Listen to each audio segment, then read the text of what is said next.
Good morning, good morning, good morning, good morning. It is Thursday, April 22nd, 2021. And this is Mary at the.meri.atelier. Welcome to my desk. Welcome to my desk. I've been taking a little time off again, just kind of resting. Yeah, rest. But look how fat my my April art journal is. Yeah, I was looking at that. We're going to get this one pretty well filled. And you know, it doesn't matter if you do not get your journals entirely filled. I might yet make a wraparound for this. I like to have wraparounds on my journals. We'll see. We will see. Let me put this aside. I'm sure I'll be reaching for it again. So while I'm waiting for people to come in here, this is the May art journal that I so diligently bound in my last stream. But you know what? It's all ready to go. Hi, Jersey. Welcome, Jersey Crafter. You're up early, lady. You're up early. I almost cannot wait to work in this. But we've had cold weather here. It's not spring here yet. It's supposed to get nicer this weekend, but it's been really cool here. Yeah. We can't get out in the yard and work in our yard. Hi, Cheryl. DeMarco, good morning, good morning. Whew, it's warm in this room now. So this is all ready to go for May. And we've got two hops coming up this weekend. On Saturday, we have the video hop, which is just it's not a live stream. It's a video hop, a standalone video hop. However, I will be going live at 4:30 to introduce the hop and to do my project. And then from my stream, you can just hop down to the other videos. The videos will be going live at 5:30 Central Time. So I cannot put out a schedule because they aren't live yet. And you would just be getting broken links. And then on Sunday, which is the last Sunday in April, we have a live stream hop. And looking forward to that, astronomy or Mother's Day. So we have a special guest Sunday, and that's going to be Rosemary Morris. I was watching her just prior, well, a few hours ago, I was watching her stream. She doesn't know it, but I do go out and watch her stream. Hi, Kimberly. Good morning, Kimberly. There's Arlene. Hi, Arlene. She's just dropping in before you go to bed. Sorry about that. I can't. Yeah, that's okay. You can't stay? That's perfectly okay, Arlene. That's perfectly okay. Hi, Mrs. Gigi. Good morning, good morning. Sleep well, Jersey says. Arlene, sleep well. Hi, Rhonda. Good morning, Rhonda. Good morning, good morning. Well, my first thing I'm going to start out doing is this. Better move Penelope. Better get out some waxed paper. Put my gloves on. Yeah, it sat, I'd say this sat for a good 5 days. When did I do this? Last Thursday morning?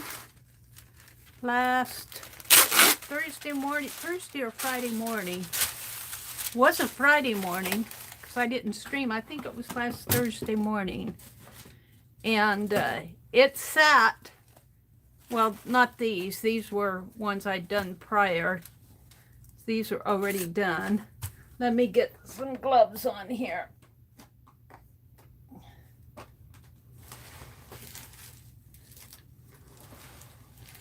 Of course, it's always the last place I look.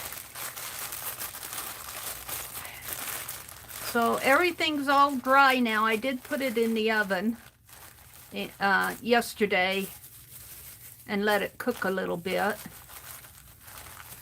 That one seems rusty. I'm going to throw that away. I don't know how that got in there. I don't know.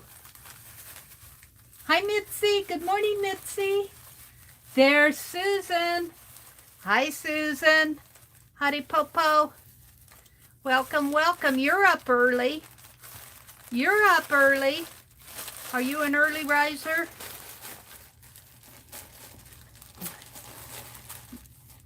I didn't sleep a wink last night. I tried. I was wide awake.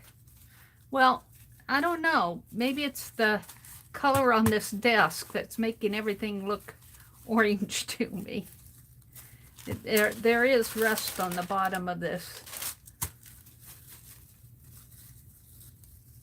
You're always up early? You get to see the sunrise?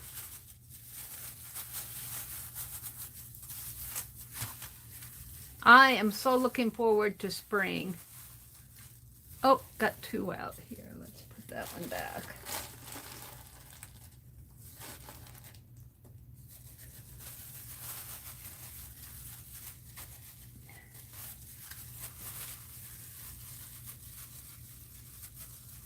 Rhonda says, good morning, Susan. Hope you're doing well.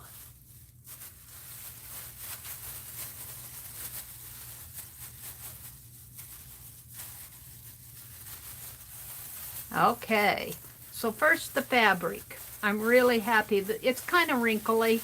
I'll have to press it out a little, I think. I won't be washing it. But this is that Walmart fabric that had teapots and writing on it. And I don't know if the little stretchy here will help or not. Probably not. I'll have to iron it out a little. I did separate the sheets a little. I think they turned out really nice. Some of them are kind of grungy. I'll probably have to go in and see if I can't get a little of that grunge off. I want it to be rusty, but I don't want it to be dirty rusty. I don't want the rust to flake off.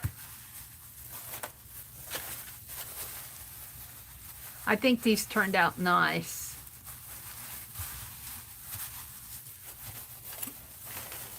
So I'll probably do one more rust. Now this is thread. And, oh yeah, I even rusted the thread. Yeah, that's going to be fun to work with. We'll put that there.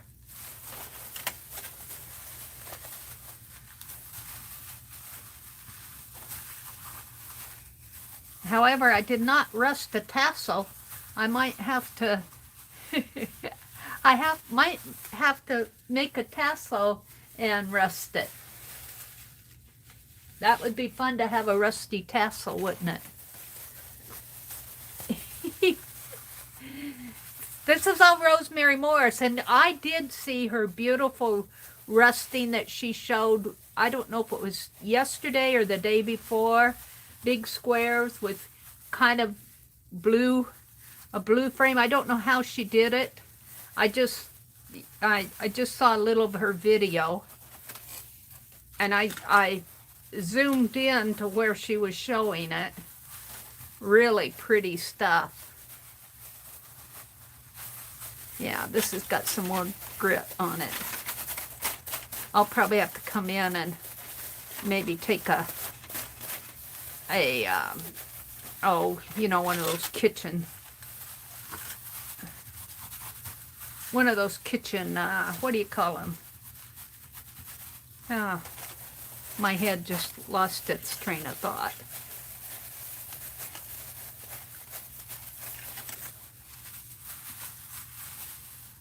Scouring pad, kind of, but not a wire one, one of those green ones. Okay, now that's the fabric. And I'll go back through that and clean it off. Now, how about the lace? Here's the grungy lace. Here's the grungy lace. Ah. And Mina had asked a really good question about, you know, when people conserve meaning preserve, artwork, they take out all the safety pins and staples and pins and needles and, you know, alpha fabric and all of that. And here we are. Here we are making it our main media. And she said, why are we doing this? And we're doing it because it's the thing. It's a technique. Ew. It's a technique. I don't expect this journal to... I don't know if rust will corrode, though. I suppose it would. Fabric, it'll be interesting to see how this holds up.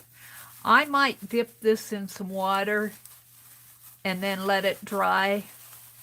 Maybe take it outside and tie it to a fence post or something, because it's pretty gritty.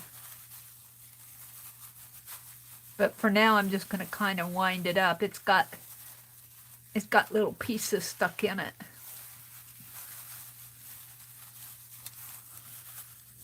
Hi, Jill. Hi, Topaz Pearl Girl. Good morning, good morning. Hi, Christy.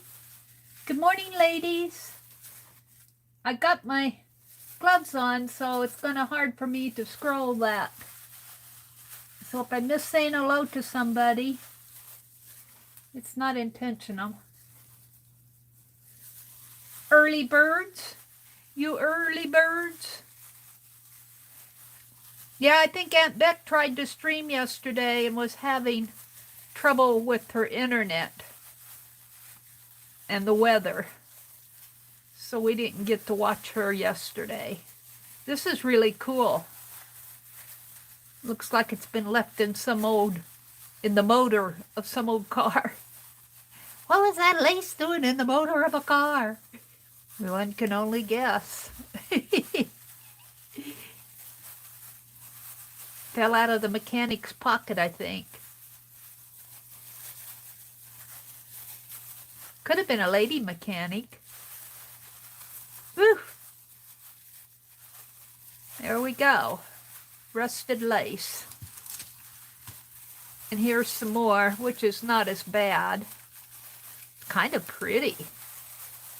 It's kind of pretty. I have a sheet of paper here. Hold it. Let's put a sheet of white paper down.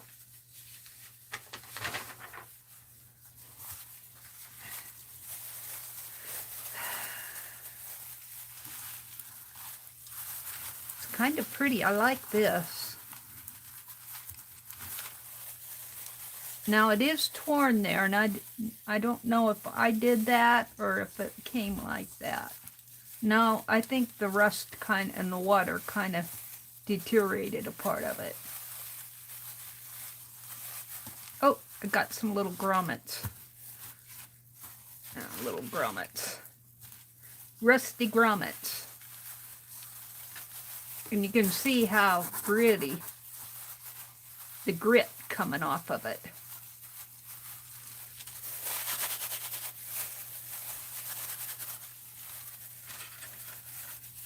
It's kind of cool though. Woo!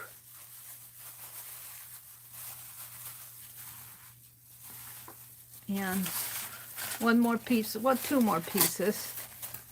What's this? It's a little piece of trim lace with a grommet in it. Ooh, I'm glad I put my gloves on. It's really gritty.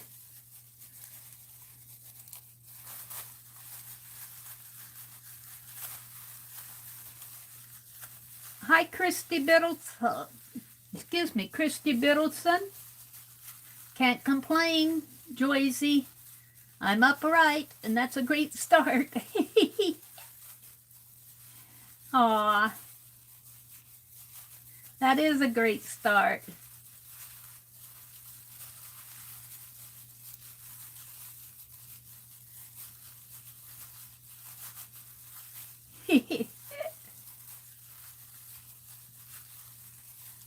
Ew.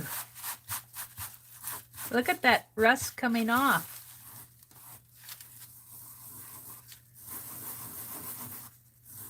Huh. It almost is it's a very fine, almost a chalky. I'm going to save that. I'm going to save every bit of it. Save the grit, Mary, save the grit. But look what it does. I can kind of rub it into this paper and it kind of colors the paper. That's interesting. Yeah, Mary, don't throw away the grit. This is just a little piece of trim. Yeah.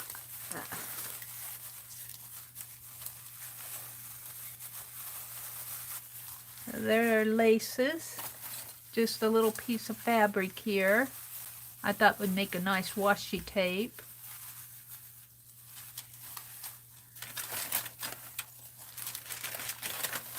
Well, we're not down to the good stuff yet. We're still doing laces and more laces here. And just think, this was just peroxide. 3 parts peroxide to 1 part vinegar, and I put about 1½ tablespoons of salt in it.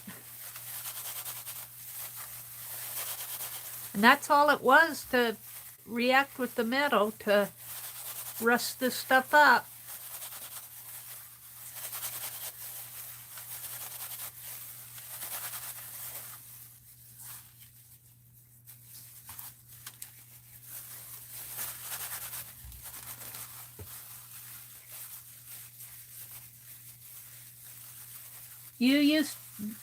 Christy says, I used to have a license plate that said 6 feet over. My joke about my height and a little gratitude thrown in. Every day above ground is a good one. Yeah. Be thankful for our days. Look at that.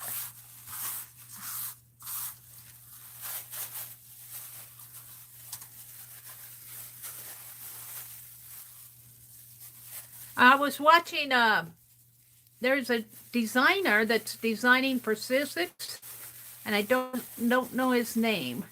I just started watching him, and maybe you guys know who he is. He looks like he's British or something. He sounds like British.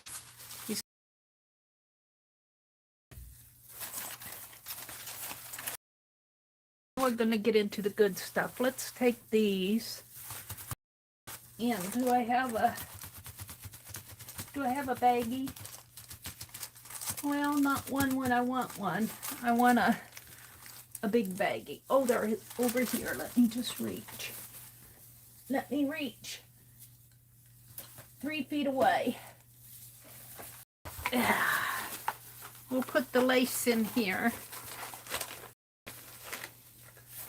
It's a big one, but it'll hold them. I still don't have my tub to hold the stuff that I throw behind my chair. I want to get me a tub I'm going to call it my live stream tub, to put behind my chair so that when I throw stuff behind me, it'll all be in a spot to put away. Hi, Violet.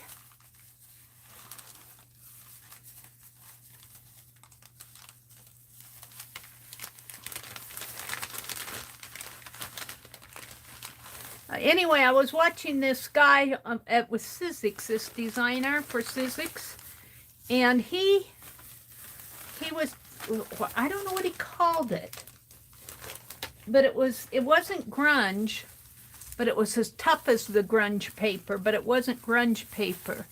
What did he call it? Texture paste paper? And he was saying it was 300 GSM, which is like, you know, you think of your watercolor pad being 140 pound. I don't know what that is with the GSM. And don't ask me what GSM means, because my head doesn't hold all that factual stuff in. Okay, I got some wire. Anyway, it's kind of interesting. I've never seen that product yet with Ranger or with Sizzix. I thought maybe I'd get a little, it comes in rolls the way I understand it. So here's some wire. I think I have 4 pieces of wire. Here's the, of course there's a grommet in there. I don't know if that will fit in one of those little, I think it will. Let's put that there. Get it off of my glove. Oh yeah, here's the other piece down at the bottom with some grommets. Oh, and here's my chain. And see, it did get rusty.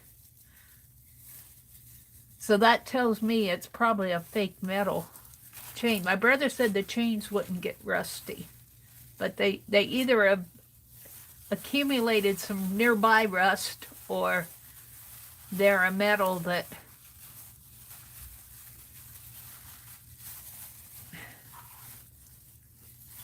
and here's the broken jewelry stuff. Well, it's kind of hot in here. The wax my hand is. Here's this, ooh, this is cool. Here's this big old chain with the kind of the diamond piece on it, the broken jewelry. Isn't that cool? Hold it up close so you guys can see it. That's pretty cool. Pretty cool school stuff. That'll be neat in that journal. So this is broken jewelry here. And then this was just a chain kind of wrapped up in a braid. And it looked like it was a hairband, maybe. Looks like it was a headband. It was in my broken jewelry. And this is just a little washer. Ooh, look at that crunch.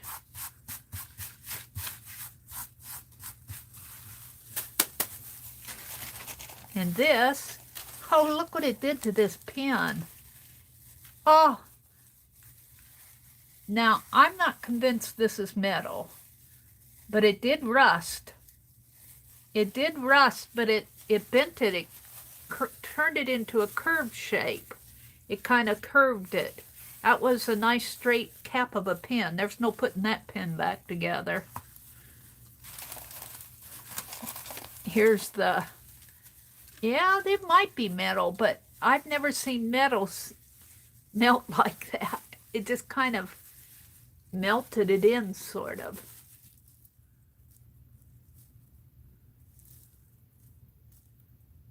Kind of interesting.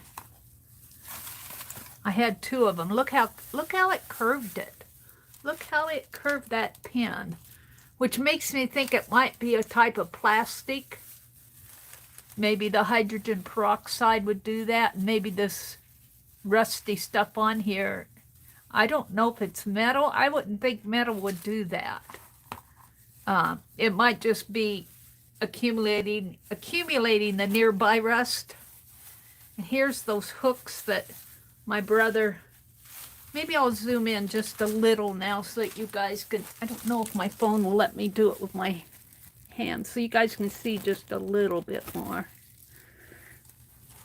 These hooks were in a little jar out in the back porch, and I asked my brother if it got a little spring on them, and he thinks they went to a bed spring or something. He wasn't sure where they came from. He was just keeping them around and going, that's cool. I might be able to put that in as a journal spot thing.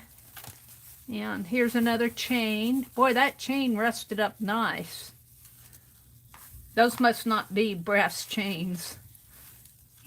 My brother said, then these are little grommets. I had a package of grommets sitting around. I don't know how I'll use them, but we'll see. Here's another one of those. Wow, that really rusted.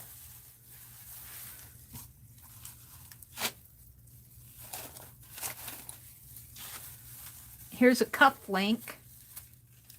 Wow. Cuff link.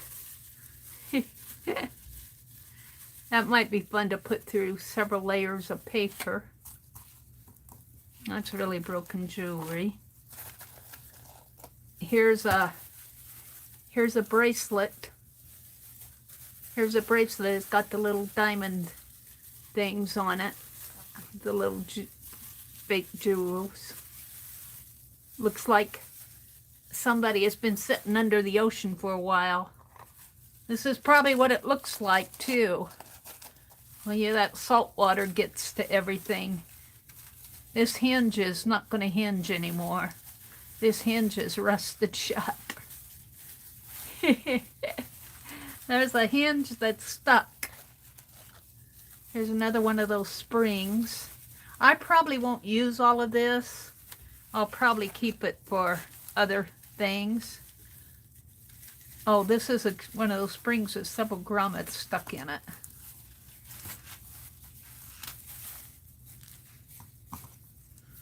Here's a binder clip. That came out nice. It's still binders. Piece of fabric needs to go in that bag. I only had 2 binder clips, but I've got some from, I got some that was sent to me in Happy Mail from Prima. Was it Prima or Finnabar or... Oh, look at this one. This was a jewelry piece. I don't know if the rusting did that, but there's metal tied up, metal pieces tied up in there.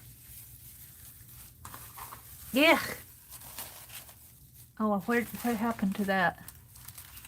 Did I put it back in there? This piece I've been saving for the longest time because it's an earring, and it has the letter M on it. It has all these little chains. It looks like somebody made this, but I liked it because I had the letter M. And the chain's rusted, but it doesn't look like the M rusted. And that'll be cool. It's an earring. It's a clip-on earring. That'll be cool on that journal. Here's another one of those ink pens. I just laugh about what that... It has to be some sort of a plastic, the way it reacted to... Here's another spring with grommets stuck in it.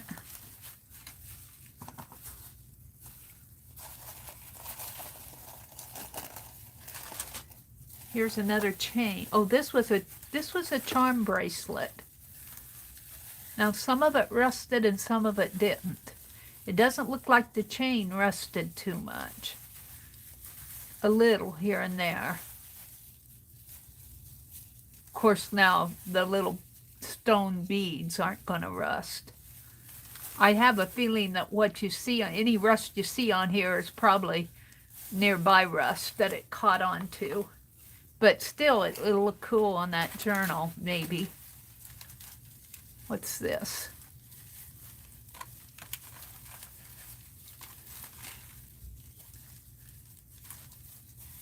I don't know what that is. It's just it's a part of a chain. There's another chain. I'm just going to go through this.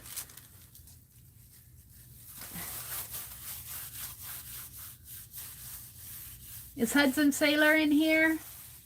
Hi, Nancy. Hudson Sailor's name is Nancy. Now, see, I like these flat ones because they'll go in the journal flat and they'll hold on to something. I like the flat ones like that. I got a couple of those.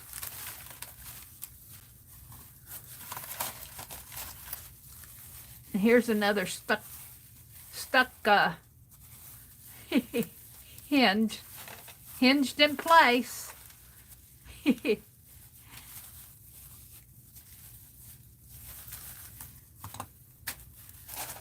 And then I have a whole bunch of grommets here.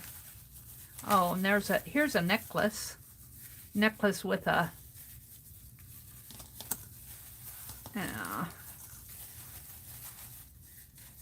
like an arrowhead on the end of it, a heart. That's cool. That'll go in there. Another one of those little flat pieces. And then a whole bunch of grommets. There's another spring.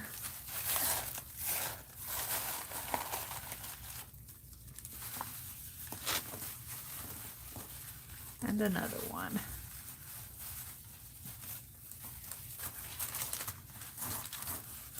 Grommets and little bits, little pieces here.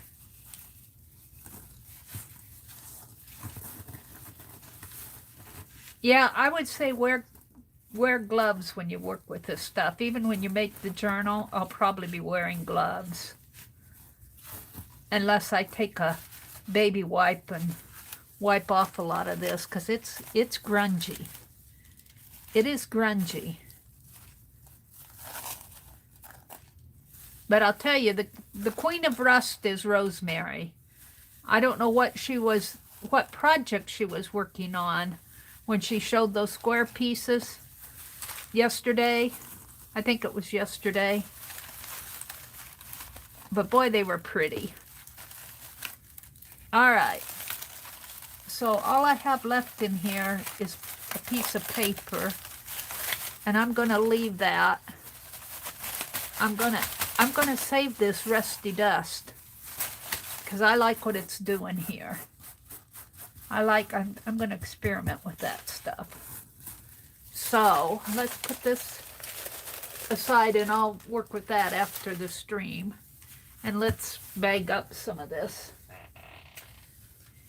And I have my little baggies here someplace. What did I do with them? Are they over here?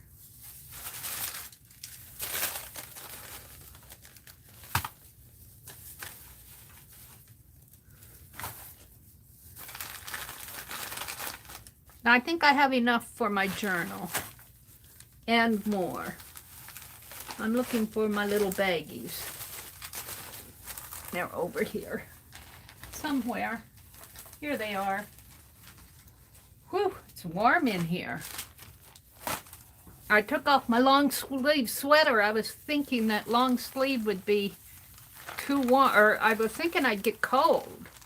I thought, I wonder if I really want to take this off, and I put on a short sleeved top, and boy, am I glad I did, because I'm sweating to be 80 here. All right, we're going to put those, if I can get this open.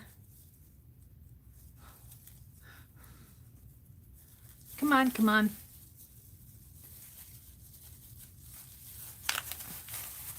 I'm going to put the grommets in the bag. After you get it all bagged up, it's not so bad.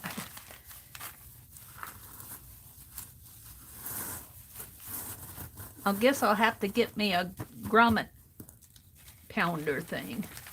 I might have one that I never use because I've got the, I don't know if my crocodile might bend these. These aren't eyelets, these are grommets. Let's try it.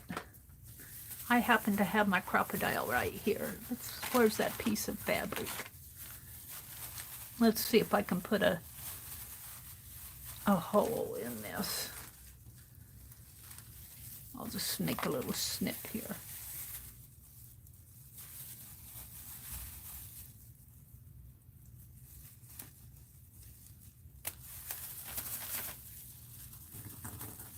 I don't know if my crocodile is meant for these, but it does look cool.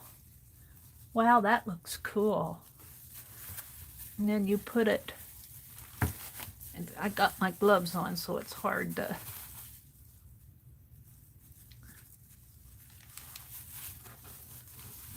I have to see where I'm going here.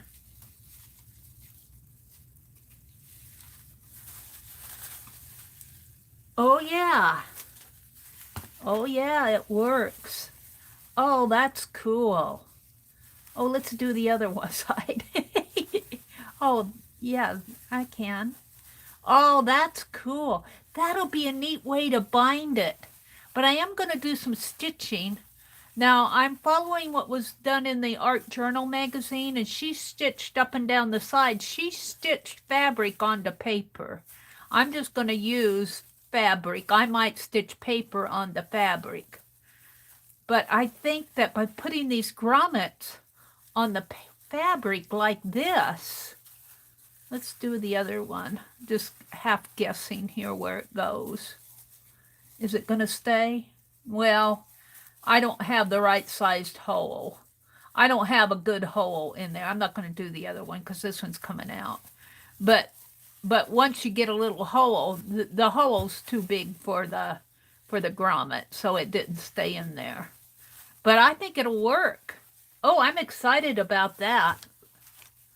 Let's see. Do I have a paper punch here? Well, yeah, I'll hold it. I've got a... I don't think it'll punch fabric, but it'll punch paper. Let's punch a piece of scrap paper. Here, this black one. Let's try this again. I'm excited about this. Hopefully this will punch.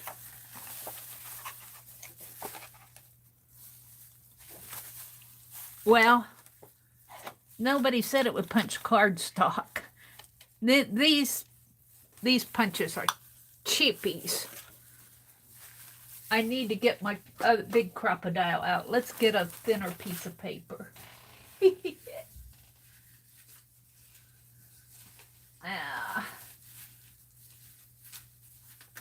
This is mixed media paper. It wouldn't punch cardstock, so I doubt that it'll punch this. I think this is book page. What did I do with it? I bought this at Amazon, and it said, oh, it'll punch, strong punch. Don't punch nothing.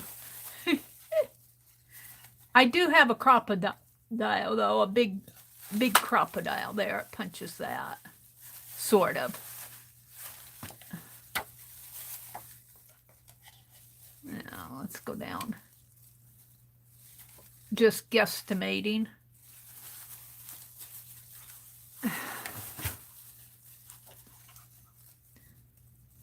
It's hard to do with these gloves on.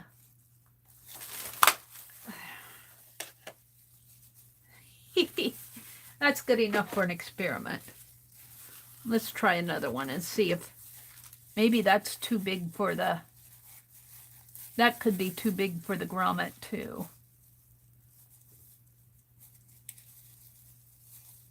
No, it's having a time going through it.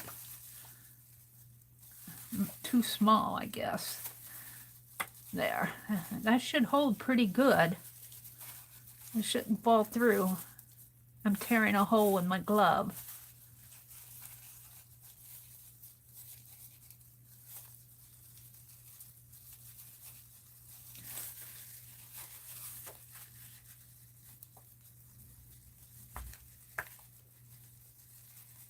Can't see where it's at. There it is.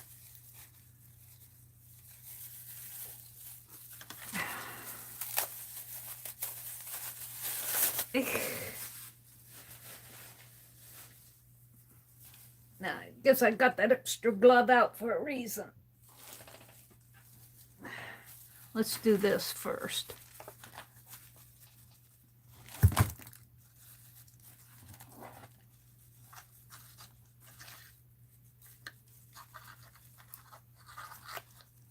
I can't see where the...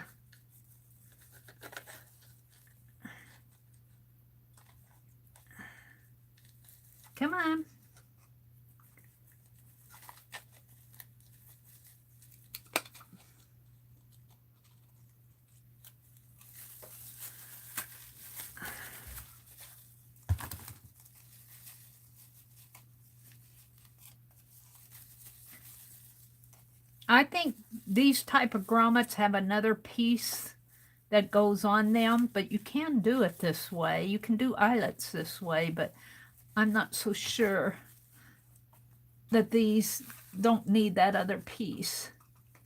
I just bought them because I knew I was going to rust them.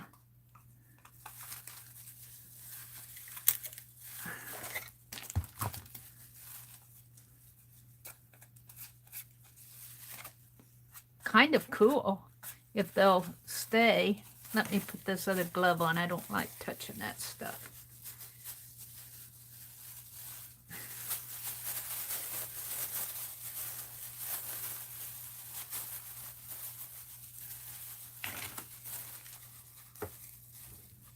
Very cool.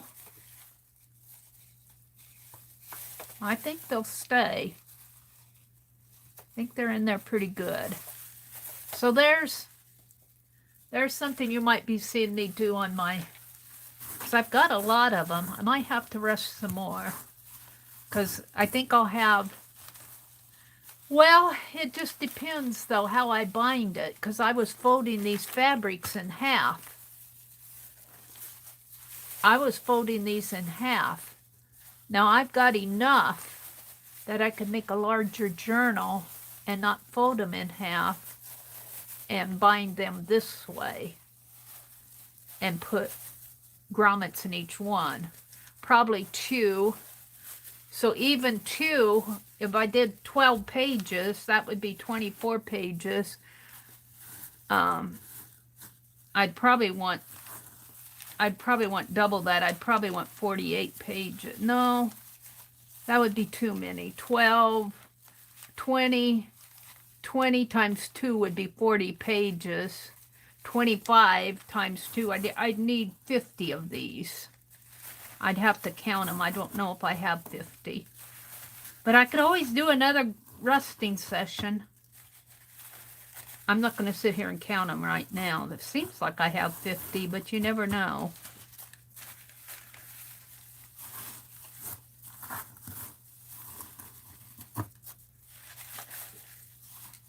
I like the idea of doing grommets on the edges for binding it, because I am going to bind it, I think, with the wire, but that may change too if I do the grommets.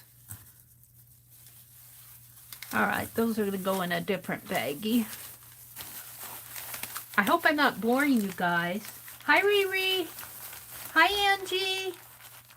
Good morning. Good morning, good morning. This is Gigi's here. Kimberly's here. Did I say good morning to you, Kimberly? Good morning. While I'm getting all this stuff out, I'm not really watching chat too much. Good morning to anybody I missed.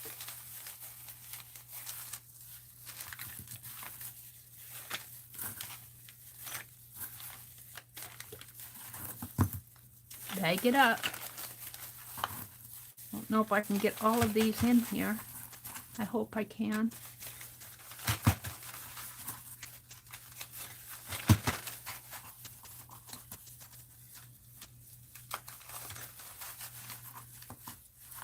Did that come out of that? I don't know. That looks like it might have come out of the cuff link.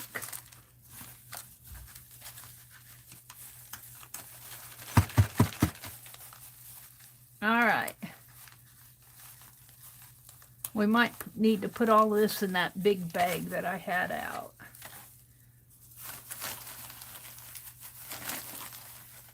And here are those weird, I don't know, this must be a plastic of some sort. Now, parts of it rusted though. There must be some metal on here. But it curved it, and I didn't expect it to warp it, but it sure enough did.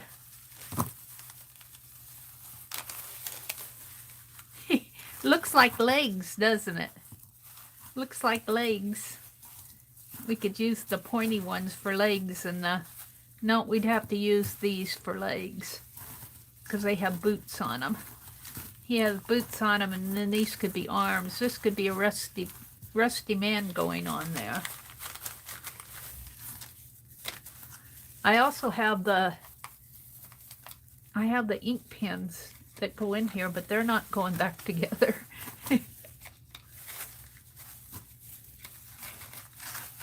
You could try to put one through the, where's the pointy one?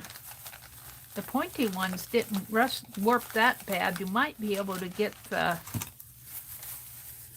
it through. No, it's not going through. It's not going through. It's stuck in there. I was thinking it'd be fun to have it sticking out and that guy could write. I guess I could take it off and glue it in there. I could glue that in there. I might try something like that. Make a rusty doll. I don't know. I'm just talking. I saw Rosemary's typewriter journal. If I understand right, she got that from Johnny. It's really cute. She was showing it in her stream. I think it was yesterday she streamed.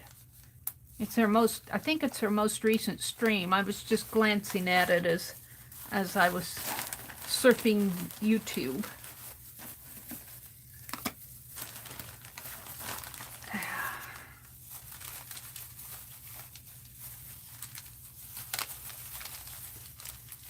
Let's do the binder clips.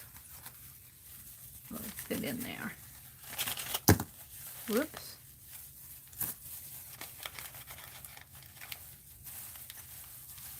Come on, I know you'll go in there. Don't be stubborn. There you go.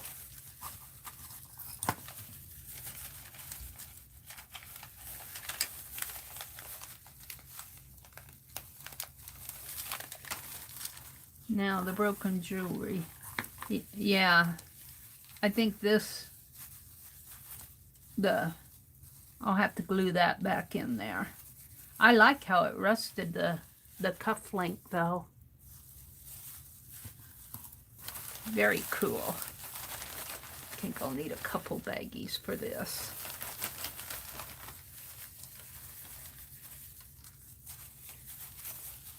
So I've got safety pins and paper clips and bobby pins and what else? Grommets. I should have enough. I don't know about these hinges. Oh yeah, look, they're gonna move. You just need to work them a little here.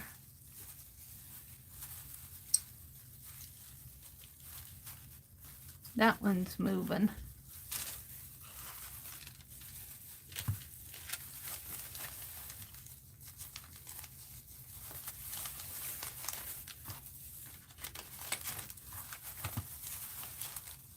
Oh, I don't know about this one though. This one's pretty stuck. We'll just leave him as a bug, a rusted bug.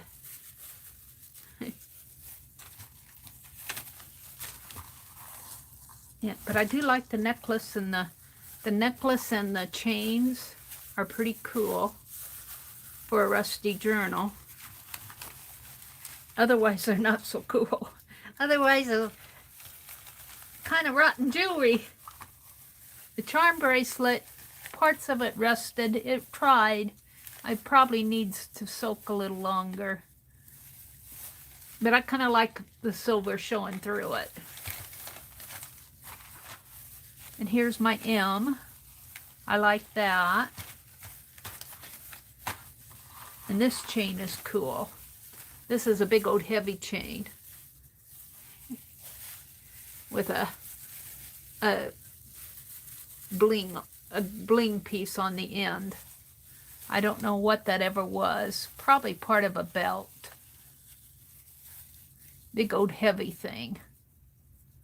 No, because this looks like it's got a hook on the other end here. So it was a bracelet of some sort. This has got a hook over here. Must have had another piece, because that's pretty That would be a tiny wrist for a big bracelet. That would be very uncomfortable for a skinny lady. All right, that's all I'm going to get in there. One more here.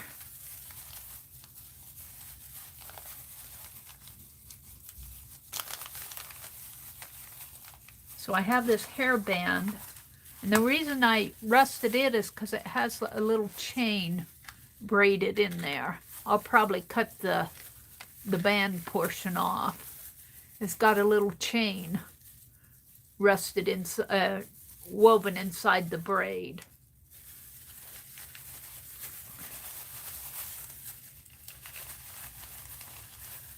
And I'll get it in there.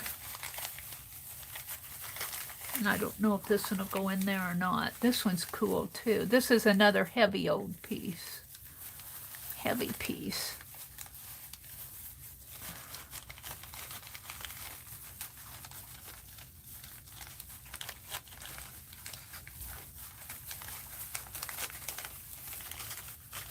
Isn't this fun? Isn't this fun? I'll tell you, I have not rusted.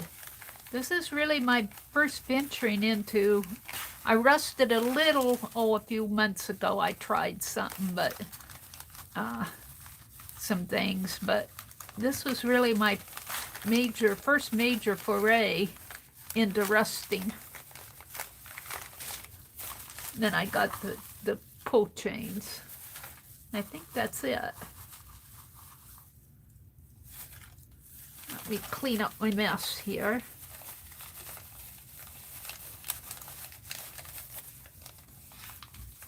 So I think what I'll do is I got broken jewelry, warped ink pens, binder clips, experiment page, safety pins,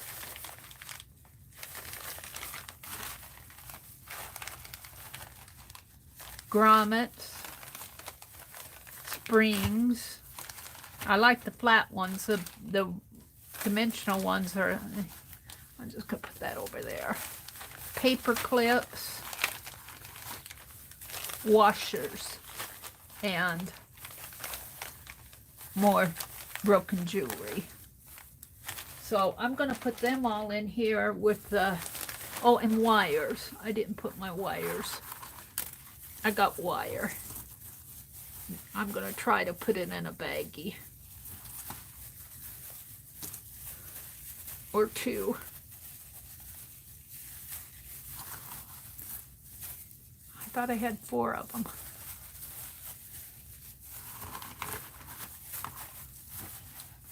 Yeah.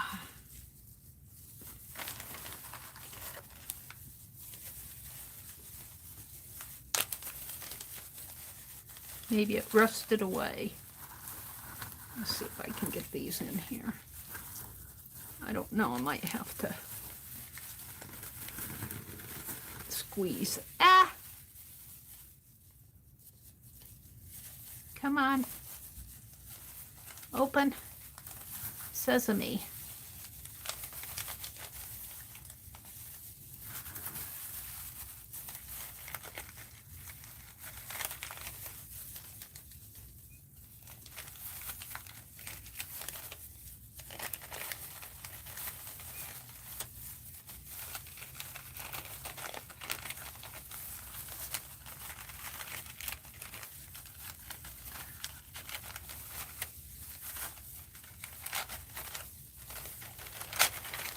There, that'll cost you $4 at a craft store.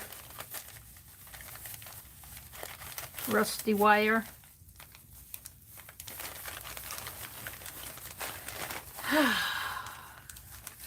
Alright, let's put them all in here. I'm getting ready to, now I just need to, I haven't decided what I'm going to do for the photos.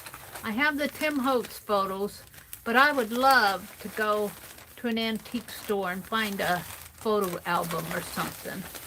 I probably have one around here, but I don't know if I want to take the photos out of it. If I found one at an antique store, I'd probably feel the same. I'm going to put that in there. Oh, one more thing. So this is my Rusty Bits bag. If something ever happened to me and my family had to clean up, they would go, "What was she doing?"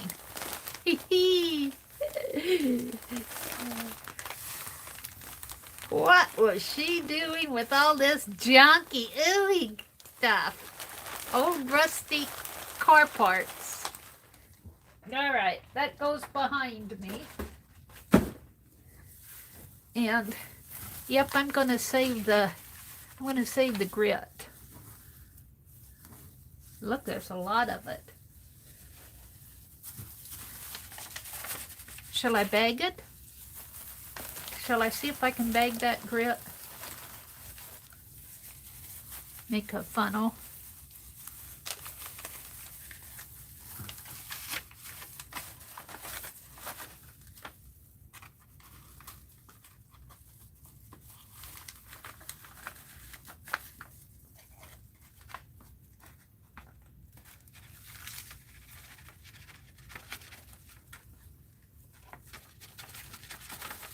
What I like about it is the way it colors the paper.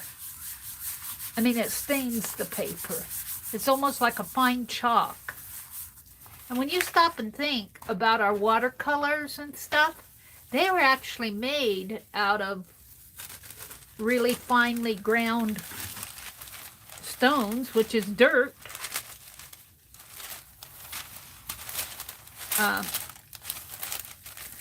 If you read Daniel Smith's, how they make their watercolors, they talk about the different rocks that they use. Well, this isn't rock, this is oxidation metal, but still, it's really fine stuff. I'm going to play with that. I don't have a whole lot to play with, but I'm going to keep this paper too as a sample.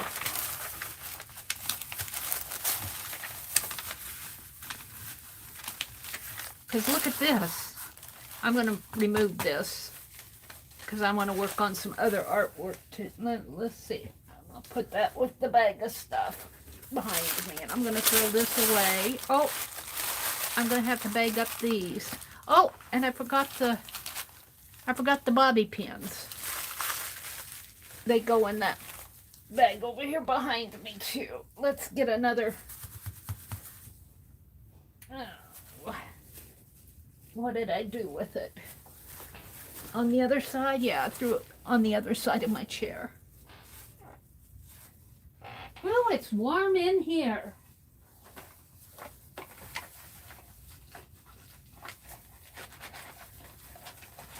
Now, I had a folder out, and I don't know what I have in here. I'm calling it my resting project. Maybe I have the other fabrics. Maybe I don't need a bag. Oh, I have papers. I have the papers from last time and the other fabrics. See, I have these other fabrics that I did last time. So I'm going to have enough for a journal for sure. And then these are the clips that were sent to me by Crafting on a Budget. They are Finnabar clips. And this is a piece of washi tape that I made out of rusty fabric. I'll be doing more of that. I'm going to put these back with those. I'm going to put these with this. Now, Barb Owen said she was going to send that tablecloth, but I don't know when it's going to come. So I might do that as a separate project. Oh yeah, and see, I have my tag that I made here too. So can I get all this back in? What else do I have? Oh, I have the rusty paper. That duct tape sticking to my glove. Let's see if I can get this stuff back in here. I didn't make too much paper. It kind of all stuck together, if you remember.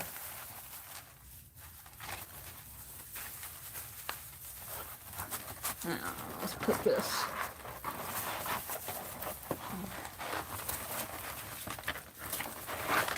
In here. There we go. So that's a project. I'll be working on that off and on. Well, I get to get out my sewing machine. All right. So I don't need this baggie. I'm going to put it with these. And that goes over on my desk, and I don't need this anymore. And let's kind of wipe this off. And I do have a towel here. But I'm gonna take this off.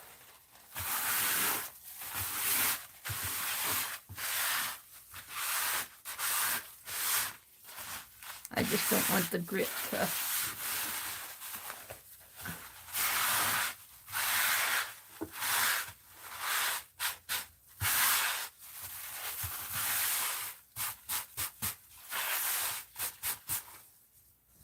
Now take my glove off.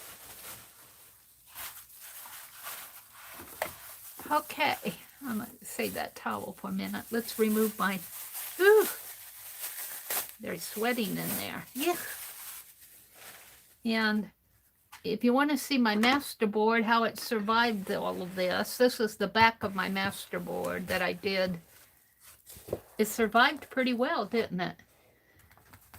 It survived it pretty well. Let me zoom out. Let me zoom out. This is my masterboard, silk ties made from, well, I know this gold is silk, and I think this is silk, and the gold is silk. I think most of it is silk. There might be some polyester in there, and of course that's a doily and butterflies. I need to go to the library and make copies of this so I can work with it. I'm taking this off my desk finally. Oh, what's underneath? It isn't any prettier underneath, is it? What do I have here? Bling, a $3 tag, more bling, scrap, scrap. Penelope, where are you? I'm going to give her the bling. A bobby pin that can go back in my drawer. It isn't any prettier over here. But we're going to use this because I know it's not rusty. It's just paint, old paint. All right. There we go. Let me come out and chat because I've been talking at you, not to you, with you. I got a few more things I want to try this morning.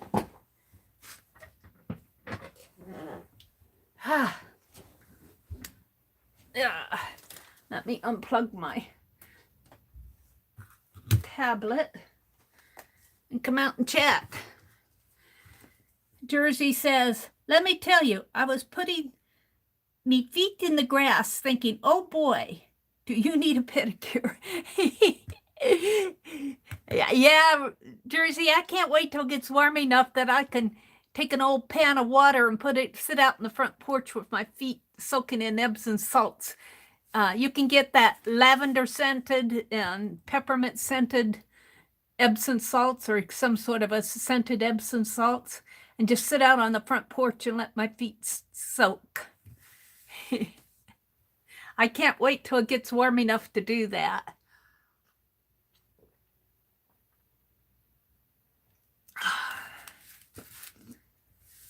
Almost like the fur on my legs over summer.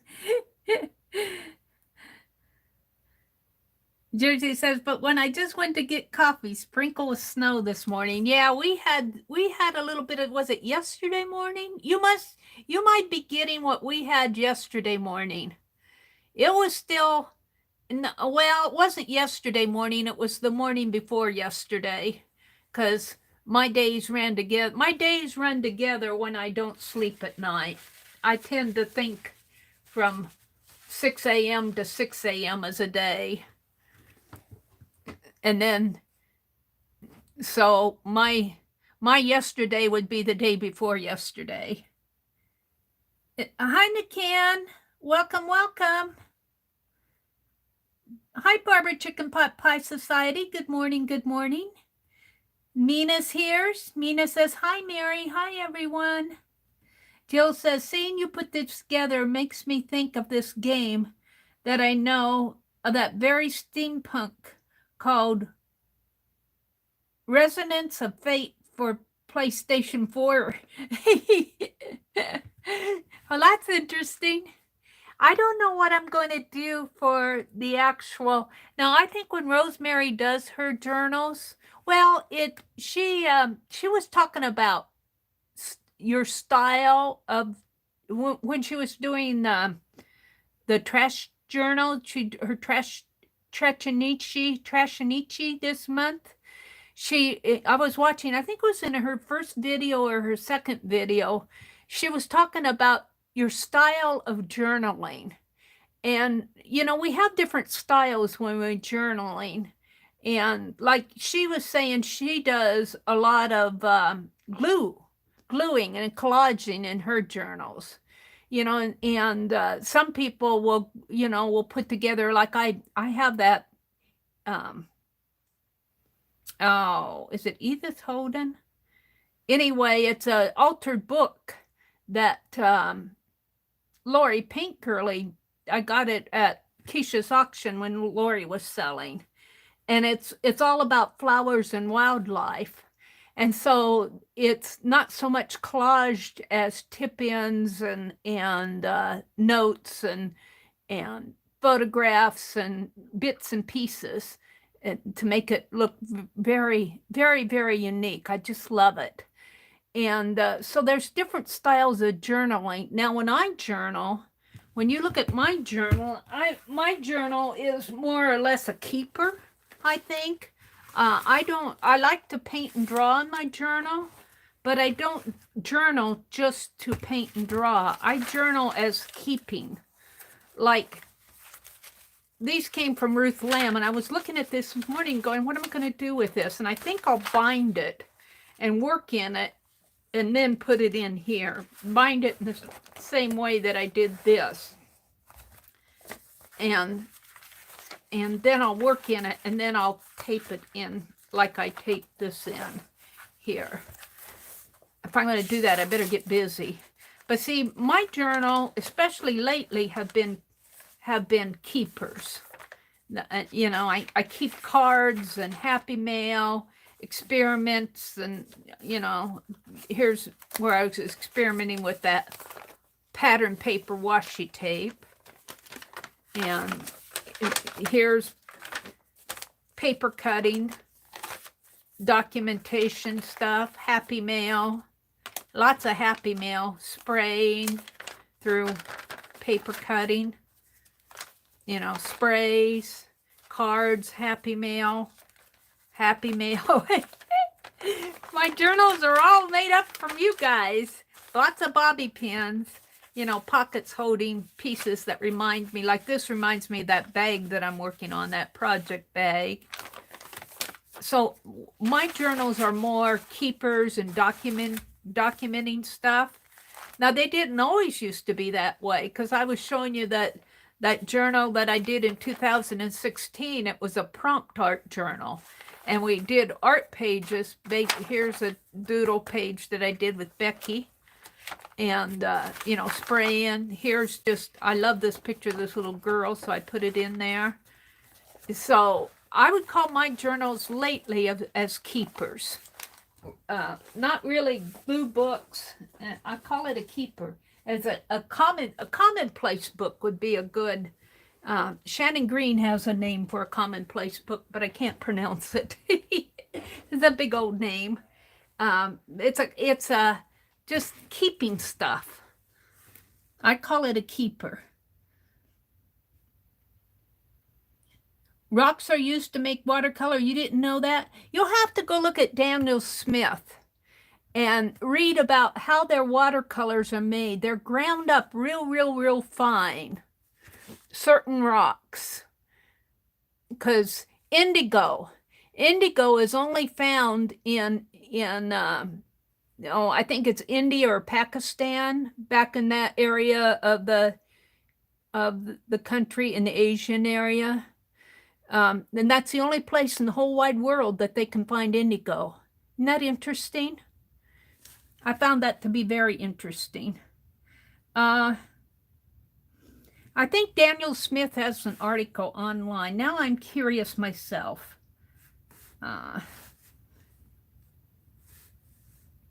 I don't want to tell you wrong, but you think of cobalt blue, cadmium red. Now, not all watercolors. Some watercolors might be plant-based. I'm at random.org.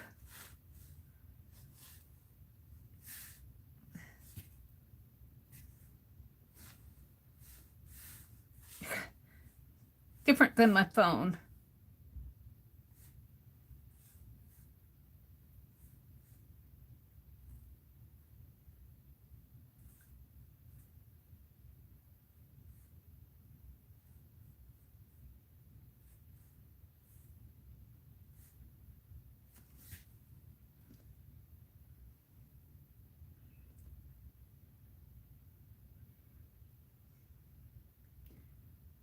I'm going to just read a little part of this. This is from Daniel Smith. If I can get there.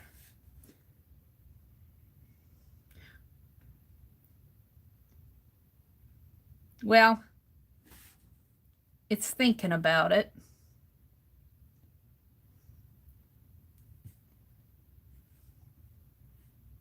Here.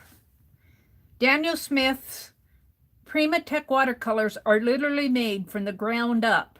From prehistoric times to the Renaissance and beyond, artists have relied on pigments mined from the earth.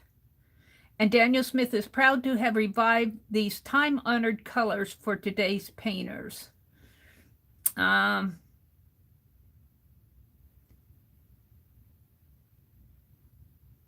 Let's see. Daniel Smith hired a mineralogist to travel the globe in search of exciting natural pigments. And it tells, maybe I'll give you guys the link to this page. It tells all about how I'm not going to read the whole thing. I'll give you the link and you guys can go read it. I found it to be very interesting.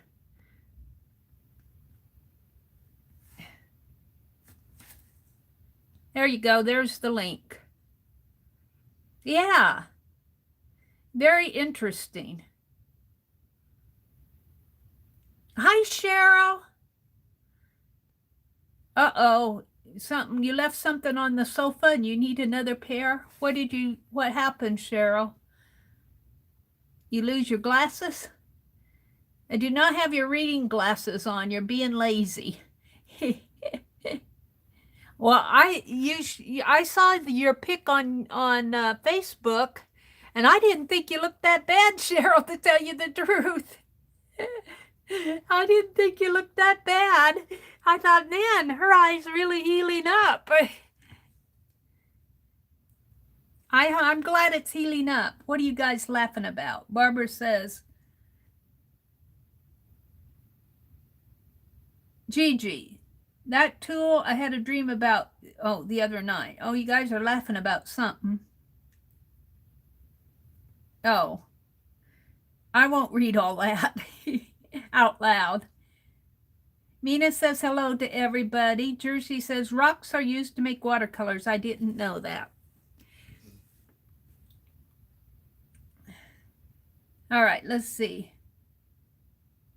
This is where Barbara came in. Well, you were very successful, Mary. Riri says, good morning, Riri. Yeah, that stuff rusted up very nice. I'll probably do one more rusting. Barb Owen said she was going to send that tablecloth. And I'm still debating about that. I want to see it. I want to see what, because she said it was quite large. And I have to be honest with you, I don't know if I'm going to have the heart to cut it up, even if it has a few spots on it and a few tears in it. We'll see how bad, what kind of shape it's in. You know, handwork. When Barb was showing those, well, I didn't make it to Barb's stream, and Barbara Clark and Janet both messaged me and says, "Mary, you got to come." And so I came over, and Barb showed me that Battenberg tablecloth, and my mouth just dropped open. Beautiful needlework like that. I mean, and that was probably the, what do you say, the poor sister to the others that were there. She was showing, I went back and in her stream while she was talking to whatever she was talking about, her projects and everything, and I moved the slider bar back to where she was showing, opening the mail that she got, the box that she got that had them in there. And when she was showing those tablecloths, fine needlework, you know, it just takes hours, and I know the hours. I know the hours that are put into that.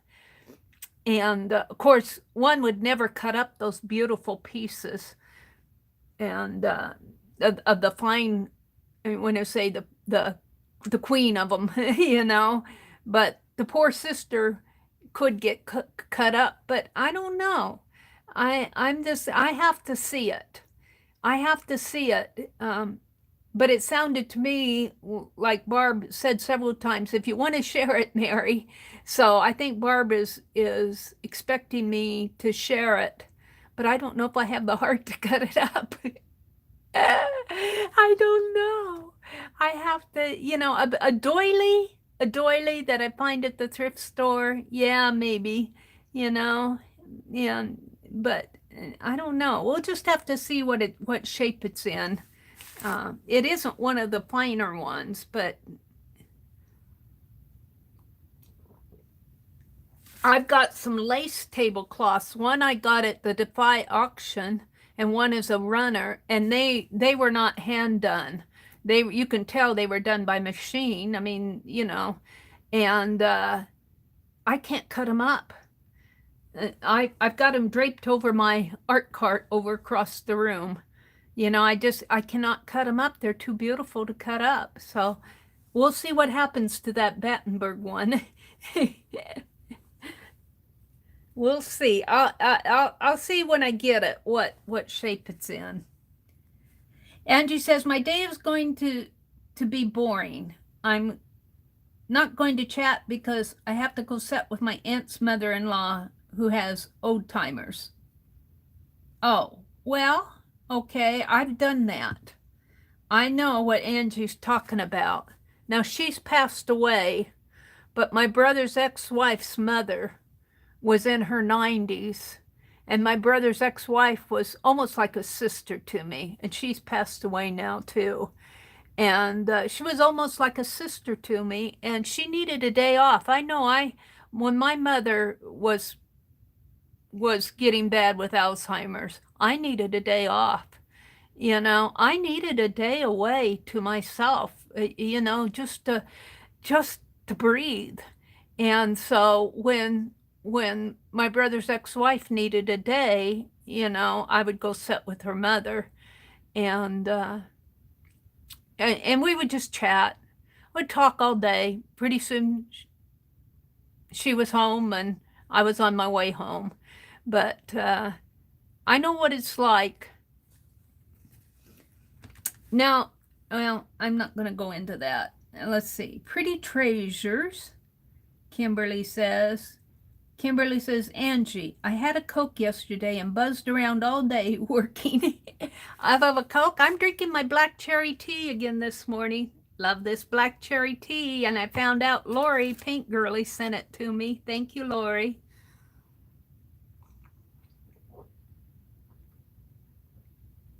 And I'm using the mug rug that Becky sent. Although my tea is not hot anymore, but Angie says, Laura, I do not do coffee. Got something harder. Iced lemon tea, Jill says, and sparkling flavored water. They're talking about the rusty stuff.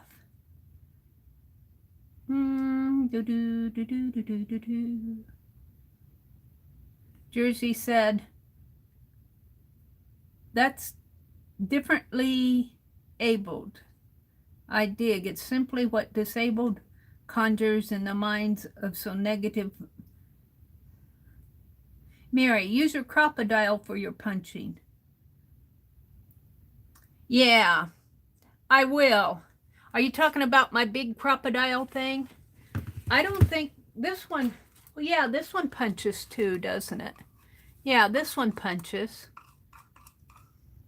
I don't know if this one punches a big enough hole, though, for those grommets, even the big one. It might. I haven't used this in such a long time, I forgot. For that cardboard. Now there's thinking for you, Rhonda. Rhonda says, Mary, you have a crocodile. Use it to punch that, that scrapbook paper. Yeah, that other little punch will not punch heavy paper. It'll punch copy paper, and that's about it. I'm very disappointed in it. That's why they make crocodiles. All right, so we're back up to where I was making that tag. Jill says it's just fine. I pretty much keep to myself, but I do Zoom meetings. Oh, cool. Cool, cool. There's where Nancy came in. She says, I hope all goes well, Jersey. Moderna and the other, them being tired talking about the vaccines.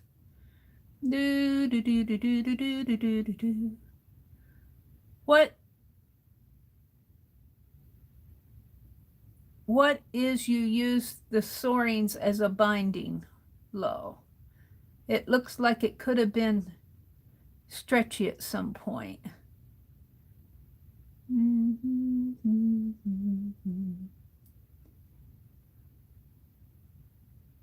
Oh, Jill said that the GSM means grams per square inch. Thank you, Jill. I knew that at one time. I don't pay much attention to that stuff anymore. I just know I want 140-pound watercolor paper. But this other is 300 GSM. He said it was comparable to 300, and it's not watercolor paper. He's calling it texture paper. This is that Tim Holtz or Sizzix, not Tim Holtz. It's a guy, another designer who designs from Sizzix, and I think he's kind of new. I don't know his name.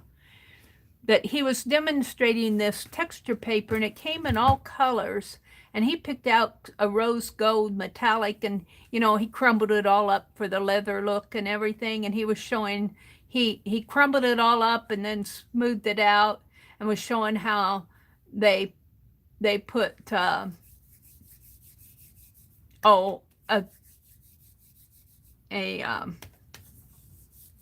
don't want to say cardstock on the back, a heavy card weight mat board on the back to make a journal cover. Similar to how we make those fake journals. Oh, I've come back down to the bottom. Cheryl said, well, I'll let you know. I fell asleep while listening. If it's good. Spent one of my audio credits, Jersey, on an audiobook called Jesus. Oh, okay.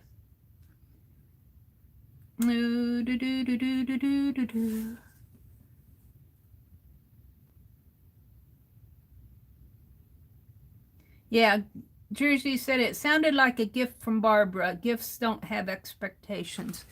Well, the thing of it is, Jersey, if I can cut it up, I will. And it sounded to me like Barbara said several times if you want to share it, you know. So I think that she's thinking maybe I should share it, and we'll just see. I want to see what kind of shape it's in. If it's in pretty rough shape, I can cut it up. But if it's not in that rough a shape, compared to like I call the queens of the needlework, this is probably the little peasant girl tablecloth. In fact, Battenberg lace was called when they first started doing it was I don't want to call it a poor man's lace, but it was the inexpensive option to a more intricate, beautiful lace that was, you know, the finer lace that you see on these beautiful gowns and everything. Well, the common folk, the peasant folk, the rural folk, the folk in my crowd couldn't afford all that fine lace, so they made out of the twill tape and the threads, they made what they call Battenberg lace. And it's just as beautiful if you ask me. It's a beautiful needlework. And then it evolved into an art. We don't think of it as being a poor man's lace now. We think of it as being beautiful needlework, and it is. But it didn't start out that way. It started out as being an answer to a hacked, beautiful lace.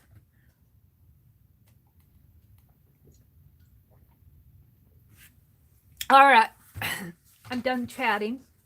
My voice is getting... I want to experiment again today. Let me get it out. I also want to work in the Trashanini today, but we're going to do our other experimenting first. This is Tuesday, so I can be on a little bit longer. I'm digging it out. When you see this box, you know I'm going to do some foiling. And let me get the foil. I want to experiment with stamping on a piece of foil and tracing over the stamp. And I'm going to use, I still have a piece of this foil left here off of that 12 by 12 piece. So I have to figure out what do I want to stamp. I'll need something that's pretty easy. Let me look at what I have. Not Tim Holtz text stamps, but maybe this butterfly. That butterfly would be beautiful foiled, wouldn't it? Let's foil that on a piece of black paper.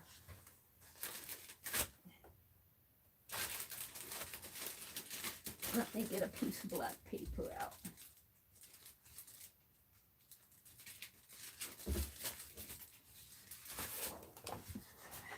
Oh, this is not cardstock. This was from a black sketchbook. I tore some pages out because it was too thick for what I wanted at the time, and so I kept them. What do I have here? Hold on. I think I have an 8 by 11 sheet here. Let's use this instead.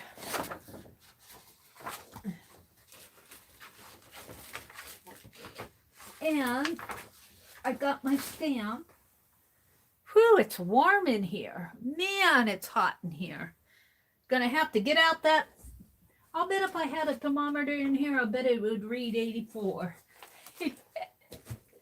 I'm gonna have to get out that fan. All right, let me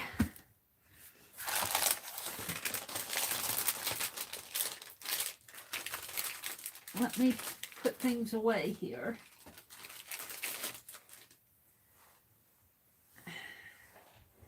You're staring at a piece of black paper, I know. I'm going to see if I can stamp on the foil and then take my foiling pin and trace along the stamp onto the black paper. That's my goal. So let's heat up the foiling pan. I think I'll use that bold one again. And I would think you probably have to clean the tips of these a little. I don't know. I'll have to go to the website and see what they say, because I do see it just a little foil on there, but it's not bad.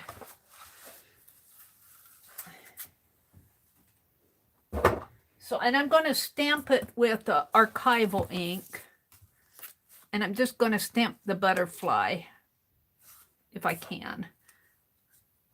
Well, I might stamp the whole thing. I might get some ink off in here, but I won't foil the text. That will be too much for me to try to read. Although it might look kind of nice if I tried. It may. I could experiment. All right. This goes down behind me. I don't want to back up over it. Put it way behind me. And I need some washi tape. And do I need to zoom in again? I think I might need to zoom in again. I always feel like I'm far away from you guys. I feel like I'm 3 feet above you.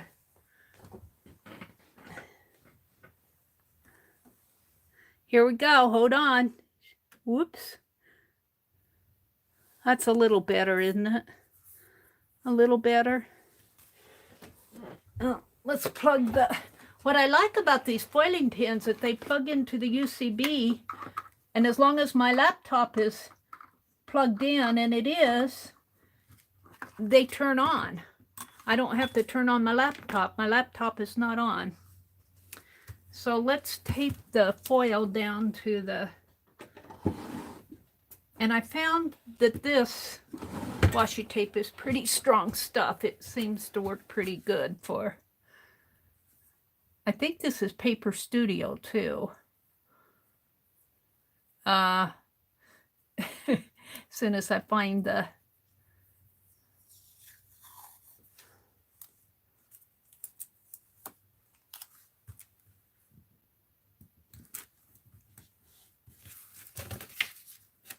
Is my camera crooked? Whoops, no, my paper's crooked. Let's see what, I think my camera's a little crooked. No, it's not too bad. I'm gonna leave it. It is what it is, what it is, what it is. So I'm just kind of learning different ways to foil. I've never stamped on foil before. And this, if it works, would be a easier technique than trying what I did the other day on my journal. Worked, but I foiled through a stencil. I used a stencil over a piece of foil, and that worked. It worked fine, but you can get a more intricate piece here with this. And this came from Annie V. Look, I still have the paper on there, the plastic, and I don't clean my stamps. So there it is, Annie. Shut your eyes if you're a neat neck. I love the butterfly image, and I'm just going to try to stamp it. I might get some off on the other. And it doesn't have to be a beautiful stamped image, because I can draw in the lines. And as long as I don't foil, it doesn't matter if I get text out on the edge. Because I won't, as long as I don't write it. And I'm not sure how juicy this pad is. I haven't used it a whole lot lately. All right. So let's just put it down here.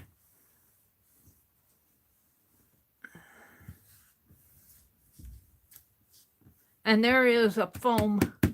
This white piece here is foam board. So I do have foam on under this. I'm just hoping that this will give me a reasonably good, I'm not sure how juicy my ink was.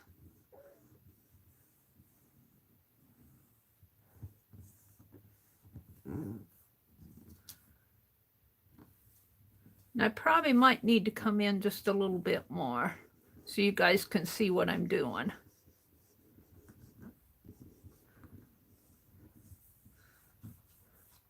Well, I'm hoping that the stamp was a good image. We'll see. Let me kind of peek.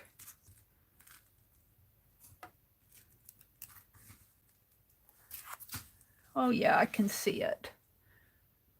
Now it's going to be kind of shiny for you guys.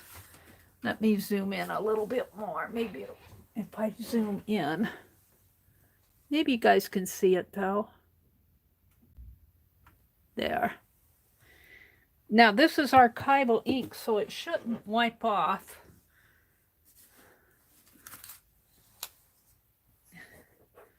Let's take what's on there and see if I can't get a ghost image on this pad.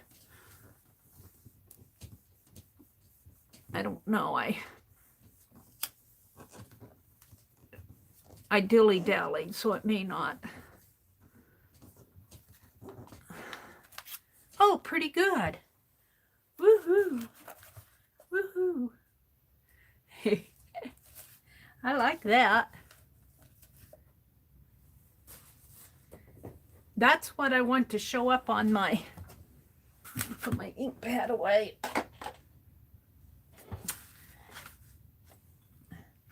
Now, I'm going to take my hand and see if I can wipe off any of this. Well, it kind of smears. I can smear it off with my hand. This is archival ink. I don't want to hit it with a heat gun because I'm afraid my foil will melt. So I'm just going to have to be careful here.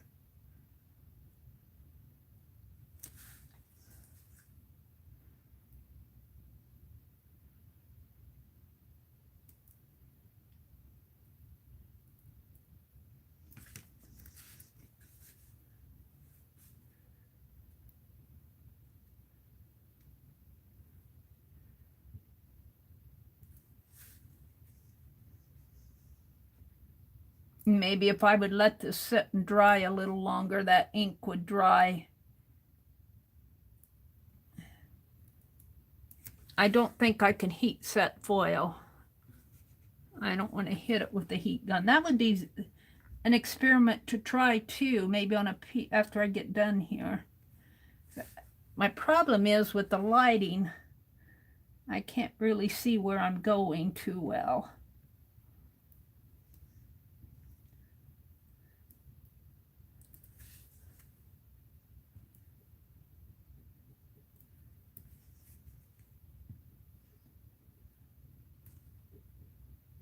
But we'll get something that looks like a butterfly.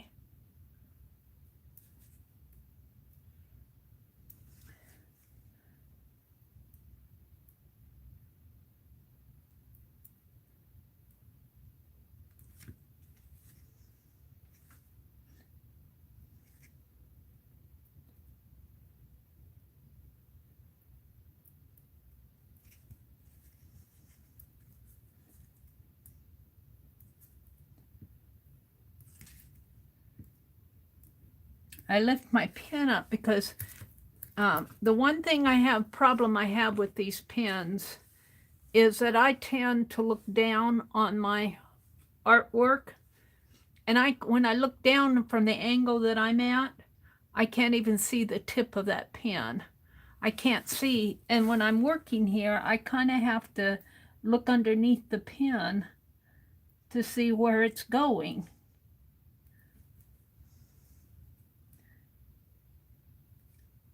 So if you see me lifting this pen up a couple times, it's because I'm trying to find my way.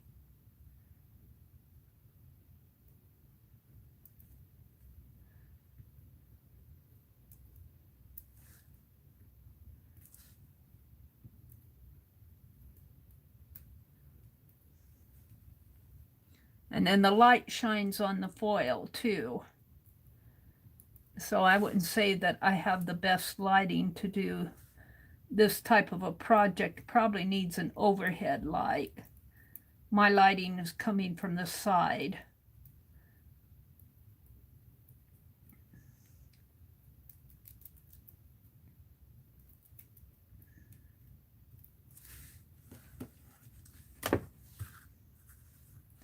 But we shall see.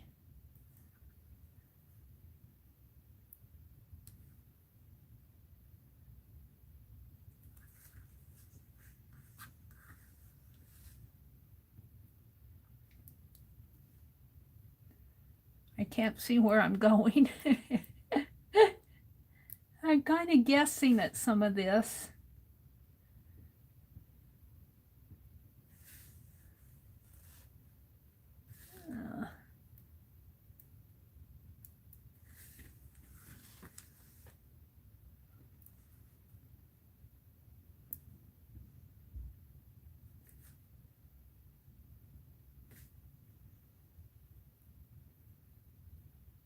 Now these foiling pens, I call them, every time I use them, you're going to hear me talk about it because that's what happens when I get presents.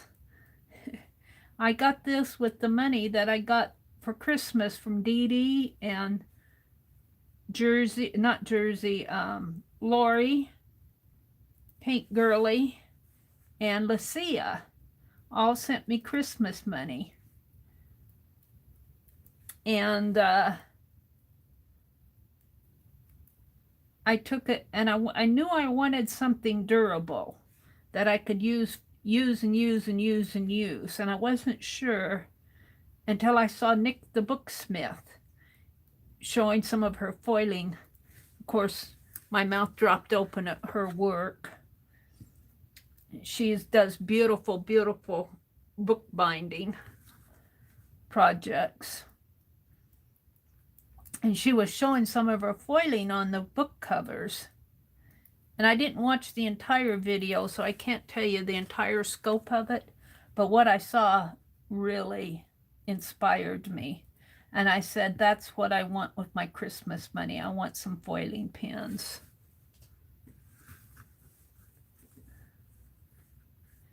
And so I got them. I spent my Christmas money. And I bought the foil too. And the foil kind of surprised me because I thought I was getting 8 by 8 or 9 by 11 by 8.5, something like that. I got big 12 by 12 sheets that'll last me a long time. However, if I get going here, it may not last me that long. Let's see, I'm going to put some edges on this too.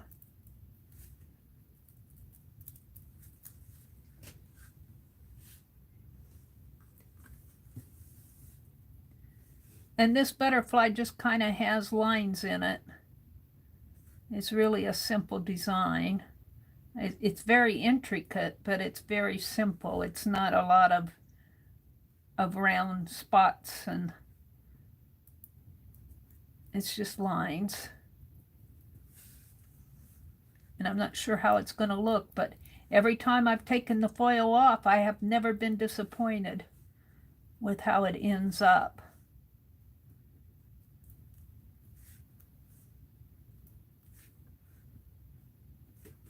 See, where does that go off to? Off into here, I think.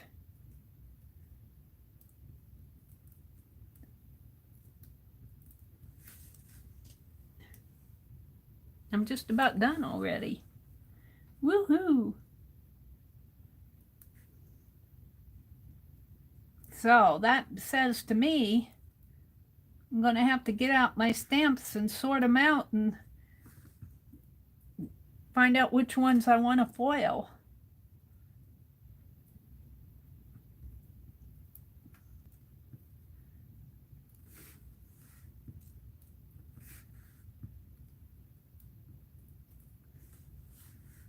This has a little line coming down this way. I'm going to put it in here too.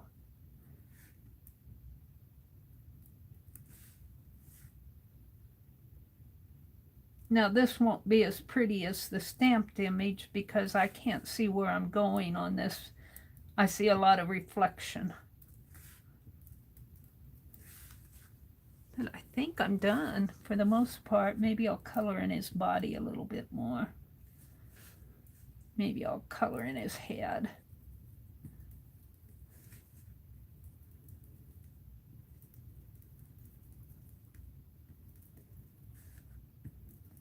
And I could actually put some spots on him. This one didn't have spots, but there's nothing saying that my butterfly can't have pink spots on him.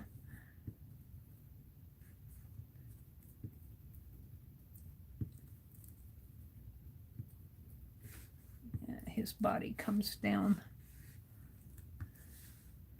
to a point here. Let's put some spots.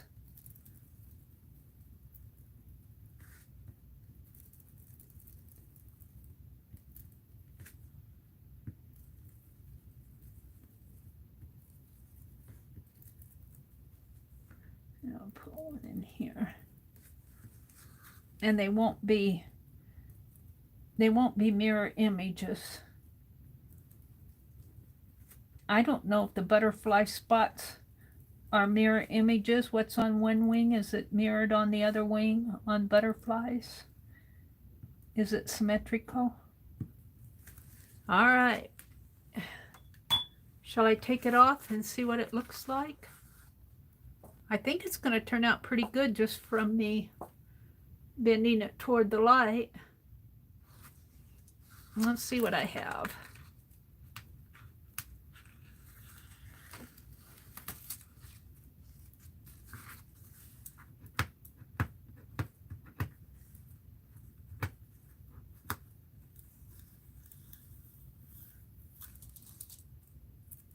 Whoops, tore that foil.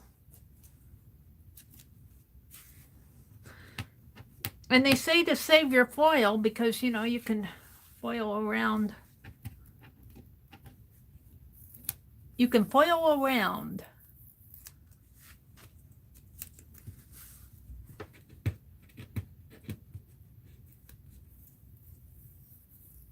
She foiled again. All right, here's the big reveal. Are you ready? Are you ready? Let's pull it down just a little. My pen.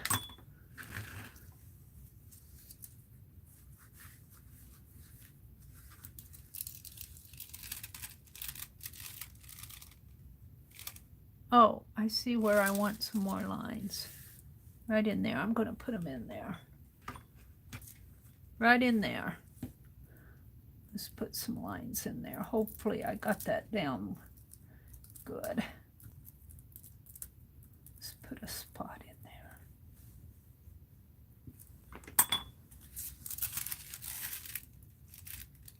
Well,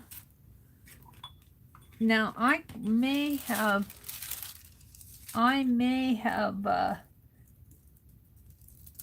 I'm using the bold tip of a finer tip might have made a pretty, this is pretty. It's pretty. I like it. And it's foil. It's a rose-colored foil.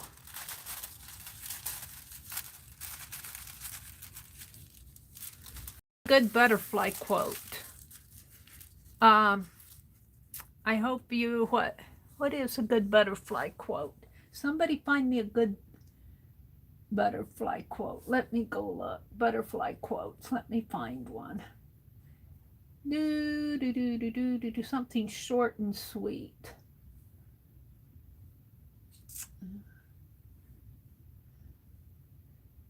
Do.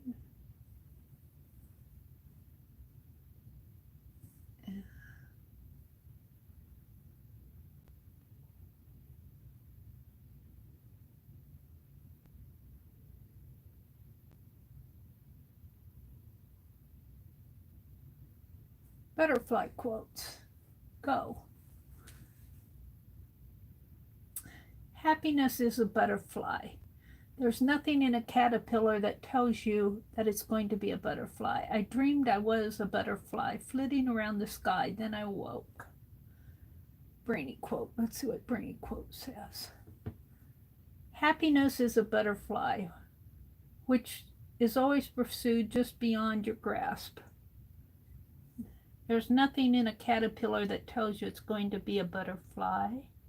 I dreamed I was a butterfly. Everyone is like a butterfly. They start out ugly and awkward and then morph into beautiful, graceful butterflies. I want something short and sweet. That's all. Quotes to explore.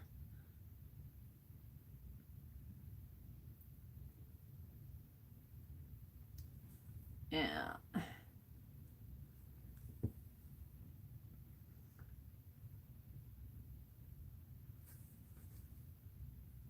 What if I fall, oh darling? What if you... Oh, I like that, Biz Up. What if I fall? Oh darling, but what if you fly? I love that. Let's write that on here. Oh, you have to be careful of washi tape. It wants to steal your foil. So let's see. Let's use this here. Now I got it facing up, right? Yeah. So I'm going to say, what if I fall? And then, oh darling, but what if you fly? Let's see if I can do that. I might need to do this side for what if I fall.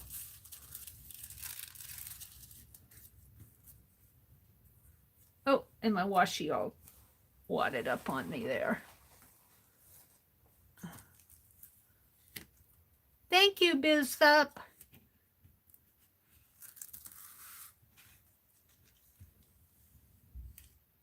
But oh darling, what if you fly? What if I fall? And I'm just going to hand write it on there. And hopefully I got it in a good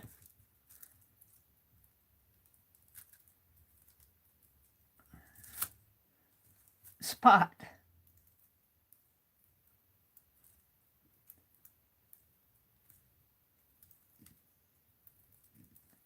What if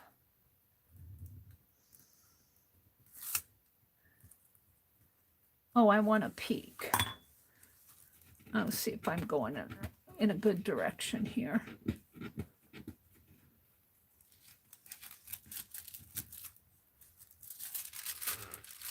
Yeah, I have to go up a little.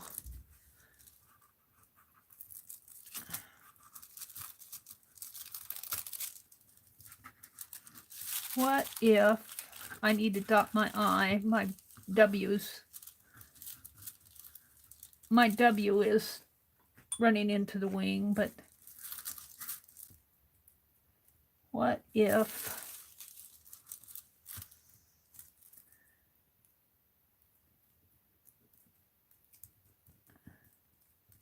I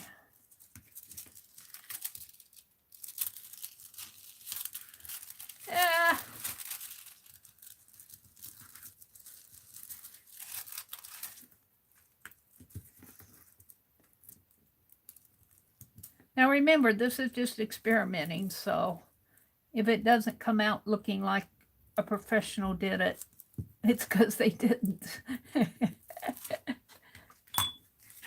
What if I fall? And I can see where I'm going more down here. Let's take that washi off. It's bothering me. Can I get it off?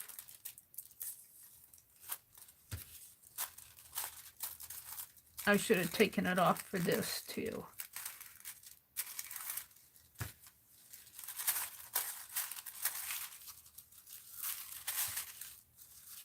So I want to say, but darling, well, but darling, what if you fly? But darling, what if you, what if, I don't know where I'm going with this, but we'll find out. We'll see how this turns out.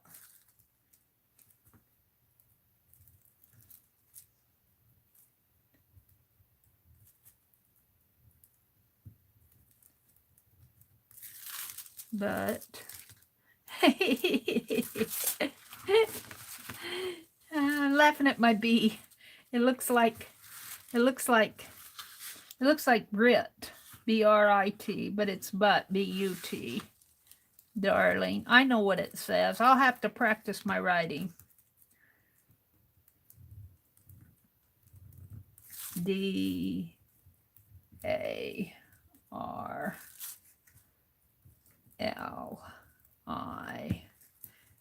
I think if I quit worrying about it, I'll do better.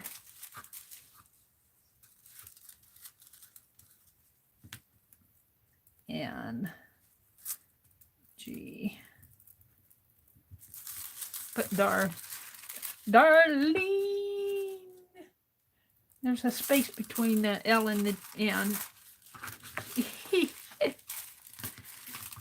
I guess this is something you need to write out on your design too. You know, when I did the butterfly, I could have done the quote around the butterfly and wrote it out, had it written out. Let's see. What? Let's put what down in here.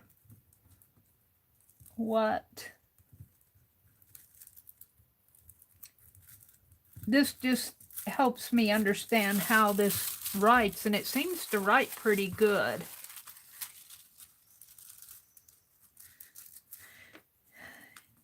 If you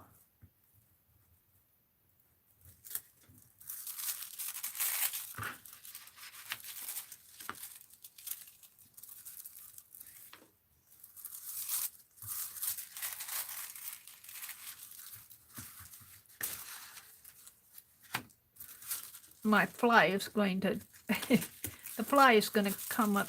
What if you see, this could have come up a little bit more. So if I was designing this, I would change this whole thing to go up a little bit more. But we're just going to finish it.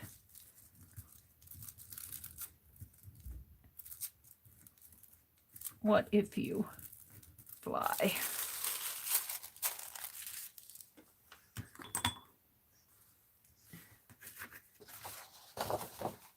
And it's really pretty. It's really pretty. I love the foil. Well, let's just play. Let's play with some, since this is, I got extra foil here. Let's play with some, let's play with some dots maybe. Do I want this whole page? Won't fit in there. Let's cut, I'm going to put this in my journal. Let's cut this down a little. Trimmer. Where's my trimmer? It's behind you. Yeah, behind the masterboard. I think. Behind the cutting board. There it is. Behind the foil. Let's trim this down a little. So if I do doodles on here, I won't be cutting off my doodles. I'm going to put it in my journal as an experiment. So I know that I can stamp on here pretty good on the foil.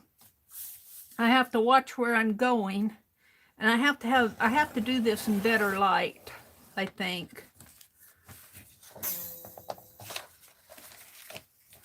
But darling, what if you fly?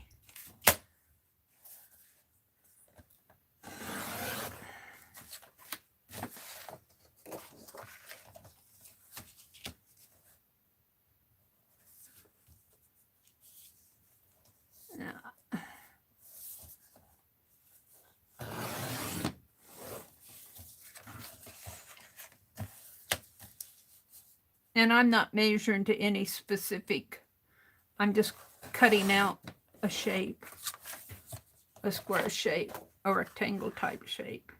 And I'm going to do some, don't have to do much about that.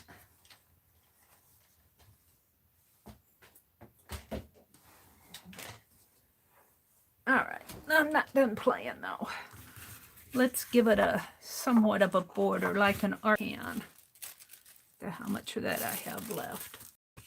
Should I zoom out just a teeny bit now? Because you guys saw the intricate part. Let's zoom out just a little.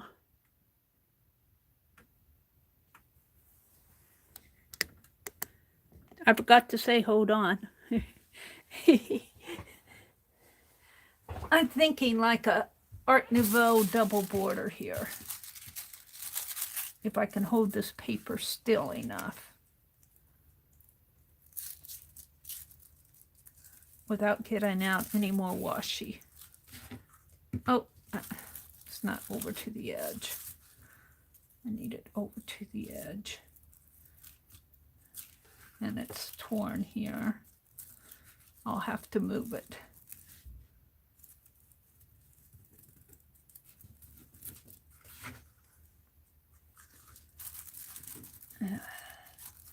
Probably should have more washi on it, but we're just gonna go for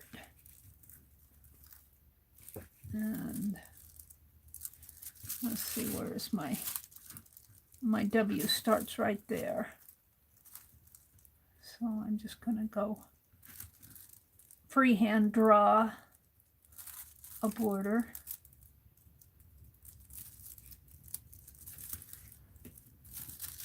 And again, I'm not going for perfection, I'm just going for a line.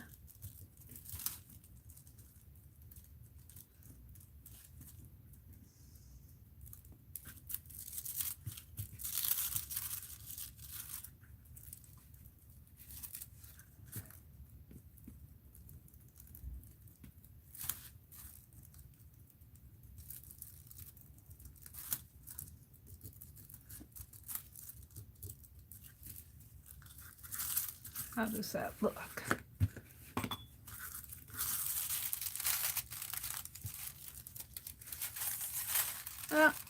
Sort of.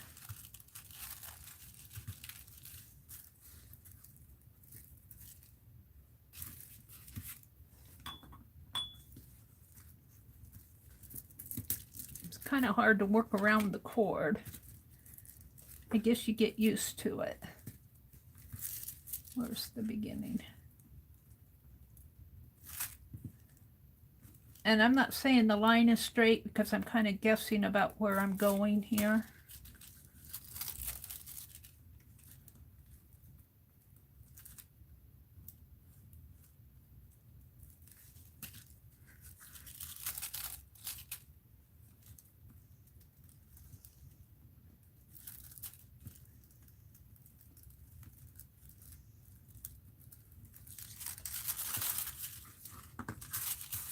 But darling, what if you fly?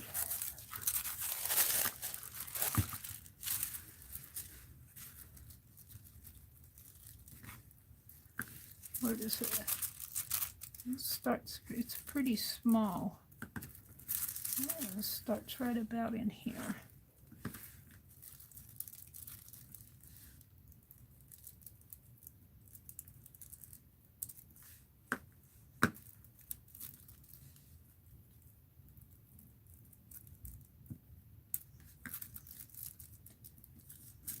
And this is where they tell you to tape your paper down because it wants to peel up. Of course, Mary never does what she's supposed to do.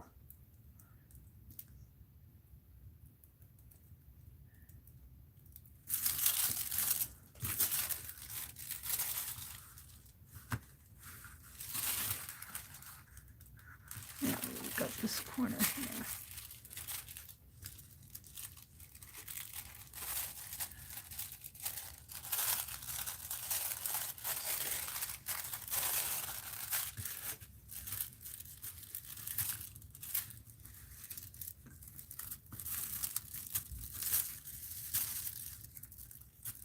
So about there and there. And I need to move it up a little. There and there.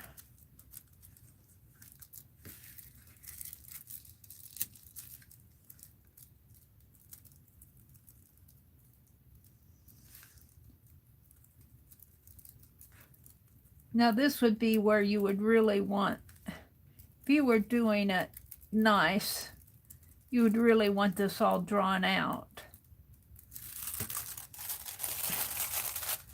I like that. I like it.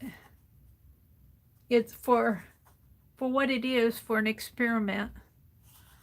I need something up in here.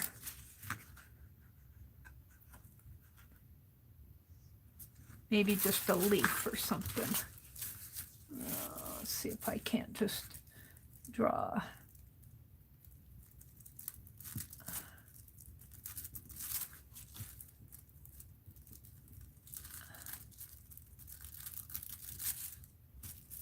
And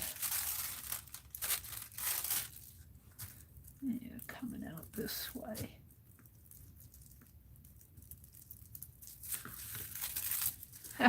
That one got a little off. Alrighty.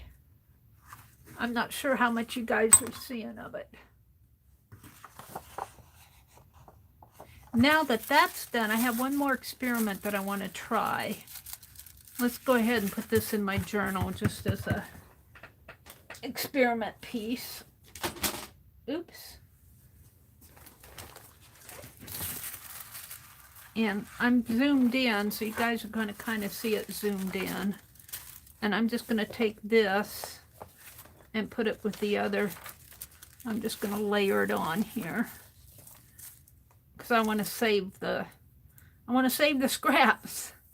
Maybe I'll go scribble off all of this someday.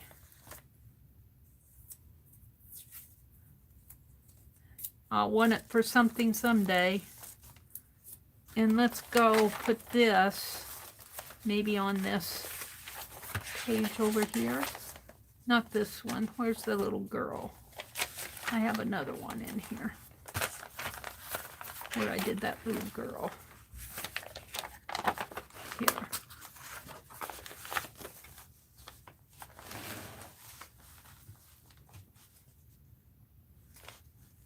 You guys aren't seeing it too straight, I don't think. I'm going to put it in there.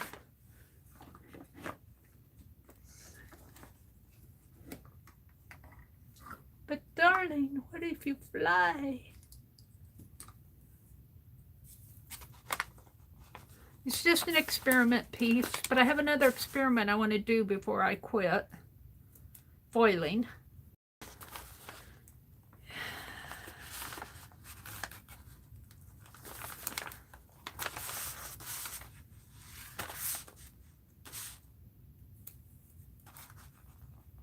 I'm hungry. We had sausages last night, sausage and pancakes for supper. They filled me up at the time. I usually have a popcorn or something in the evening. I didn't have anything in the evening last night. No fiber. Popcorn has fiber in it, doesn't it? I think. Popcorn's good for you. and it fills me up.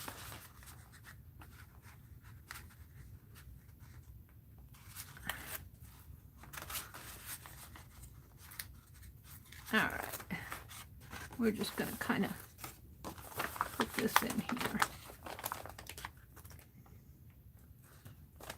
All right, about like this.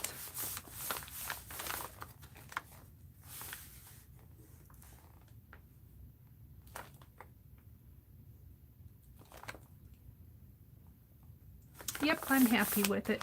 Now, I have one more thing I want to try. My journal's getting a little, it'll probably get, well, that's not ink though, that's just threads.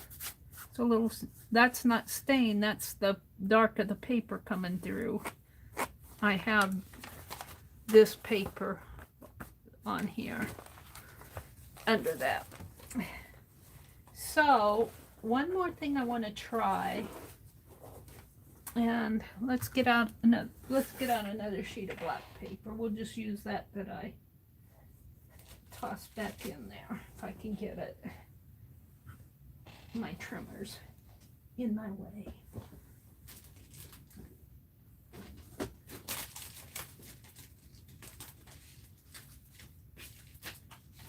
And I need a piece of foil. And I think I'll use some of this foil that they sent that I used the other day. Some of that.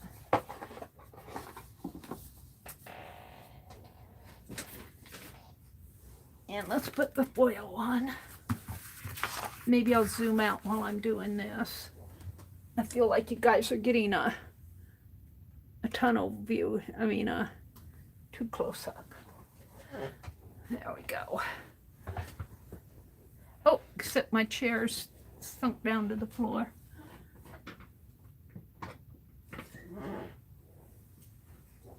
There we go.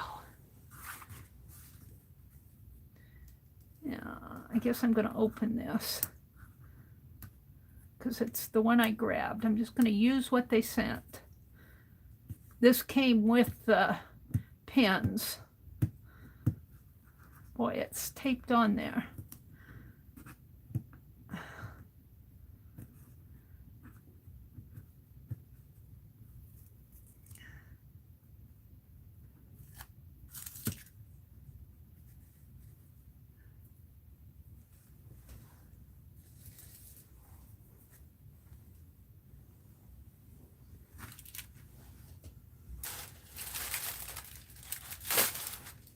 Okay. And I have no idea how large I want this, so I'm just going to put this kind of in the center. And I'll probably cut around it.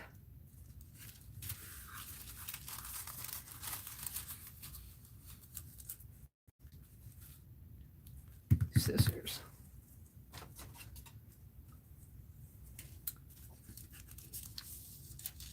So we're going to cut a piece about like so.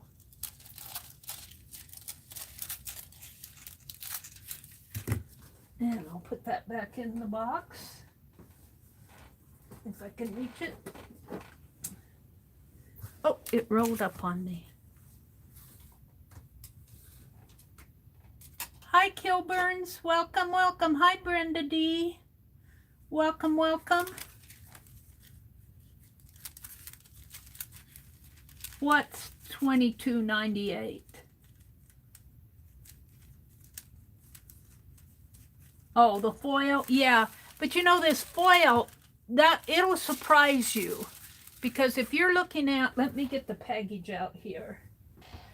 If you're looking at what I got, this foil will last you a long, long, long time. And I thought this was like 8.5 by 11 or 8 by 8. This is 12 by 12. And it has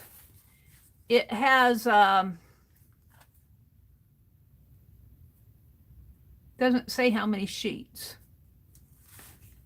15 sheets. And I've only used one sheet. And I still have scraps from it. Now I'm using the foil that came with the pens. But you stop and think, 15 sheets of what you would pay for 15 sheets of scrapbook paper that was not on sale.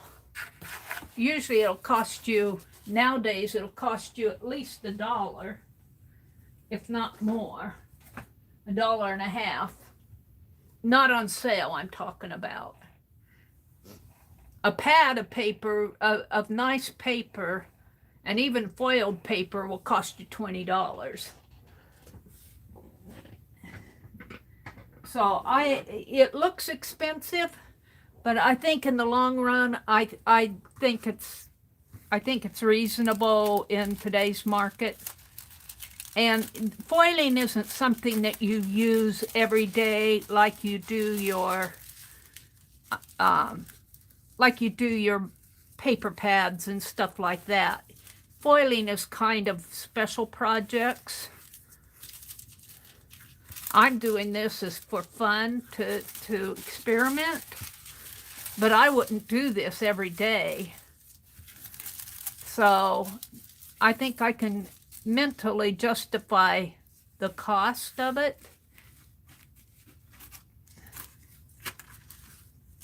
If I did this, used this like a multimedia pad, I might balk at the price a little, but I balk at a $20 pad of paper too. And I'm sure we all do.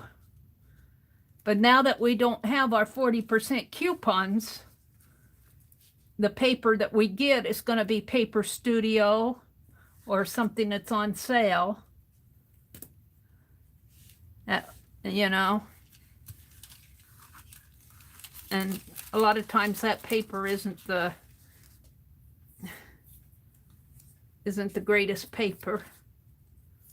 It's not bad. It's not bad. I don't mean to diss it, but what I'm saying is you pay for what you get.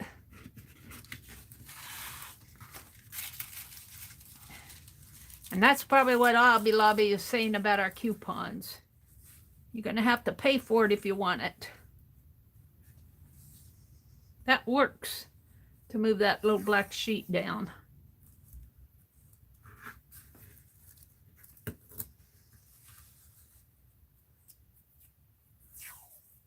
I'm going to try something and I don't even know what I'm going to try. I have to find something. And I'll show you in a minute what I'm thinking. So there's this is kind of a gold on black paper. I'm going to have a sip of tea.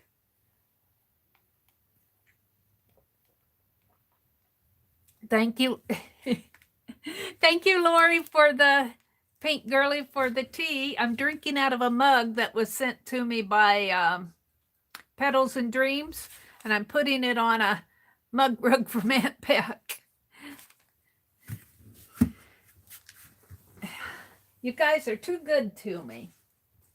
Let's use this, see if I can find something. Looky here. I'm thinking a magazine page, but it's going to have to be something I can trace around.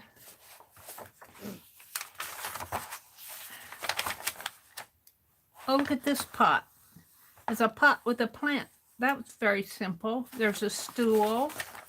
Let's see what I can use here. Now, this will be foil. I'll be using my pen on paper, but I don't think this pen will burn the paper. What am I thinking here? I'm thinking of putting the paper over the foil. But we'll see. We'll see how this works. I might try it on a little square first.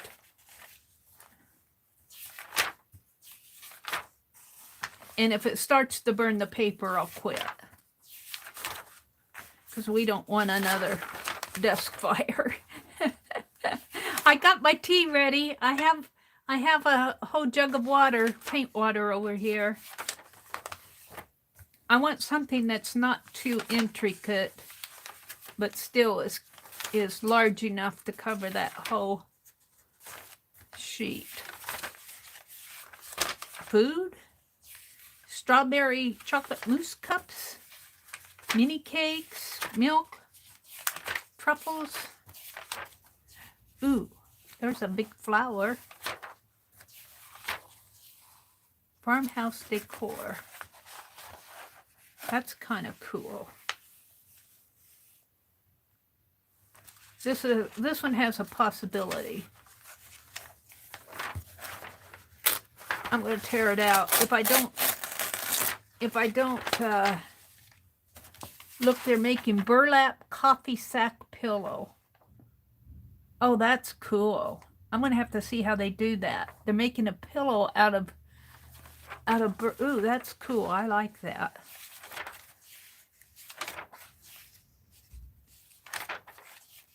Shovels against a fence. Ooh, a wreath. Maybe the wreath. So I'm just getting ideas. I don't even know if this is going to work. Collect it. They're collecting kitchen measuring spoons and bowls. Quilt patterns, shoes, butterflies, and a hummingbird. If that hummingbird was bigger, that would work.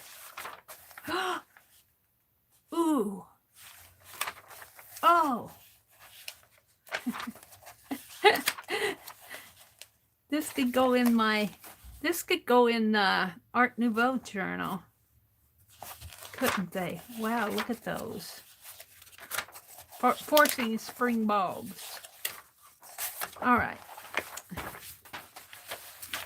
2 possibilities for me to play with.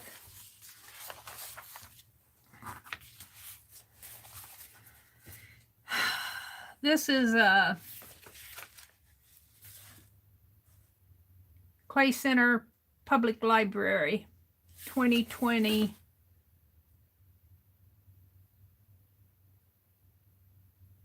May, June. It says D/J. December, January. Doesn't look like a December, January.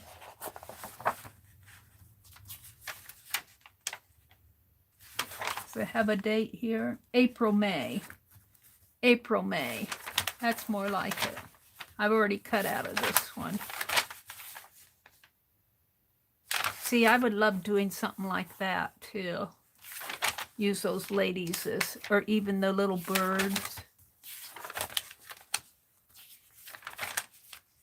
Cow, picnic box, back roads.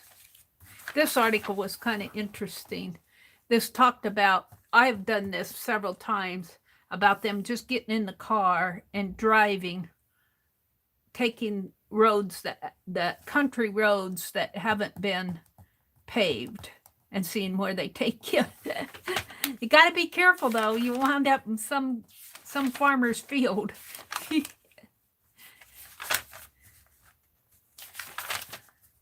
Aw.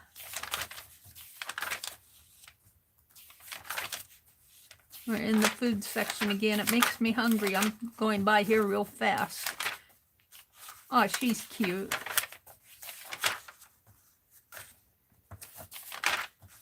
Mother's Day. Ooh, Mother's Day. Mother's Day proclamation. Ooh. Ooh. We've got a stream coming up. I'll have to remember this article. May Day. Birdseed cookies. Book club.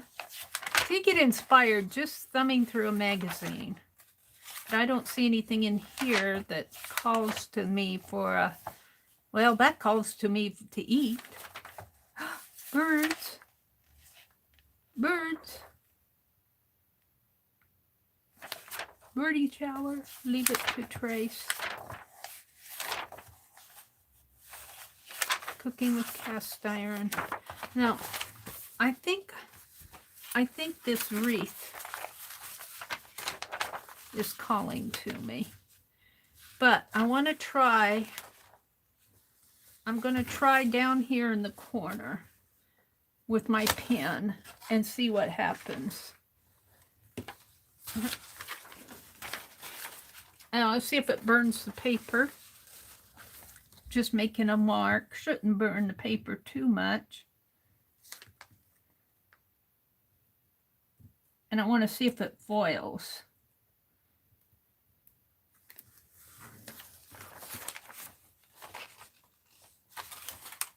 You know what it did? It foiled on my paper here. Did it foil underneath?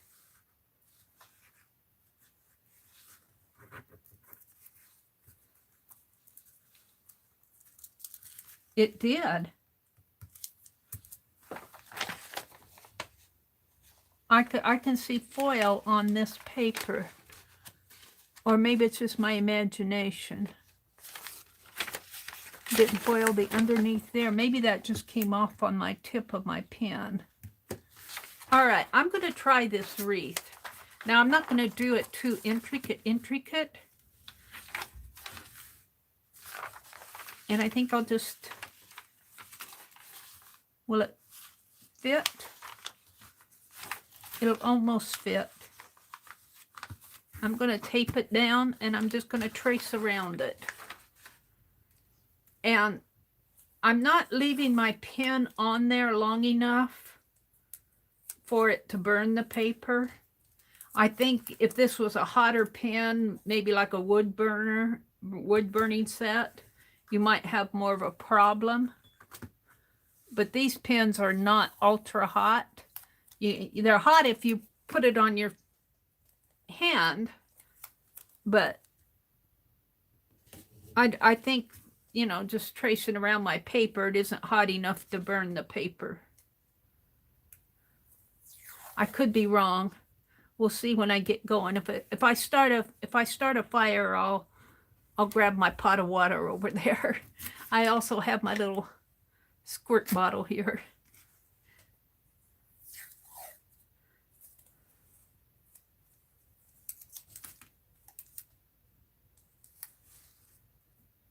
All right. So I'm going to start up here. I have to keep track of where I'm going now because I'm not sure I'm going to be able to see. I'm not sure I'm going to be able to see where I'm going. I need a sip of tea before I get started.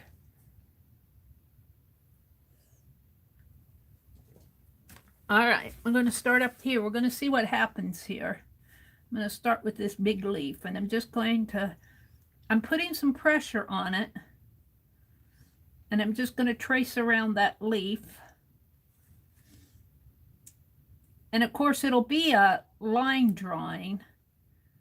It won't have shading and all of that, but you should see a wreath when I get done.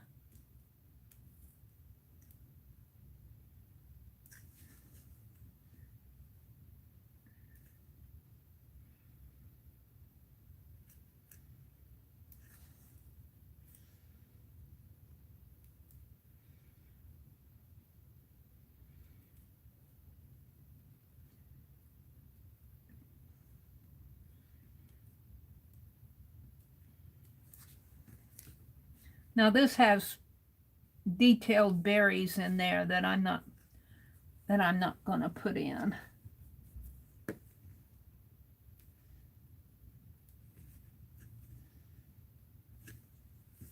And it has sort of a flower, and I'm just going to make a little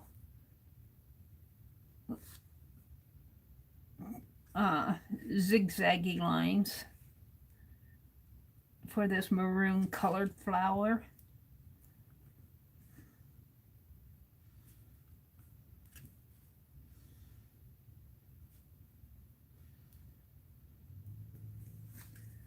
Let's do some. I don't know how this is going to turn out. We shall see in the long run, because I have no idea, because I can't see where I've gone and where I haven't, I can kind of feel the embossed area with my finger. But I kind of have to keep track. And if I repeat something, oh well.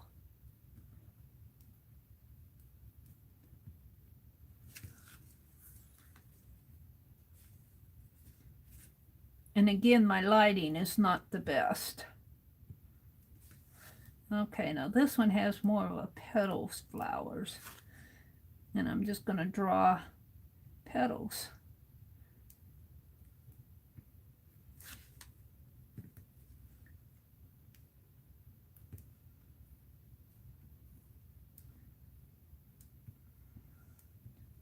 And in a way, this is something that you want to do in your own art journal. This is something to play with. Like I could see doing this and maybe put in a collage a pretty lady over this, or even a young child, or a watering bucket, or something.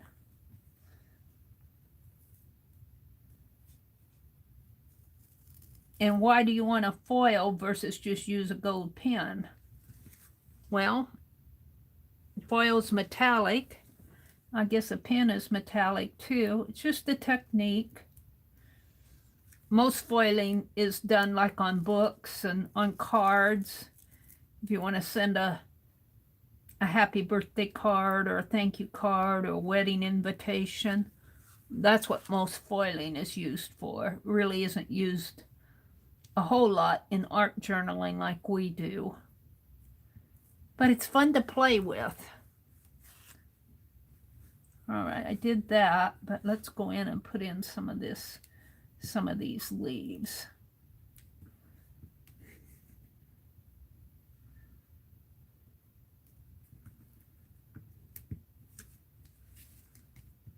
And I'm just guessing.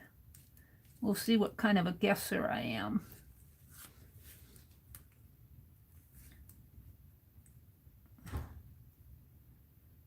And I'm working kind of fast. If I were doing this by myself, I might go a whole lot slower and maybe do more intricate things.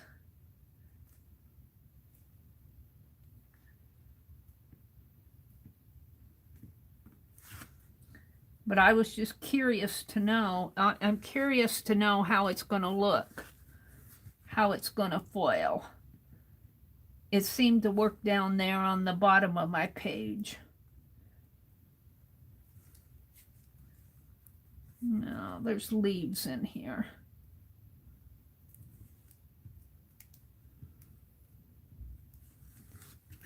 Yeah.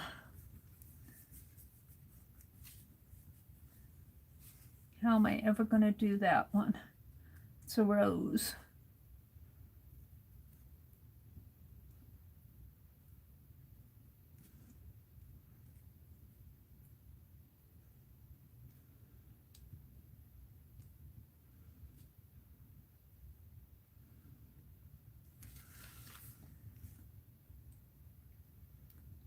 And again, this will be a line drawing. You won't see all the color and all the values and everything. You'll just see a line drawing.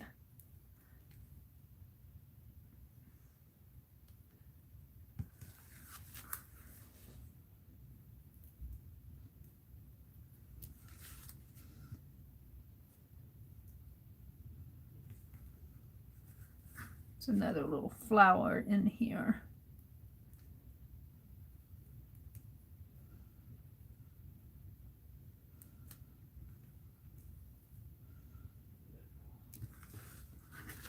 And a leaf.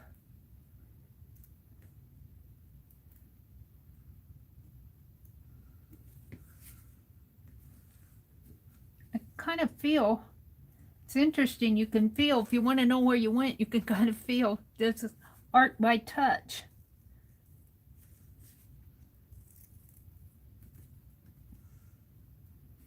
You feel like you're kind of working blind, and in a way you are.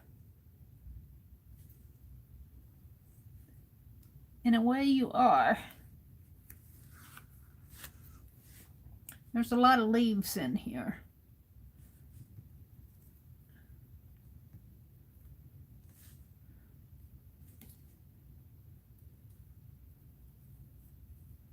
Makes you appreciate all the intricacy of something like this.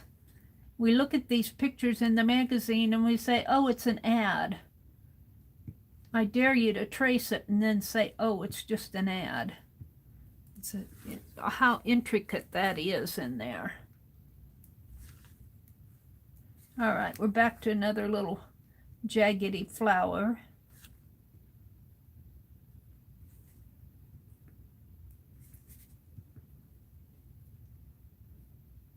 Imagine it's a carnation or a type of carnation.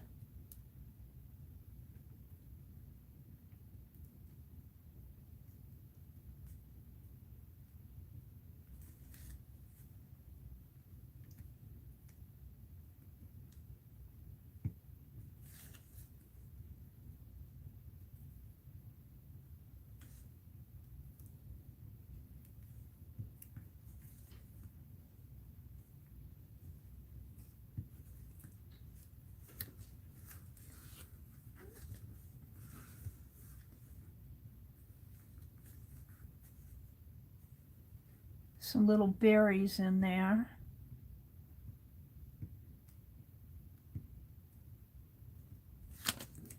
We could go back in and put some berries in here.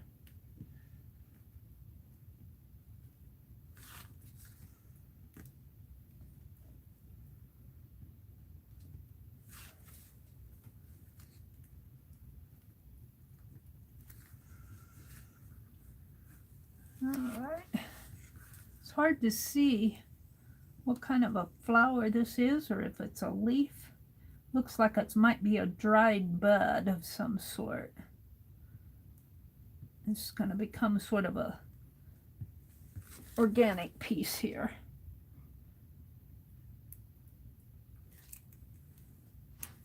I don't know what's going on in there. There's a little flower in here.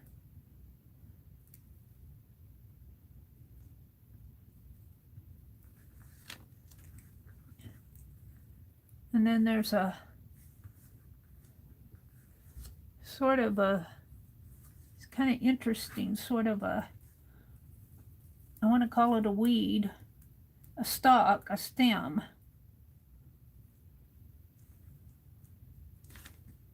Here and up here. Boy, you appreciate how intricate these things are. Once you do this, I'm really getting an appreciation of how intricate this little wreath is. I'm going to put some more berries in here.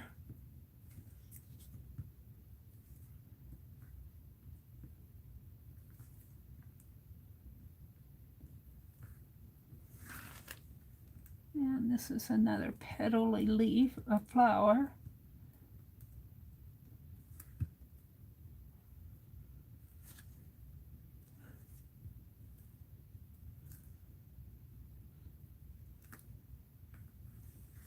We'll see how that turns out. And then this leaf comes this way.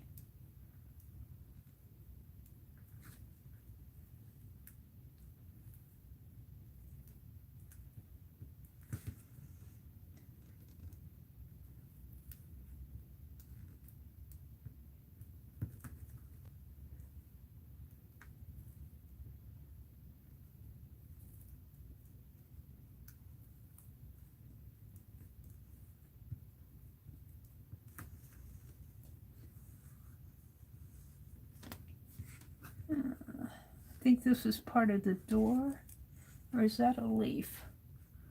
I can't tell. I'm going to put a leaf in there.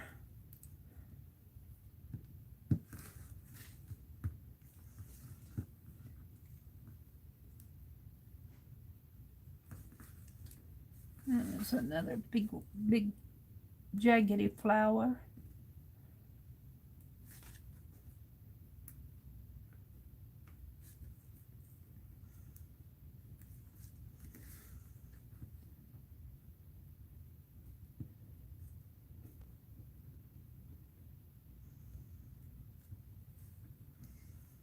It'll be interesting to see how this looks, because I'm kind of doing this blind.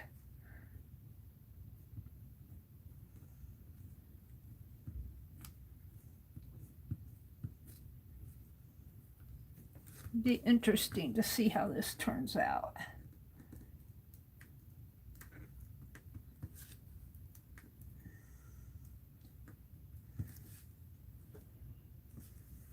Yeah. Now what's going on in there? Some more leaves, I think. Here. Here.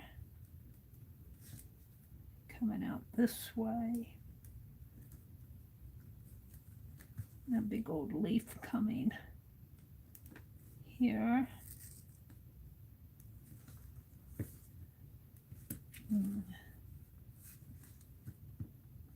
In there. A leaf coming out this way.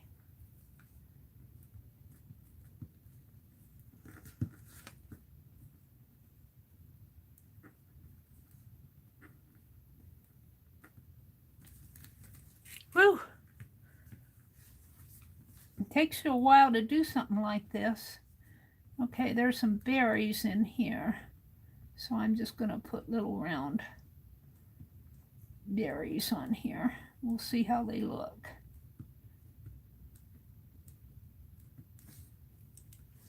And they kind of come down into there. I'll work a leaf up in here. And then this flower is really petally.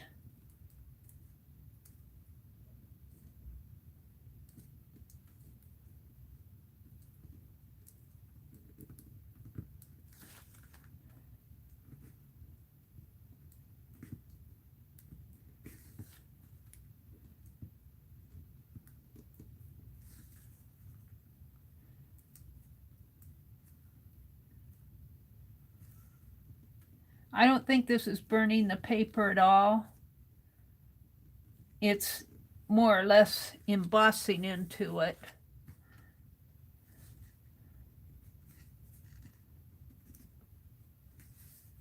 And then there's a leaf.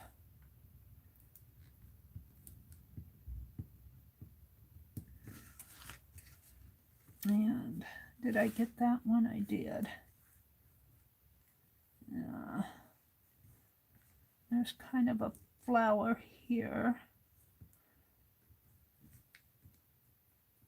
Who knows what kind of a flower that is.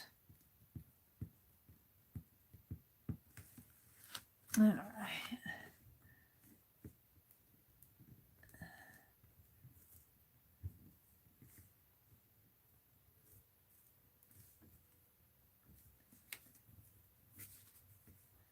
And a whole bunch of leaves. And then there's a stalk here, stem with some berries on it.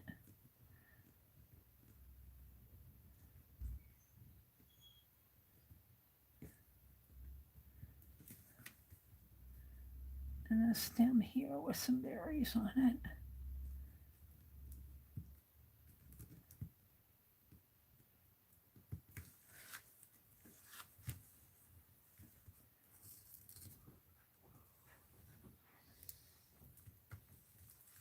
I've got just a little bit left to go here. I want to peek so bad.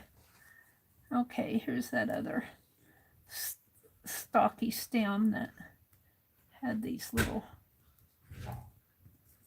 Oh, my brother's getting the paper. It must be around 7:30, 7:16.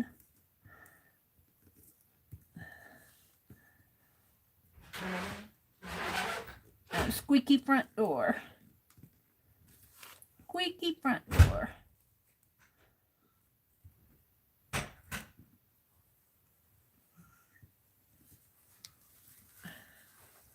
Then we got another.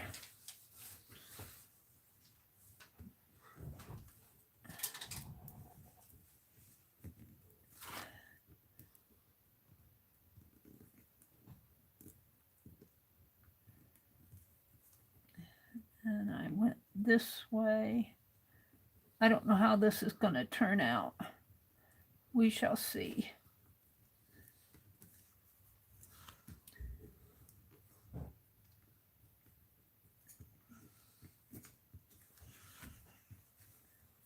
Let's see, did I do that? I did some of it. I don't think I did all of it.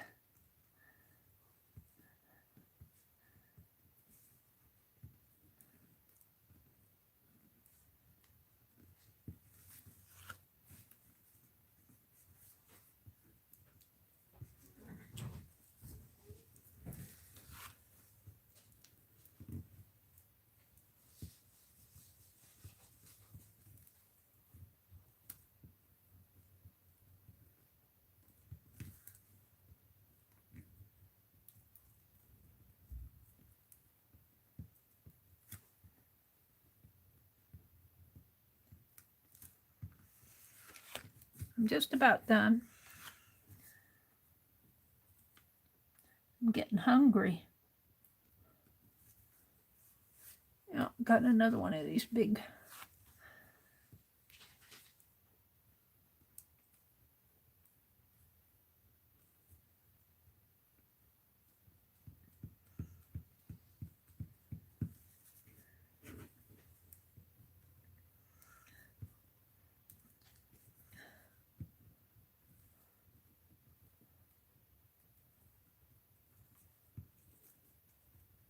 This will be interesting to see how this turns out.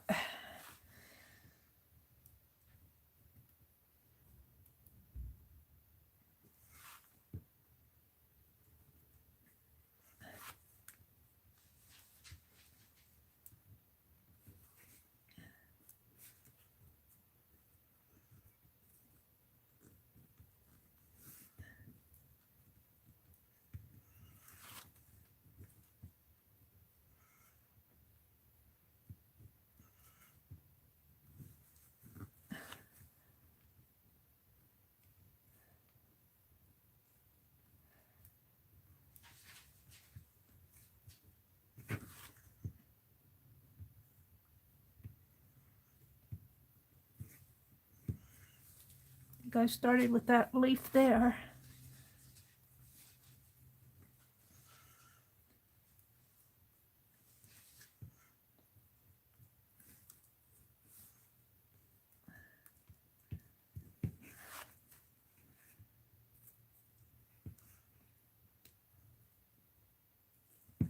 Alrighty.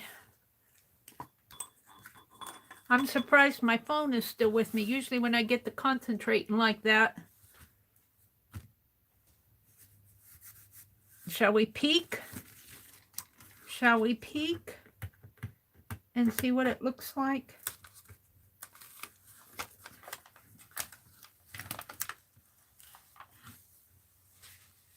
Whoa. Whoa. I like the foil. I think this is going to look nice.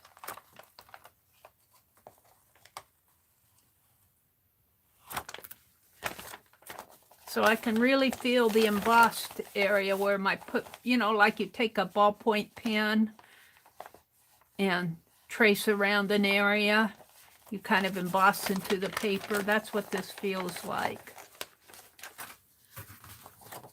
So can you guys see? Can you guys see where I went in here? I don't know. It's kind of shiny. Let me stand up and see what you guys are seeing.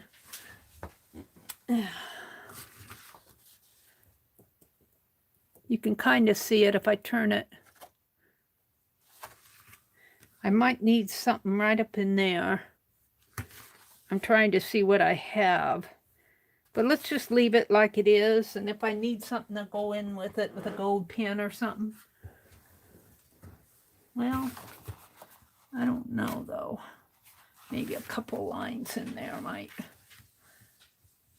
There's some intricate lines. Is there any place else? I think that's where the leaves were.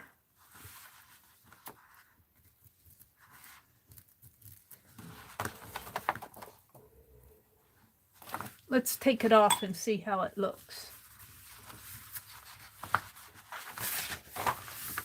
And I can feel, even on the back of this, I can feel the pressure, where you put pressure on this paper. Of course, this is not cardstock. This is a mixed media paper, drawing paper, black drawing paper.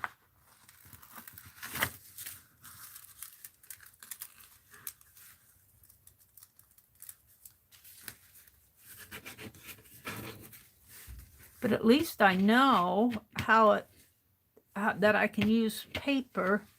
I can foil over paper.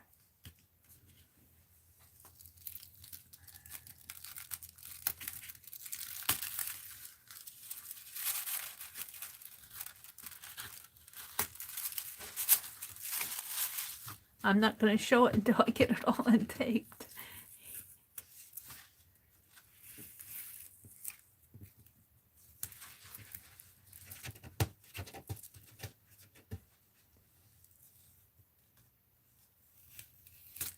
Are you ready?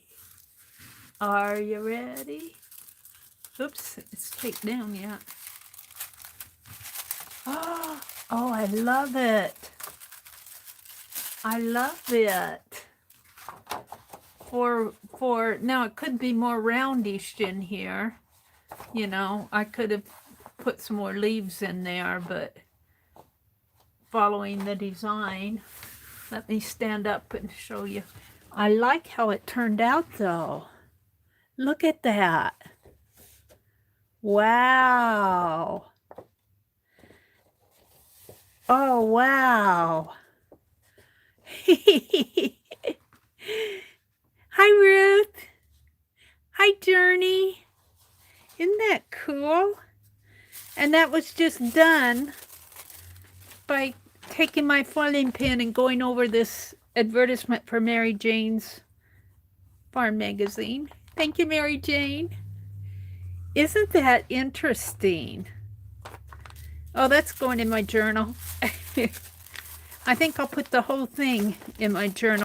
This. So I'll document. I'm going to unplug my foiling pen because I'm done foiling for the day. So, 2 experiments that I did this morning was stamping on the foil and going over the stamp directly on the foil, the stamped image on the foil. That worked fine.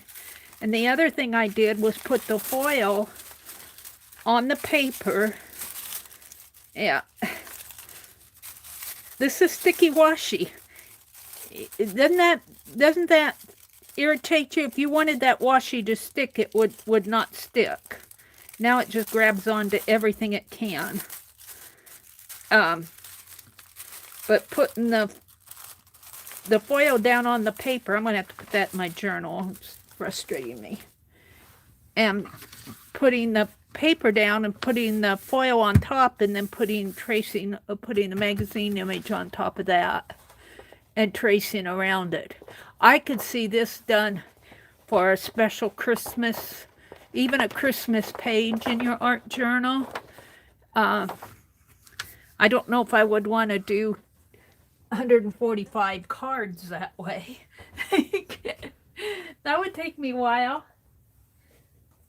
Let's put this in my art journal as documentation. I put that other foiling back here, didn't I? Where did I put it? Back toward the back.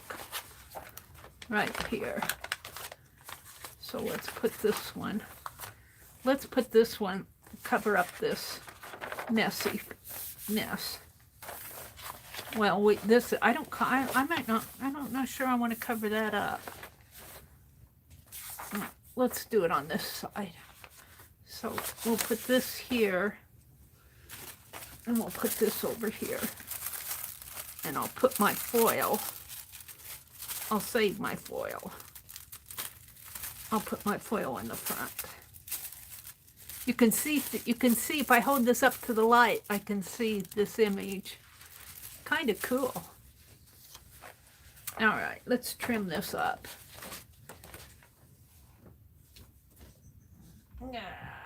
I'm reaching for my...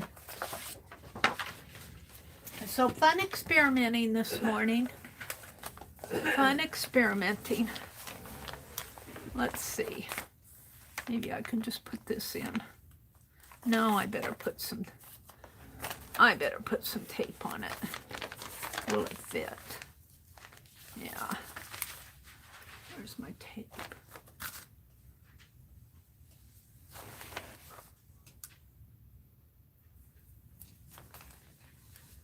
I am really happy with how these foiling pins are working.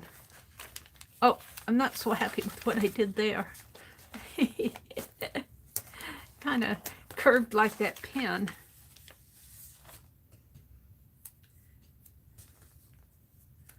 So foiling isn't something that you do, you know, like an acrylic paint page or something like that. Foiling is kind of something you do special to enhance something, like on a card, a wedding invitation, or I could see it going in an art journal page if you're doing a special page. Look at this. What are you doing, Mary? I'll clip that. You know, maybe you're doing an art prompt or maybe even doing prompt cards. I could see foiling on prompt cards. Something really simple. Divide out those lines and then just foil a real simple design on each prompt card. That would be fun.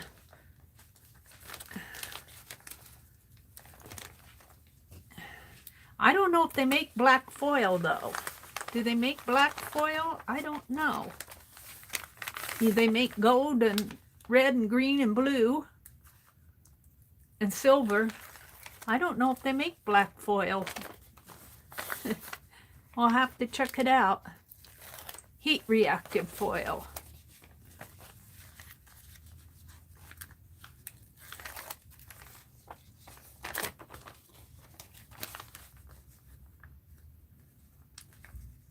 Boy, I'm getting hungry.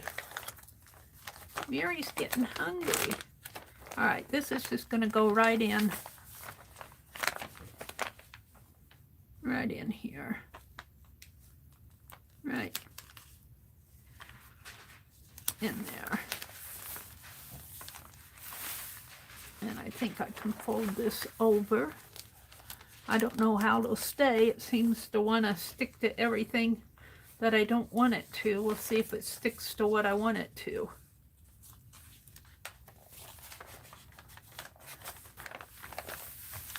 And then I'm going to trim my pretty down. I'm really happy with how this turned out. So let's trim this to about 8 1/4 by, excuse me, by 11 to start with. Yeah.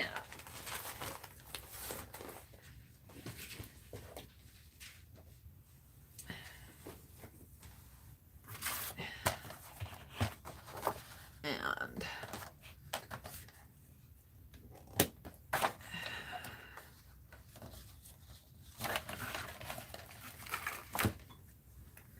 move my pen off my desk.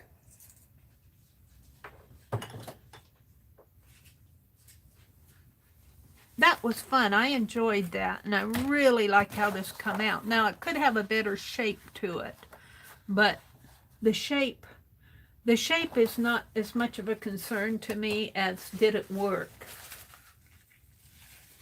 That was more my concern, was could I foil over a magazine image?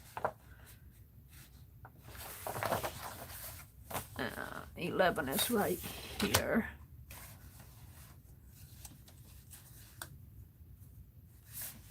Make it by, what did I say, 8 1/4? 8 1/4.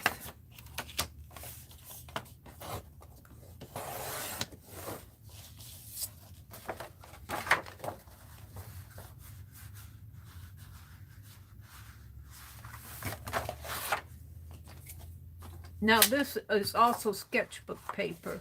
I think if you'd use, it would just as a thinner paper. If you use cardstock, this would not be as, what do I want to say, crinkly. It'd take it a little bit better, I think. All right, we're gonna see what if this will fit in here now. I want to put it here. Oh, I might have to trim this down just a little bit more.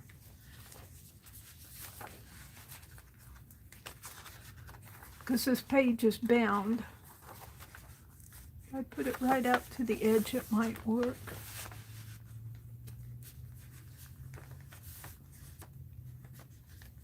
Right out to the very edge.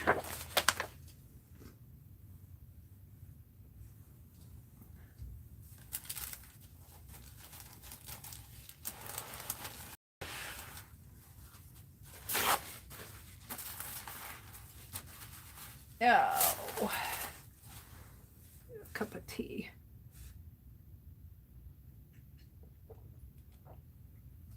I guess I'm going to have to make more than 1 cup of tea when I come in here because I've really been drinking it down.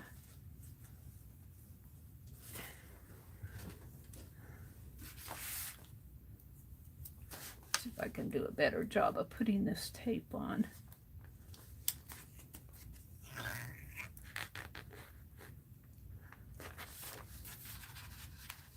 And I really do like this dollar store tape for what like I said, my journals lately are more keepers, commonplace keepers, commonplace journals than they are being expressive art. I mean, they're art, but it isn't like I'm doing an art journal page and adding a quote and all of that on every page.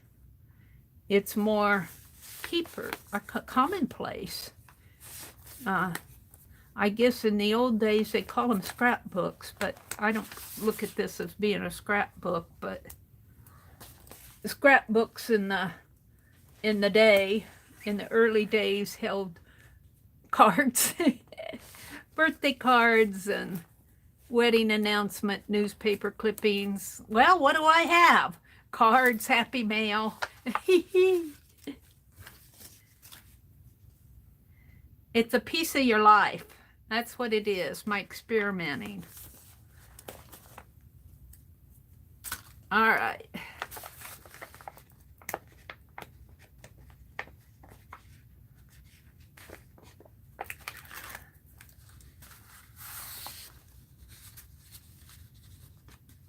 And I was watching Lori Mae Jenkins and her Purge book, where she was showing the book that she's gifting to Arlene.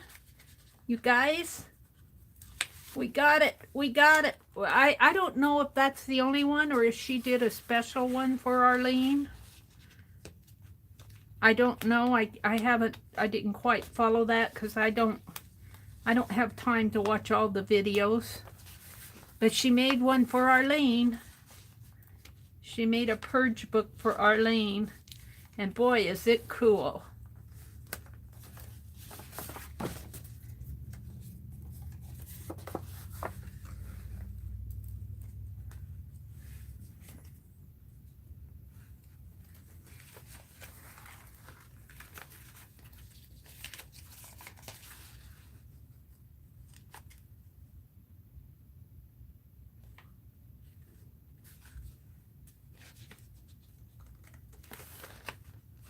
Oh, this one went down. This one decided he wanted to... No, I guess he's over here, isn't he? He's over here. Well, he's kind of going in crooked. We've already got the center one down though. Can I pull it up?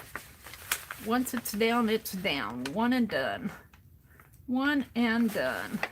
I guess it's going to be like that. I shouldn't put that center one down until I have these others. I'm not happy with it.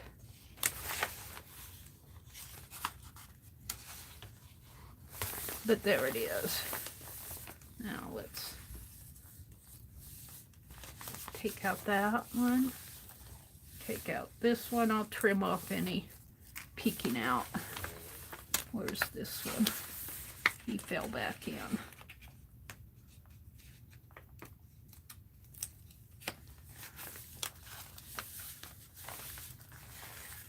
He's kind of crooked. Not too bad though for just getting him in there. Oh, I'm so happy with this. I'm happy that I know I can do it. It really turned out nice. Let's throw all my scraps away. And I want to document.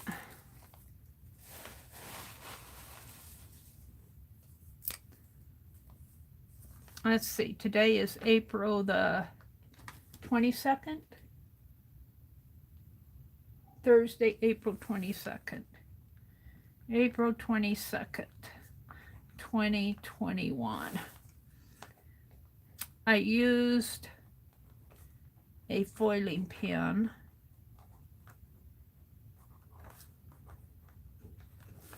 and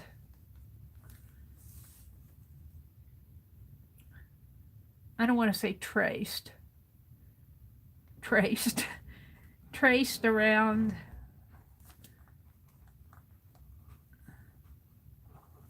the wreath out of the Mary Jane magazine, out of the Mary Jane farm magazine.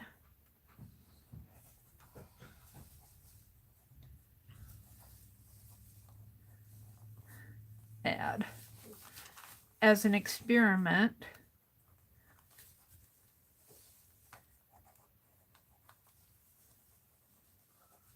to see if I could foil an image out of a magazine, and I imagine it would I imagine that it would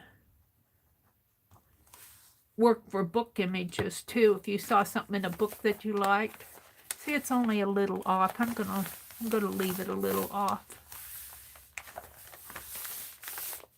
Oops. I'm happy. I'm a happy camper. And let's see. I should document this if I can. Let's see. April 22nd, 2021. I stamped on heat reactive foil.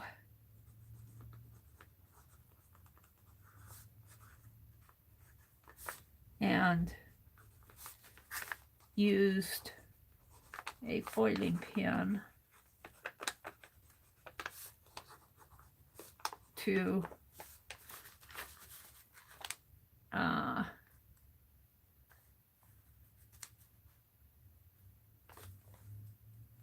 I guess I just put trace out the stamped image.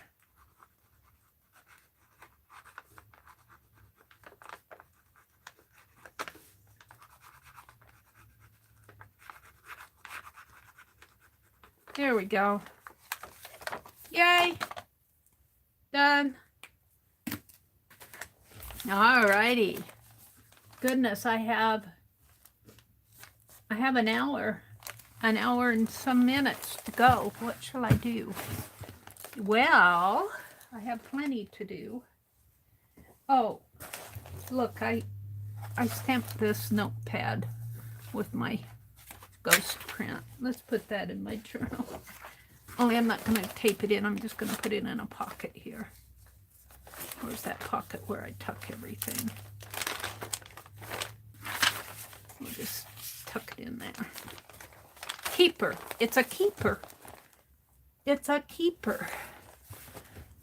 All right, you can look at that while I figure out what I'm going to do next here. I think I know. I think I know. How about we do a border? Oh, look, and these are some rusty pieces that can go in that bag.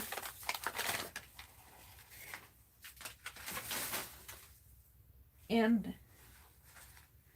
wait a minute here. I gotta put this up right, or it's gonna spill. I don't want rusty bits on the floor. And I could make a tag out of my ephemera package.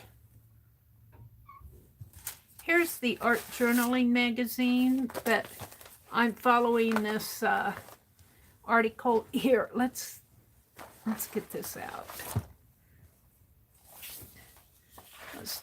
This, my rusty journal, is going to be this Lynn Hasty, Lynnhasty,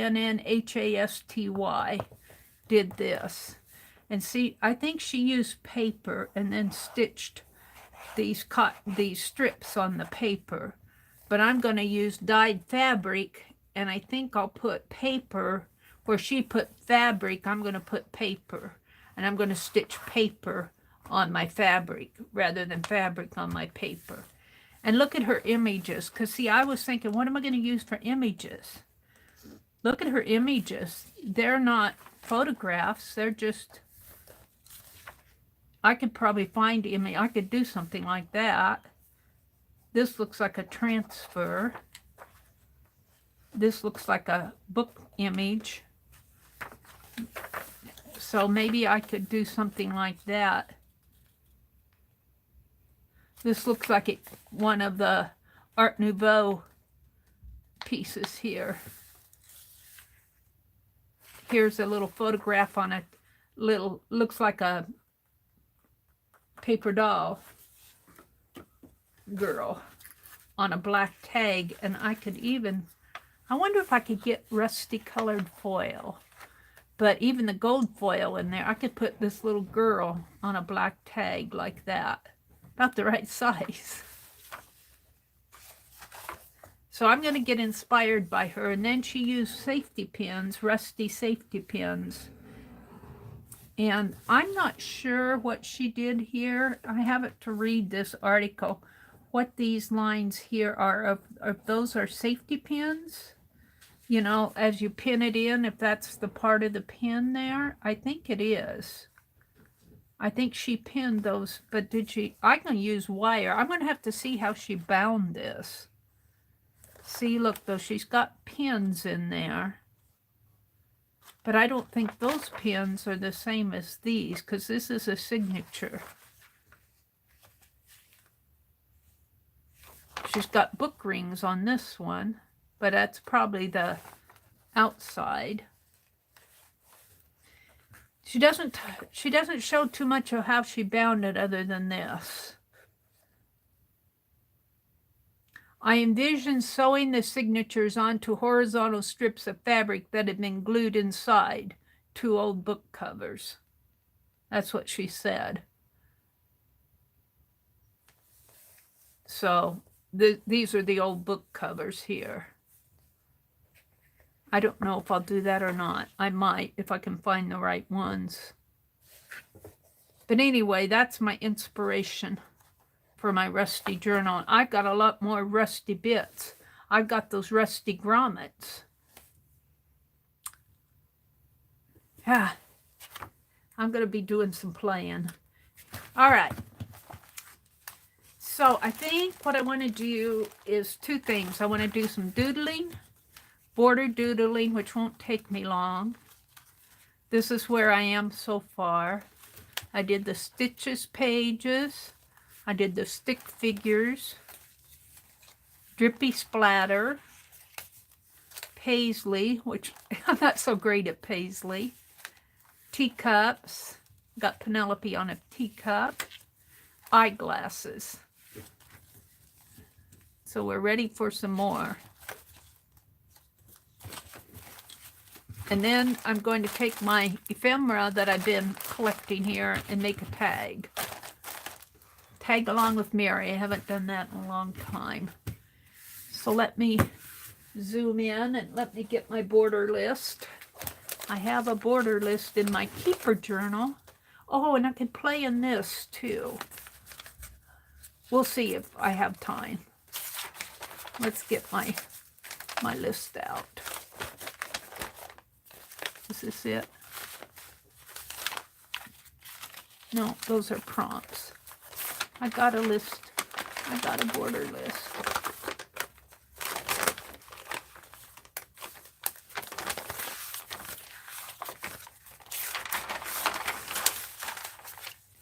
See, I got stuff I need to put in here yet. I stopped. I got tired of journaling. Where's my list? It's here somewhere. Oh, there it is. I have to remember it's on the Hello Spring page. The green background. All right. So what I want to do.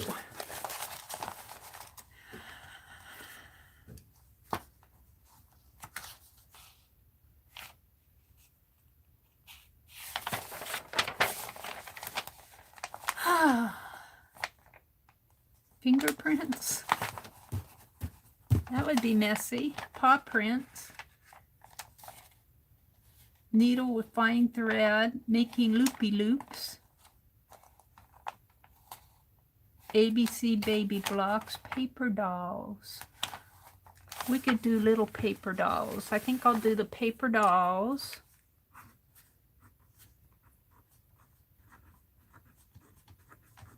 Let me write this down on something.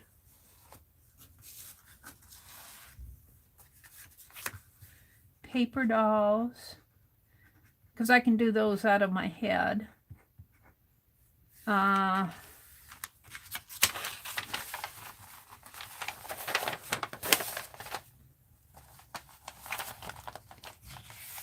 Cogs. I was saving this for something.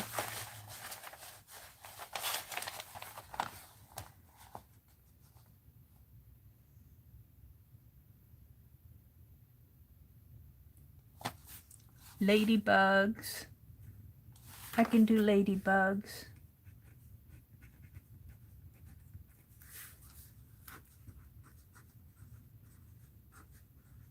And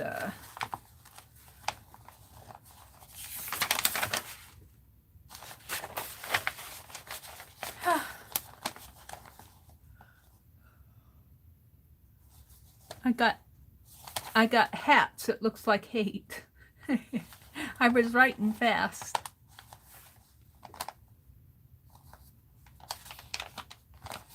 And rabbits? No, I have to practice rabbits yet. One more. I'm thinking. Do, do, do, do, do, do, do, do. Swiss dots are little tiny dots. Aren't they in a pattern though, like 5? Like that.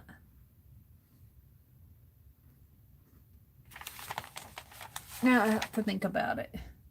Vines, teddy bears, plants, snowflakes, hot air balloons. Hot air balloons. Let's do hot air balloons. All right, I write it down here because I'll put this list back. Hot air balloons. Because I have a short memory when it comes to this stuff. Okay, let's put this back in my journal on the Hello Spring page with the green background. Whatever that might be.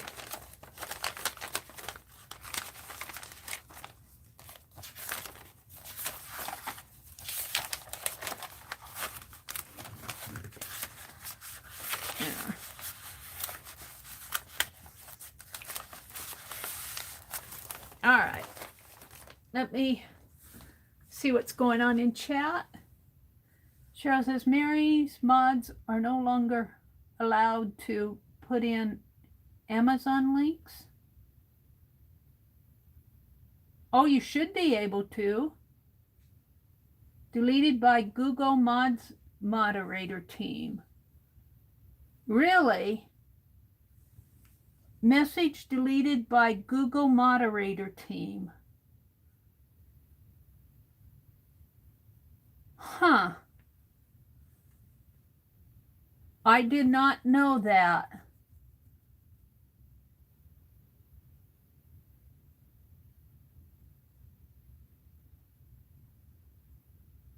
Really? I'm going to have to check that out. I was not aware. I was not aware of that. They probably have an automatic bot that listens to everything we say and what we put in. It's called Big Brother. That's really interesting. I didn't know that. I could have done that myself. Well, you know what? That's interesting. I'm going to have to check that out. Because I was going to put some, I think I can put links in my own description box, but I don't know if I can put it in. I'll have to check that out, Cheryl. I was not aware. It happened twice. Well, it looks official because it says that it was deleted by the Google moderator team. It might be a new to YouTube thing.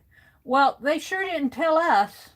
They, you know, they should send out a newsletter or something if it's a new thing.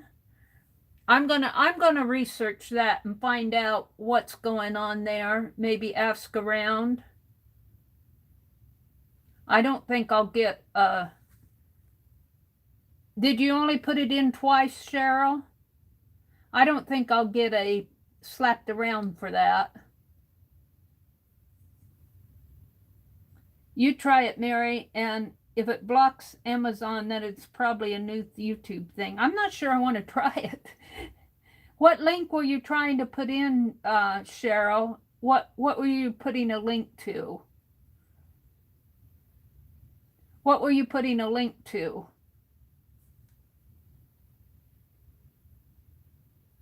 Oh, the decal foil? Okay, let me see if I can. I don't know if I can or not. It doesn't make sense. It could just be because of the advertising, but in a sense, the advertising, that doesn't make sense to me, because if they're running ads on my page, then I should know what ads are being run, and I should know if I can't have any other links to any art products that we're talking about. I should know that. They haven't really told us generally, I don't think. Let me see. Art foil on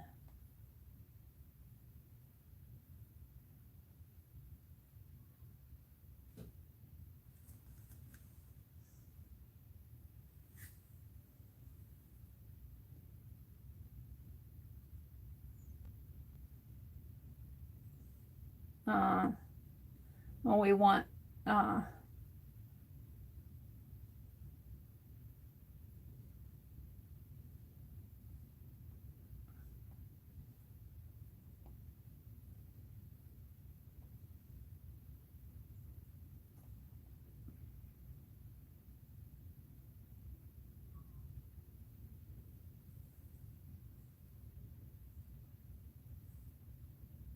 Here, I'll see if I can put in some Heidi Swap.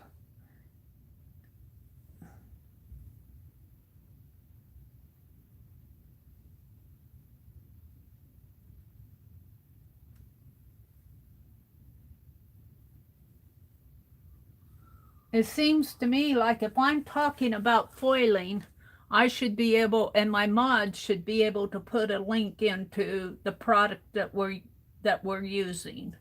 Otherwise, they're being pretty darned restrictive without telling us.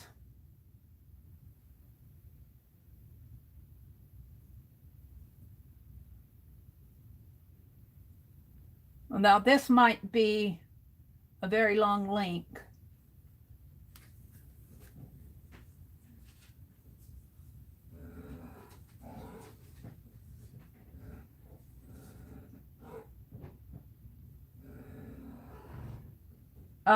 Cheryl, can you message me the link that you used? Maybe it's the link that you used.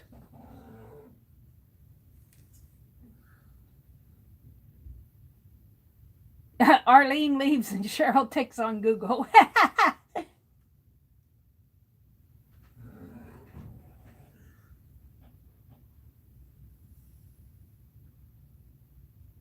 Yeah, if we put in a... I need the link that Cheryl used. Did Diana send it? Wait, let me see. Now she's talking to me about the Saturday thing. Hi, Anne. Cheryl, are you here? Cheryl, can you message me the link that you used? It might be the link. They haven't taken my link down, have they? My link is still there. My link to Heidi Swap is still there. Now, I don't know if that's because I own the channel.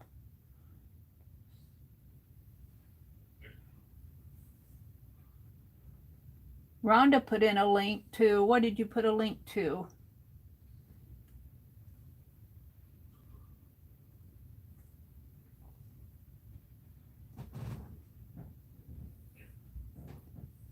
Brandy Craft, okay. Here, Cheryl gave me the link. Let me copy the link and see if it works for me. Thank you, Cheryl.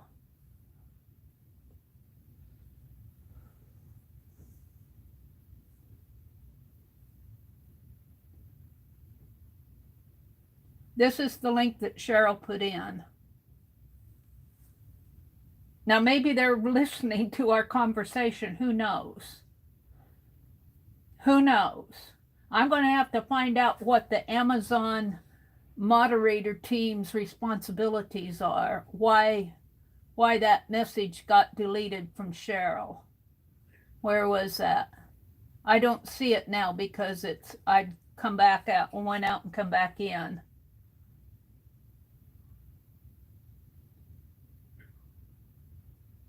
Oh, did yours go away too, Rhonda? I went out and came back in. Yours went away too. Okay, maybe it's a mod thing. Maybe I need to check and see what permissions. Let me check into that a little bit more. Would you try a link to Rosemary's Etsy store? Stays for a few and then disappears. Try a link to Rosemary Morris's Etsy store, maybe one of her caboodles, if she has a caboodle or a cantha quilt thing, and see if that works for you. Let's see if it's just an Amazon thing you guys are having trouble with, or if it's like Etsy or anything sales related. It might be a setting. I'll need to check into that and find out why my mods, because mine is still out there. Your mods should be able to, but maybe I'm just, maybe I'm out of the loop on a permission or something out there. They change things. It stays for a little and then it disappears. Try Rosemary Morris's or somebody's Etsy store. a product out of an Etsy store. Maybe if you can find foil, some sort of a foiling on Etsy. I'm lagging behind here on my own stream.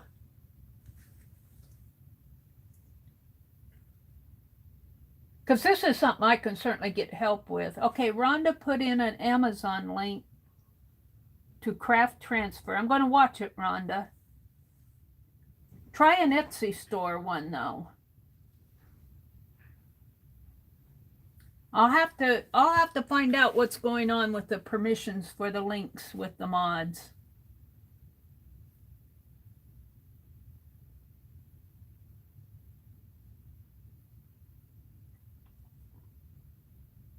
Oh, it disappeared, didn't? Message deleted by Google moderator team. Let me write that down. Message deleted by Google moderator team. Doesn't say YouTube, it says Google moderator team. So why is the Google, why doesn't it say YouTube moderator team? Let me check on something.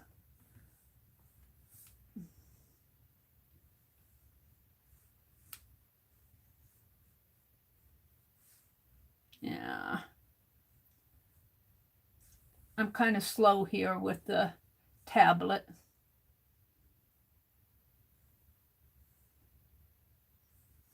Because I have to find my way around. I use my phone so much, and my tablet is not like my phone.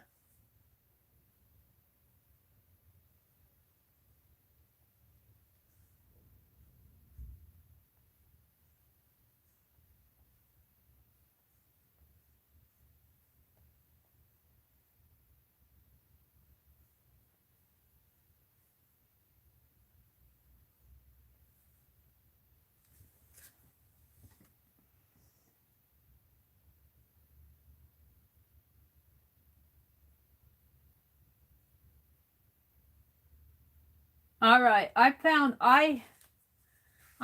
some information going back to 2012.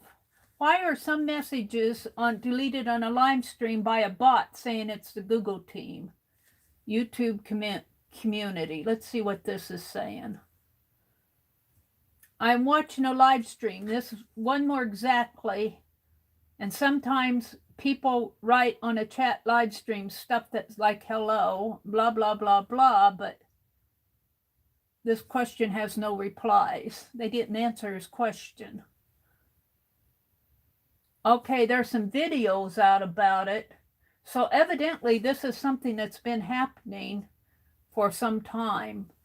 Multiple reports, YouTube auto-censoring like live stream chats, rounding into comics. October 18th, 2018. Other users report that if your comments are deleted by the bot too many times by a Google moderator is notified.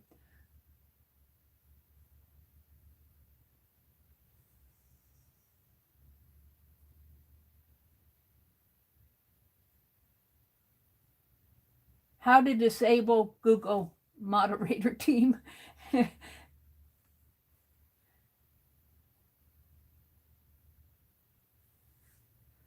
I'm going to have to research that. If you type this message deleted by Google moderator team into your browser, you'll see that this has been happening for a long time. I don't know if this is something that YouTube live chat moderators delete YouTube live streaming APA Google developers require parameters ID string. The ID parameters identify chat moderators to remove. Blah, blah, blah, blah, blah.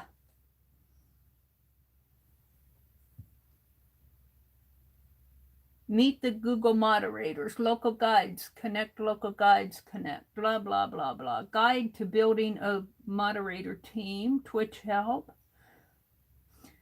Google and YouTube moderators speak out on the work that's giving them PTSD. Post-traumatic stress.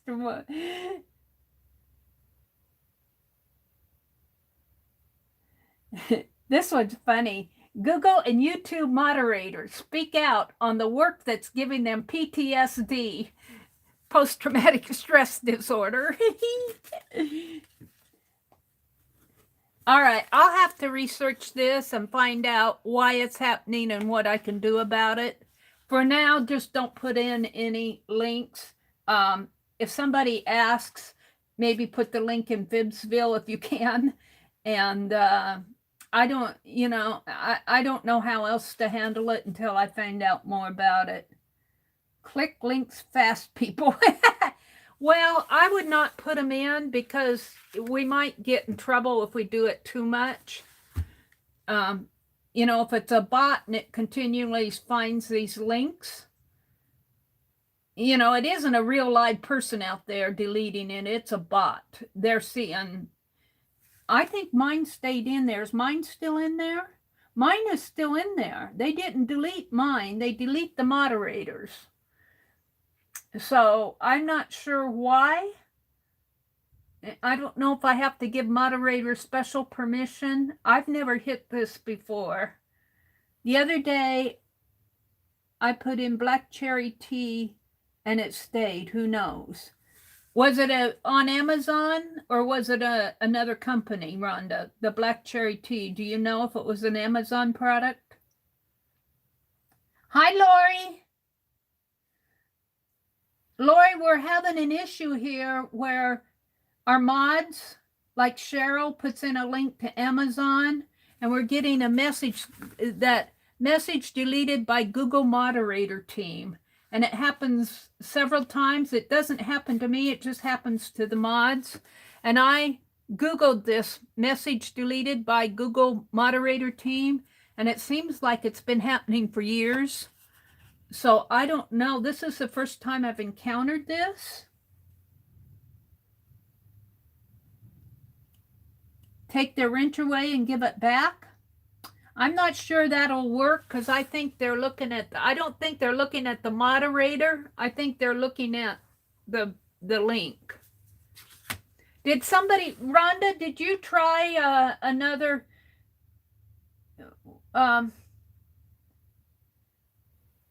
did you try another, like an Etsy store one?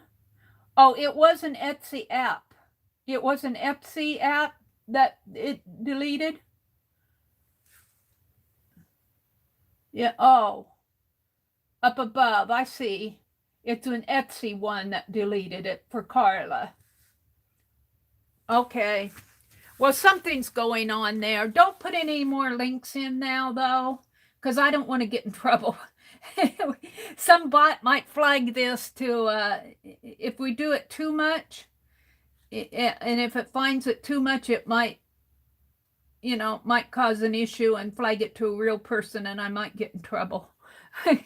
So, real person, if moderator team out there, if you're listening, this is the first time we've encountered this. We don't know what the world's going on. We're trying to figure it out. So, don't get us in trouble for something we don't know about. Don't put in any more links, moderators. It deleted Rosemary's too? Okay. So it's not just an Amazon link.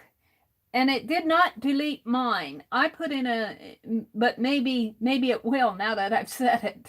I could probably come in as an alias, not as myself. I'm in here as myself.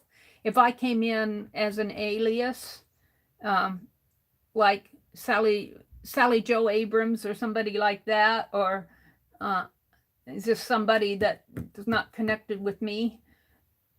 Maybe even on a different, not on Google, in a different account, maybe on a AOL account or a Yahoo account, something like that, and come in and put in a message, it would probably delete mine too.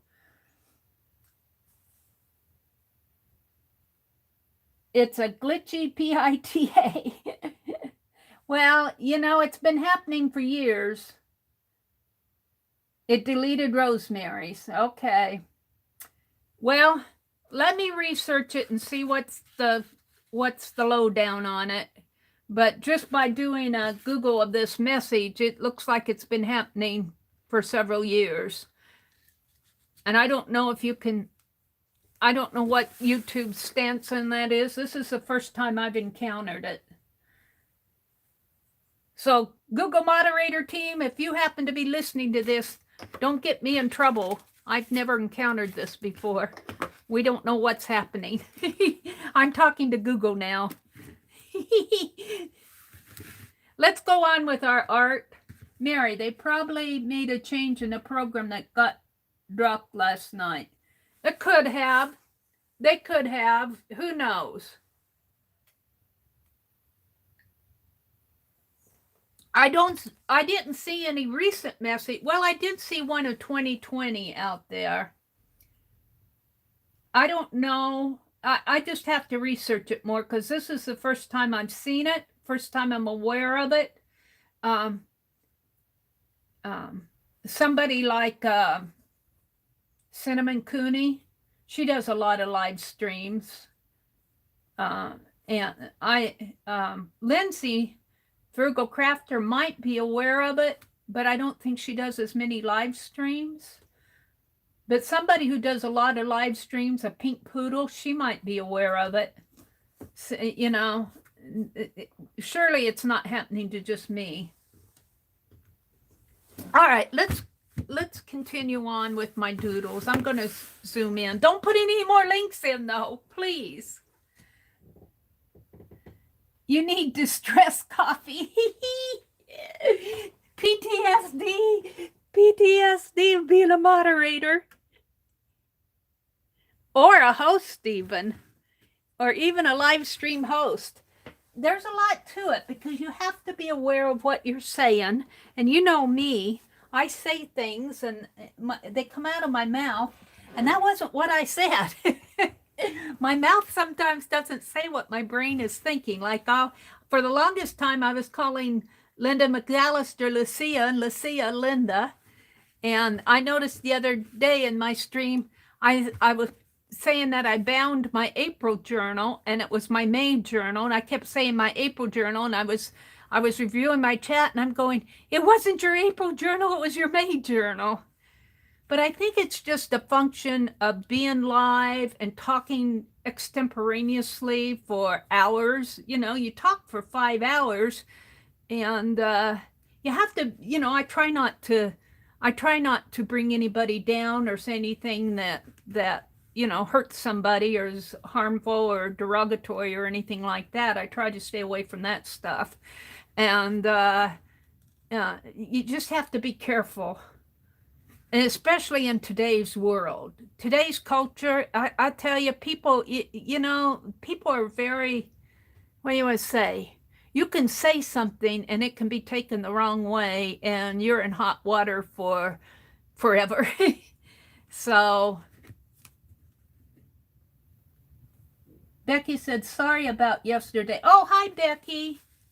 Oh, Becky, it happened. It's just an internet thing. There's Becky. Good morning, Becky. Journey, what? Oh, Journey's serving us coffee. Becky, we just went through something. I don't know if you heard. The mods are having trouble putting in links to like Amazon and Etsy. And Mary, don't say anything offensive. I don't say anything offensive. Oh, well, I try not to. I really, really do try not to. But I have to tell you, that is, sometimes I say things and they get taken the wrong way. And you just cannot get into somebody's head and tell somebody else that isn't what you were saying, you know, because they heard what they heard and what they heard to them is how it was. And, you know, it's useless to try to argue about it. So, and some of you may know what I'm talking about, some of you may not, but it's just better to say, okay, let's just move on. you know, and that's what I try to do.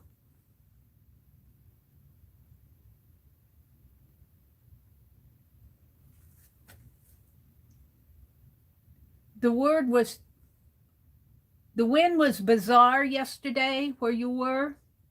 You had quite a storm there, huh? Aw, thank you, Carla. Good morning, Becky. Okay, Becky, I'm going to doodle some borders here. I want to get back to my art. I just want to art. YouTube, I just want to art. We just want to share our art. We want to say where we get our foil. Please don't diss us because we say we think that this foil works for us and we want to share it with our friends. That's really, well, see, Mary's going to get off on her saying offensive things if she's not careful. All right. So what I wrote on the back of this, paper dolls. We're going to do paper dolls. So I think of paper dolls as having little dress tabs.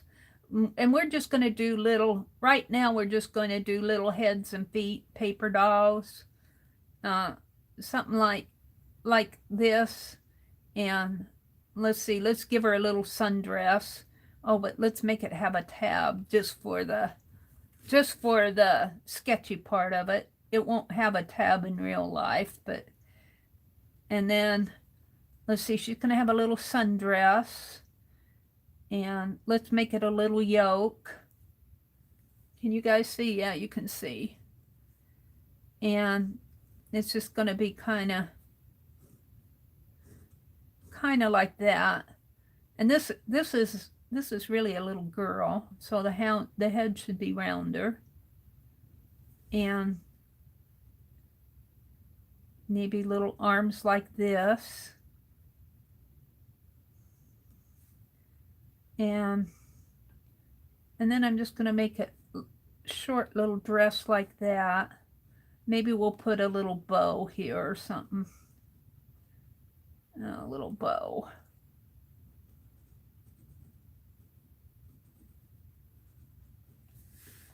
And let's give her little legs here, like this.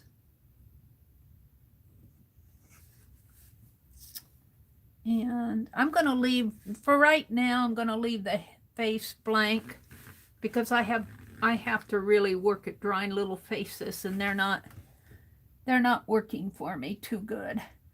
I need to practice tiny, tiny faces. Now I'm not in the mood to practice tiny faces this morning. I'm getting hungry though. All right.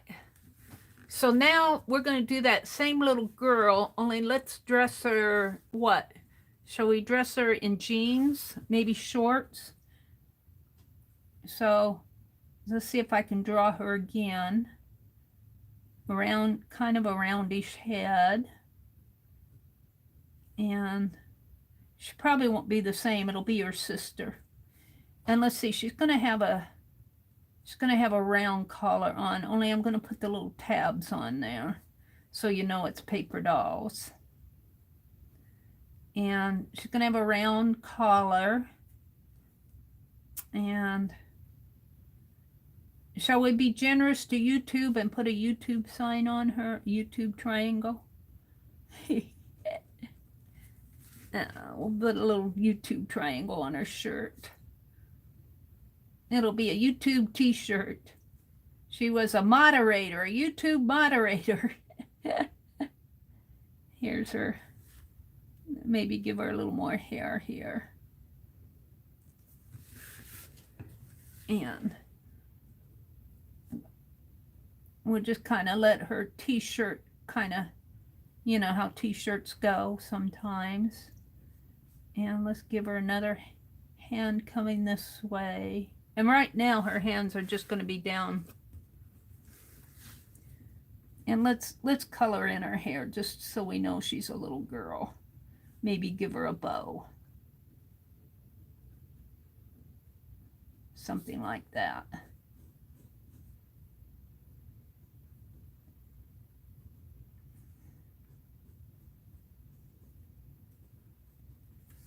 And she's an at-home worker, so she gets to wear jeans. Oh, better not make her legs too long or she'll be taller than her other one. And she's wearing jeans. These are her knees. There. YouTube moderator. Let's see, what else do little girls wear? Son's bathing suit, but what else? No storm, just a crazy wind. Aunt Beck said, crazy wind. Kimberly says, Judy and I are mods at Joyce's, and last month we were not allowed to type the word toe. They kept taking the word toe away. Oh, dear. Why would they take the word toe away? Kimberly says that they had the high wind too. Shorts? Shall we give her shorts? Okay. And maybe a little sun top or something rather than a t-shirt. All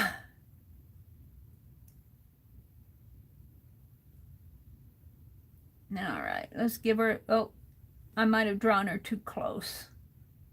Well, we'll see.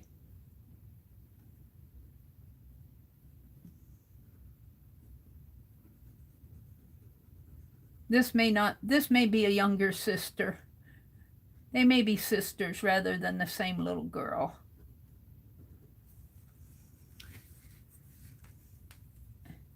Okay, so let's give her like a little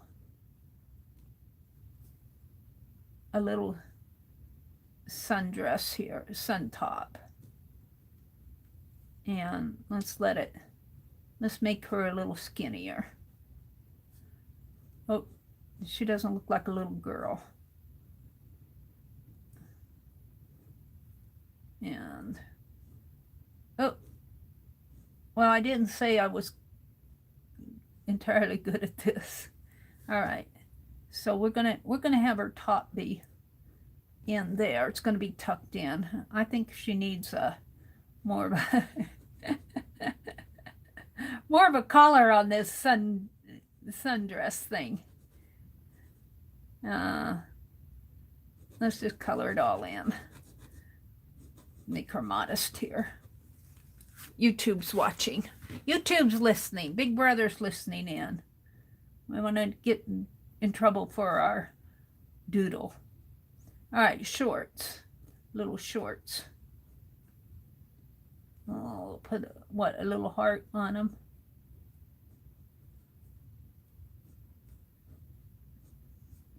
And her little legs here, little knees coming down like that. And let's give her a pair of sandals. She's a little taller. She must be an older sister. I'm like kind of out of frame here. Hi, Jane. Good morning. Pajamas? Like a nightie or a pajamas with the two-piece. We could do both. Let's do the little nightie because I feel like she needs a long outfit here. And these are supposed to be paper dolls, so they got. I'm just going to darken in the tabs here so that you know they're paper dolls. We could do a couple little outfits over here so that we know they're just modeling them. We'll stop with this one and do some little outfits over here.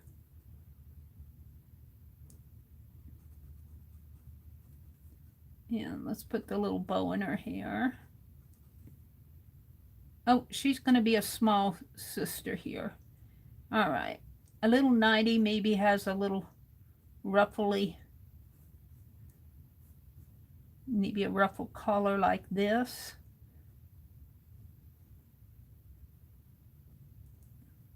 Something like that. And then it comes down. And we won't give her shoes, or we'll make them real small.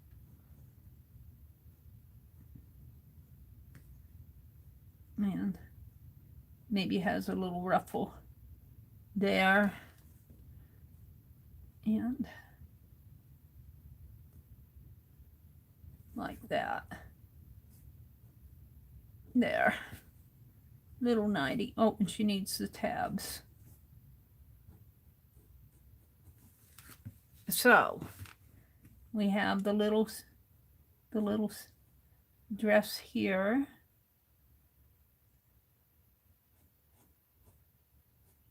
Okay, kind of short.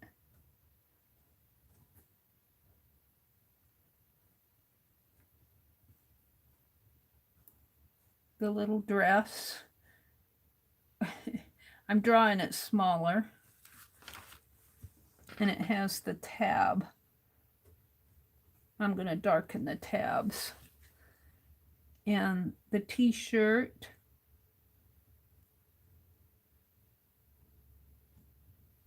Has a tab and a round collar.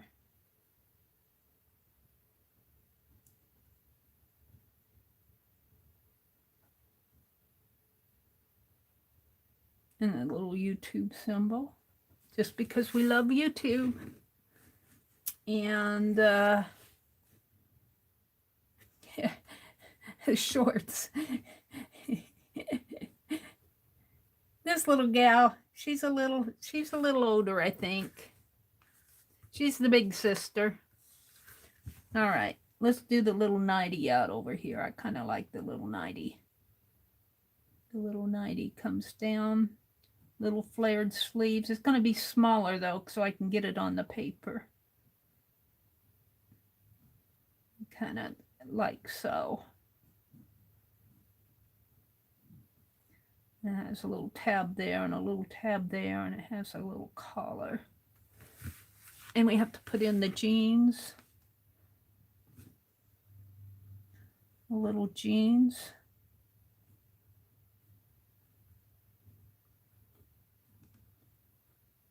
And of course they would have tabs too.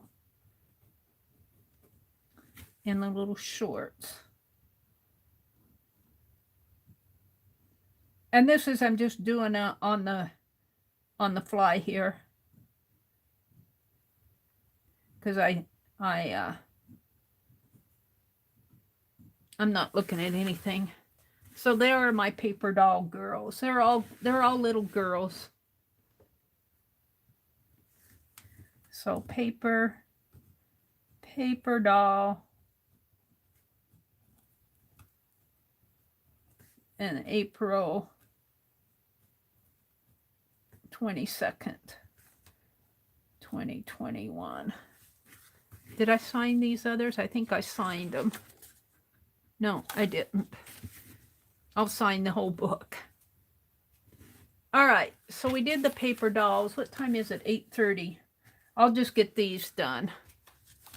Ladybugs. I won't do anything. I'm not going to have time to work on my tag.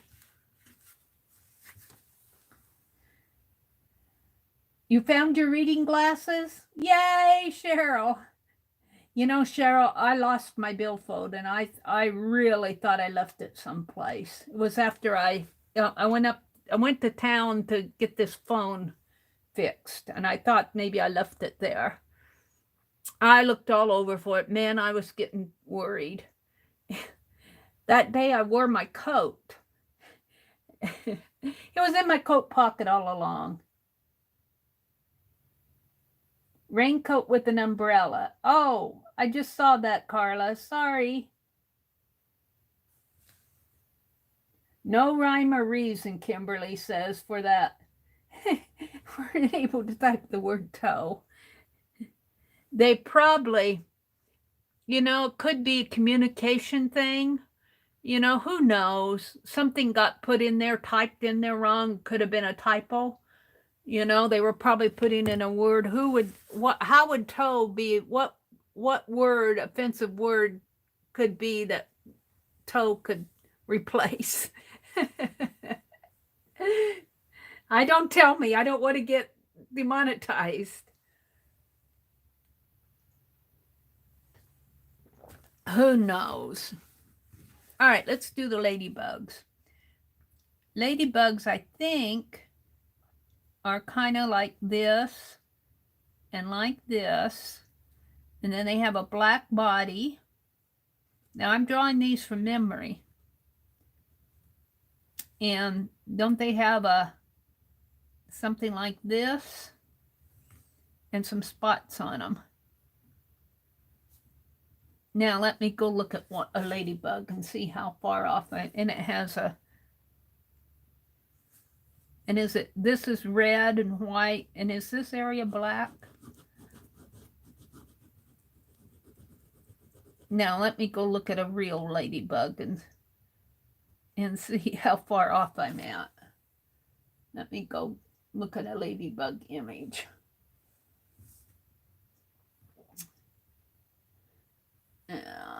To go to another tab here. And plus. LADYBUG.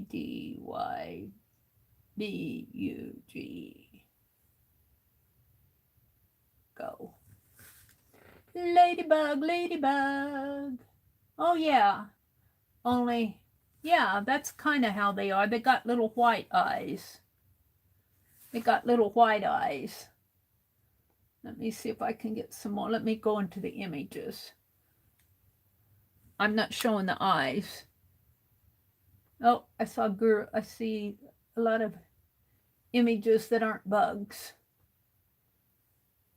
Oh, there's one. Where did all the ladybugs come from? Farmer's Almanac. Let's go look at that one. Okay, let's draw that one. This was my first attempt at a ladybug. Let's round this out a little bit more. And I wasn't too far off from memory, but let's draw this one. And I'm looking at a image out there. And it comes, this is its part of its head. Wow, it's really close up too. And then its body comes really round like this. And let's finish drawing its head here. And it kind of looks like a pig nose in a way, but it has, and this is all shaded in. And this is all shaded in. And then it's got two white here and a white here, and this is shaded in.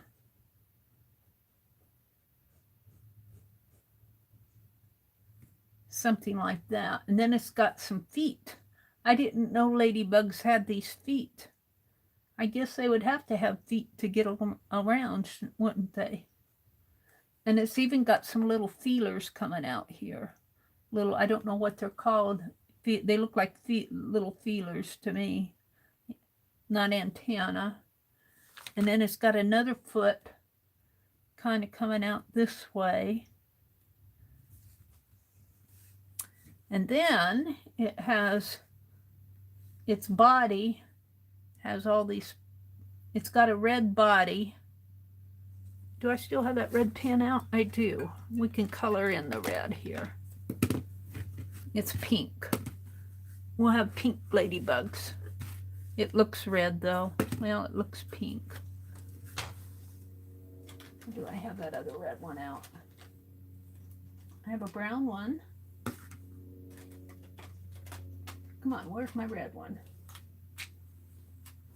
I haven't used it in a while, so I probably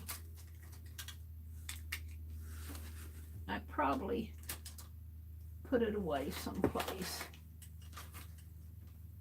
I'm going to have to keep out basic color markers We're going to use the pink one because I don't want to go looking. I don't know if I'll use a color. And it's got this little, and it's got a spot on its back. And it's got a spot back here. And I imagine it has a little spot there. And it has two spots here and kind of off-centered there. All right, and then it has a leg kind of coming, sprawled out this way. Oh, that poor ladybug. Looks like a monster bug. It needs some color. How pink is it? Yeah. Do I have red in here? I thought I had a red pen. What's this? Oh, that's a blue pen. That's a screwdriver. Wait a minute till I get a red pen. I'm not going to be happy until I get a red pen. It's only 8:37. We got time. Let me turn around and get a red pen. Somewhere over the rainbow. My markers are here somewhere. I cleaned, then I don't know where anything else is. Where are my markers? I have no idea. I thought they were down in here. They are. Yay! I found them. I gotta have red. I can't have a pink ladybug. It just doesn't suit me. Let me go back out to my stream.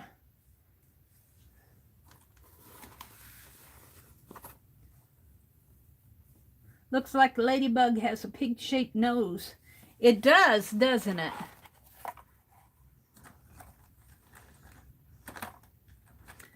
I suppose if you look at ladybugs up close, you would be surprised what you saw. They look red until I pull them out. Where's my red? Is that red? Kind of a maroonish red, I guess. No, that's pink. Where are my reds?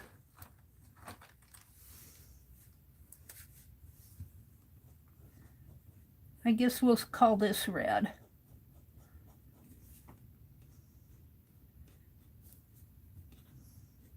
It's getting dry. I'm going to get me another set of these. I suppose you could make water-based sprays out of these.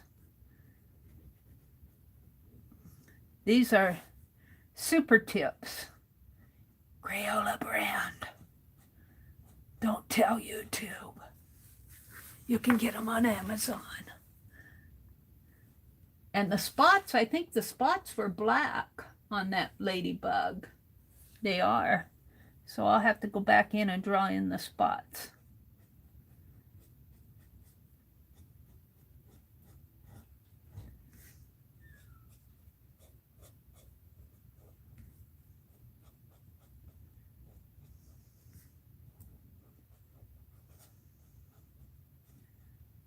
Something like that.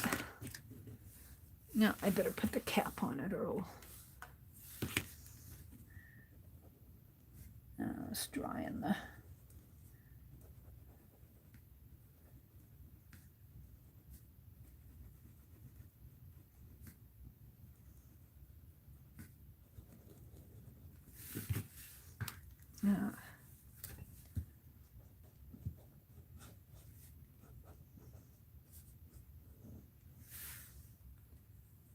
that leg looks like it's just kind of holding on. And I'll put another little leg out there.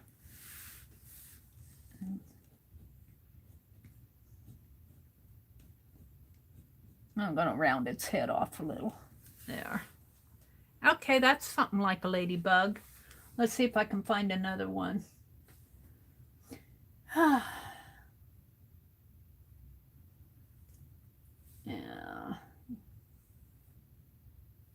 Do. My tablet's slow. It's an older tablet. And they're just bugs. They're just bugs. Oh, there's some yellow ladybugs. Ooh, I'm going to sneeze. Maybe not. Excuse me. Well, let's see. Let's look at this one. Ooh, here, let's look at this. Ooh, there's a bunch of them here. We'll take a couple off of this. This one's, these are shaped differently. These are going, well, maybe one more. We'll make him round here. Round body. He's going to be like this. Boy, I have to say, I like this one. I like this one a lot better than mine, though. This is just all I could remember of a ladybug. If I had to doodle that without looking at anything, my ladybugs would look like that.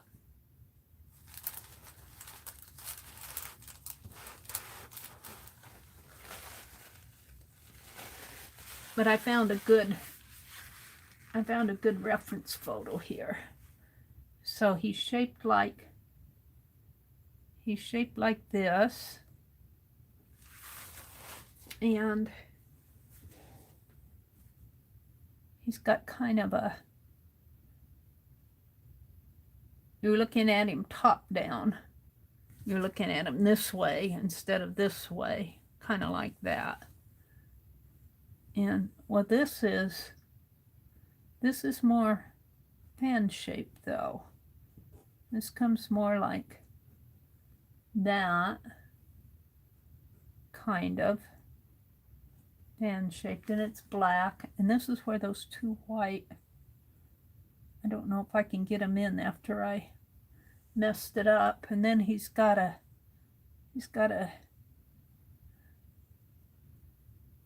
yeah, see if I can shade that in.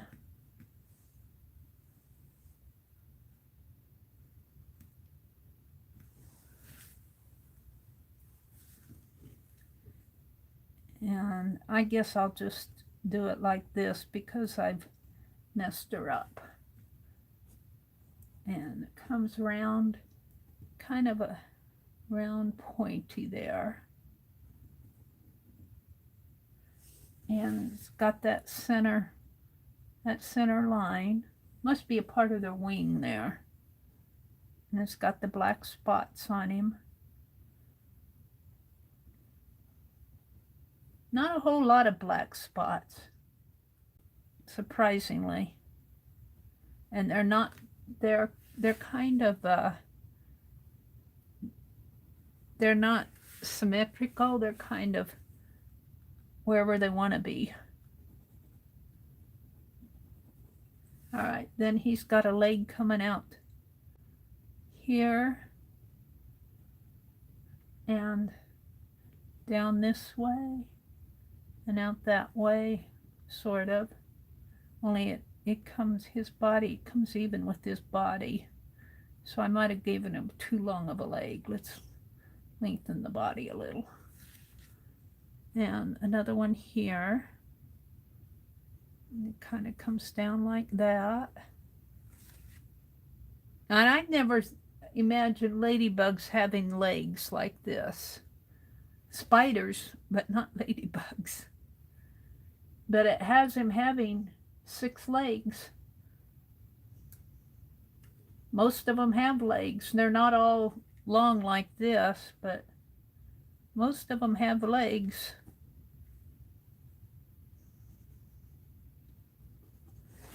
Something like that. Now, let me go back to my red pen. So see the difference between my imagination and looking at a reference photo? Oh, I didn't shade all this in.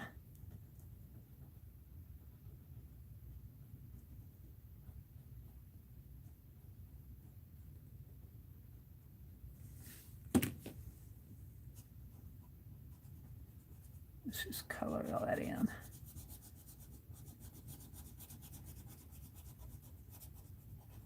There's my ladybugs. I'm pretty happy with them. This one, see, I put 3 spots just like he's wearing a Union jacket or something. Like he belongs in the British Army. Let's give him a little nose here. Let's give him some legs, just tiny ones. Just because the others have legs, my ladybug has to have legs. There. And I think this one has his wings open. All right, so ladybugs.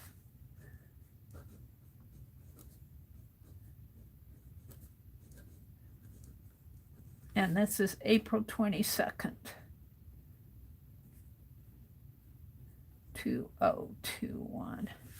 All right, the last one is hot air balloons. Hot air balloons, and I have 10 minutes. So I'm just going to draw fast here. We're going to do some balloon shapes, like so, and boot, boot, boot. And let's make this one just striped. We'll give him a star at the top, and maybe a center one. And let's do a basket. Now this is my imagination. Again, here it looks like a light bulb. Let's let that come out a little. And let's make it blue. So I'm adding color here. Let's do a blue,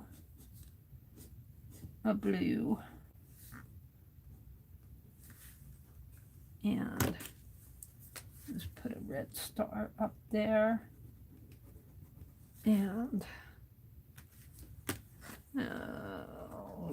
my yellows and golds are pretty depleted. Oh, this one's working. Now, this is my imagination one, just on the fly. Let's go look at one quick.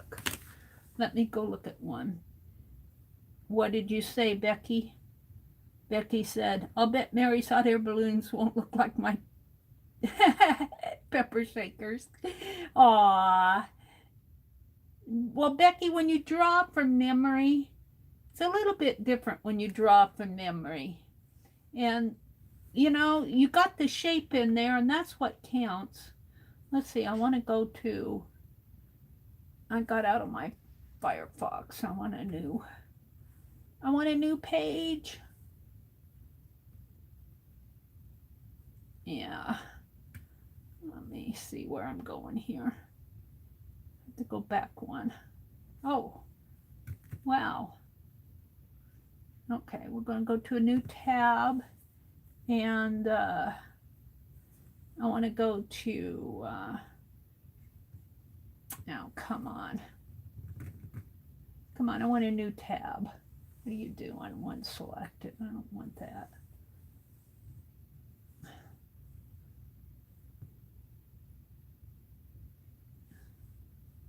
I want hot air balloons.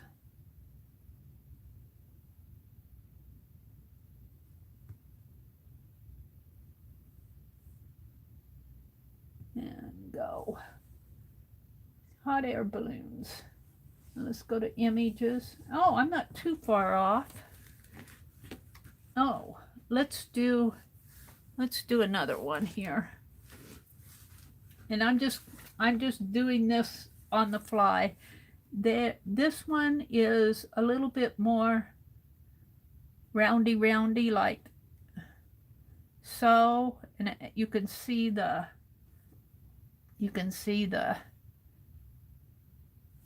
puffiness of the balloon, the stitch lines, and it really comes down to more of a point here. Now they're up high in the sky, so their basket just looks like a teeny little speck there. And then their stripes come like this, and maybe a smaller one and then a larger one like that. And let's color this in. Let's start with the gold. And I'm doing this kind of fast because I know it's getting late. And let's go to the blue.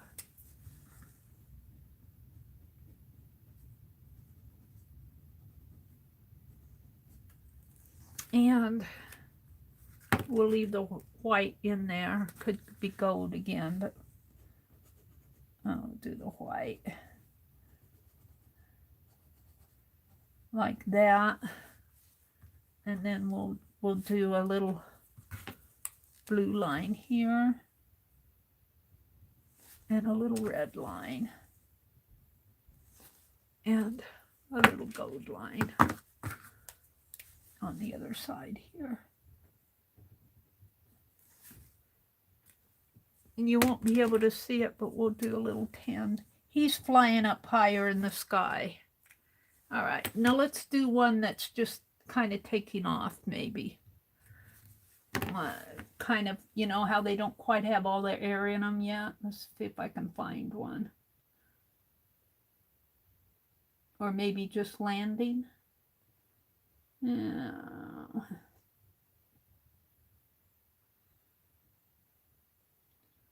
Yeah. Come on, come on, come on.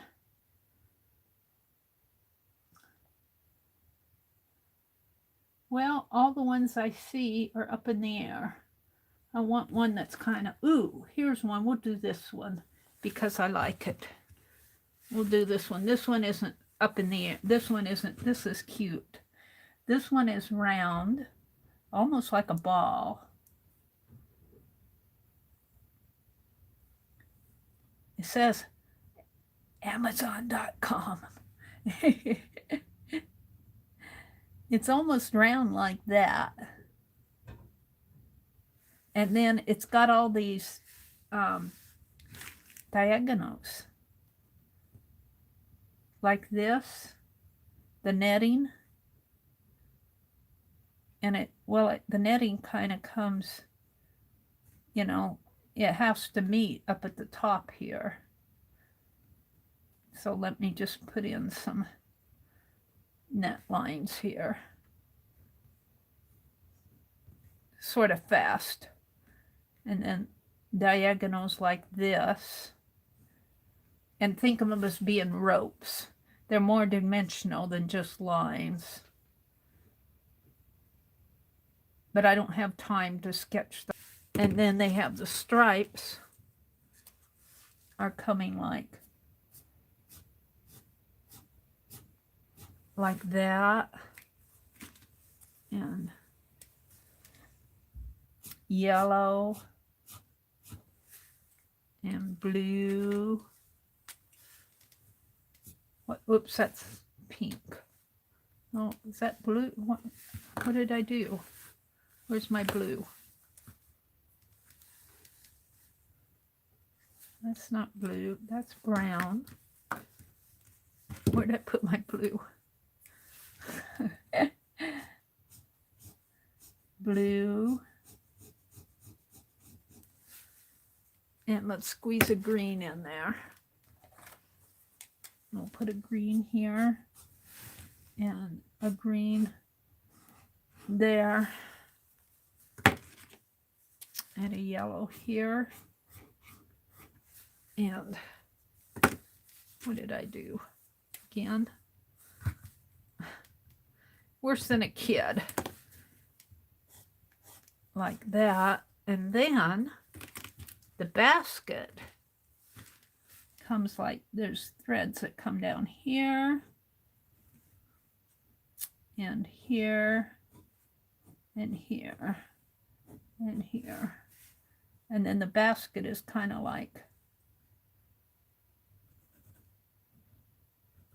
it's, uh-oh, I'm running out of space. The basket is here. And we'll just color that in brown. And I could do that better, but I don't have time.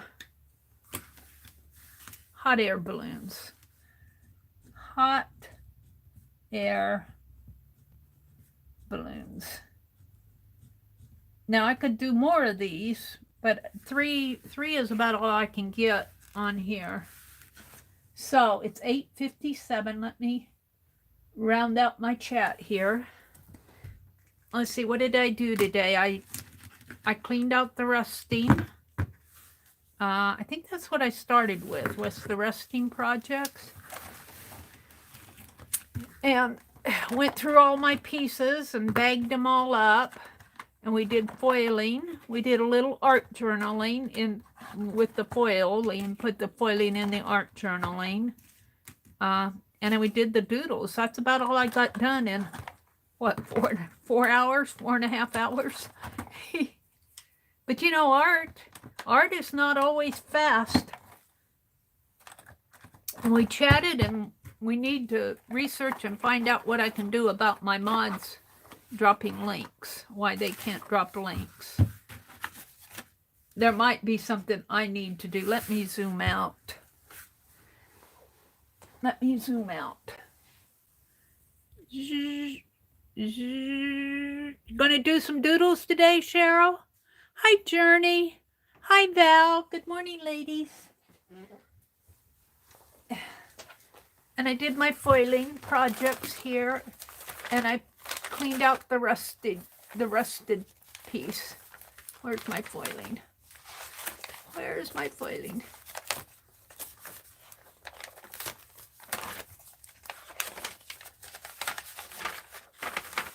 Oh, I think it's back this way. One of them, the wreath one. That took me a little bit of time to do. That wreath. That really turned out fun, though. Where is that? I put it in here. Well, you guys might get a little tour of my...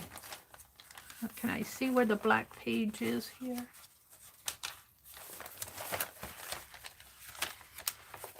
Here's the butterfly I did. I did this first by stamping on the foil. I don't know how much you guys can see of it. I stamped on the foil and then foiled around the stamp. And then the other one, I used this advertisement out of the Mary Jane magazine, and I traced around that wreath, and I really like how this turned out. I put the foil between the paper and the magazine image, and that turned out nice. Now this is just for my private art journaling. I wouldn't recommend you do this commercially. I don't want to get in trouble. YouTube's listening. And I'll probably make this my thumbnail here. Something like so. I'll have to figure it out. Maybe just that. I don't know. So thank you guys for showing up, and thank you for coming, and have a great, gosh, it's Thursday already. Don't forget that tomorrow, tonight, I don't know if anybody's going to be on. I don't know if Lisa and Tanya will be on at 2. I don't know what their plans are.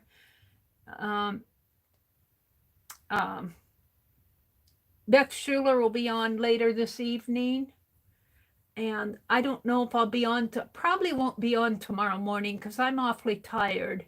If Becky opens the art room in Phibbsville or on her channel, I might go in there. But I've been tired in the mornings. I'm just kind of laying back this week and relaxing. I'll get back on schedule next week. But tomorrow night, I'll stream at 7:30. And Saturday morning, I'm going to stream Saturday morning at 4:30. Saturday morning, just to introduce our video hop. We have a standalone video hop. And I'll be on at 4:30 for that Saturday morning. And Sunday evening is our live stream hop.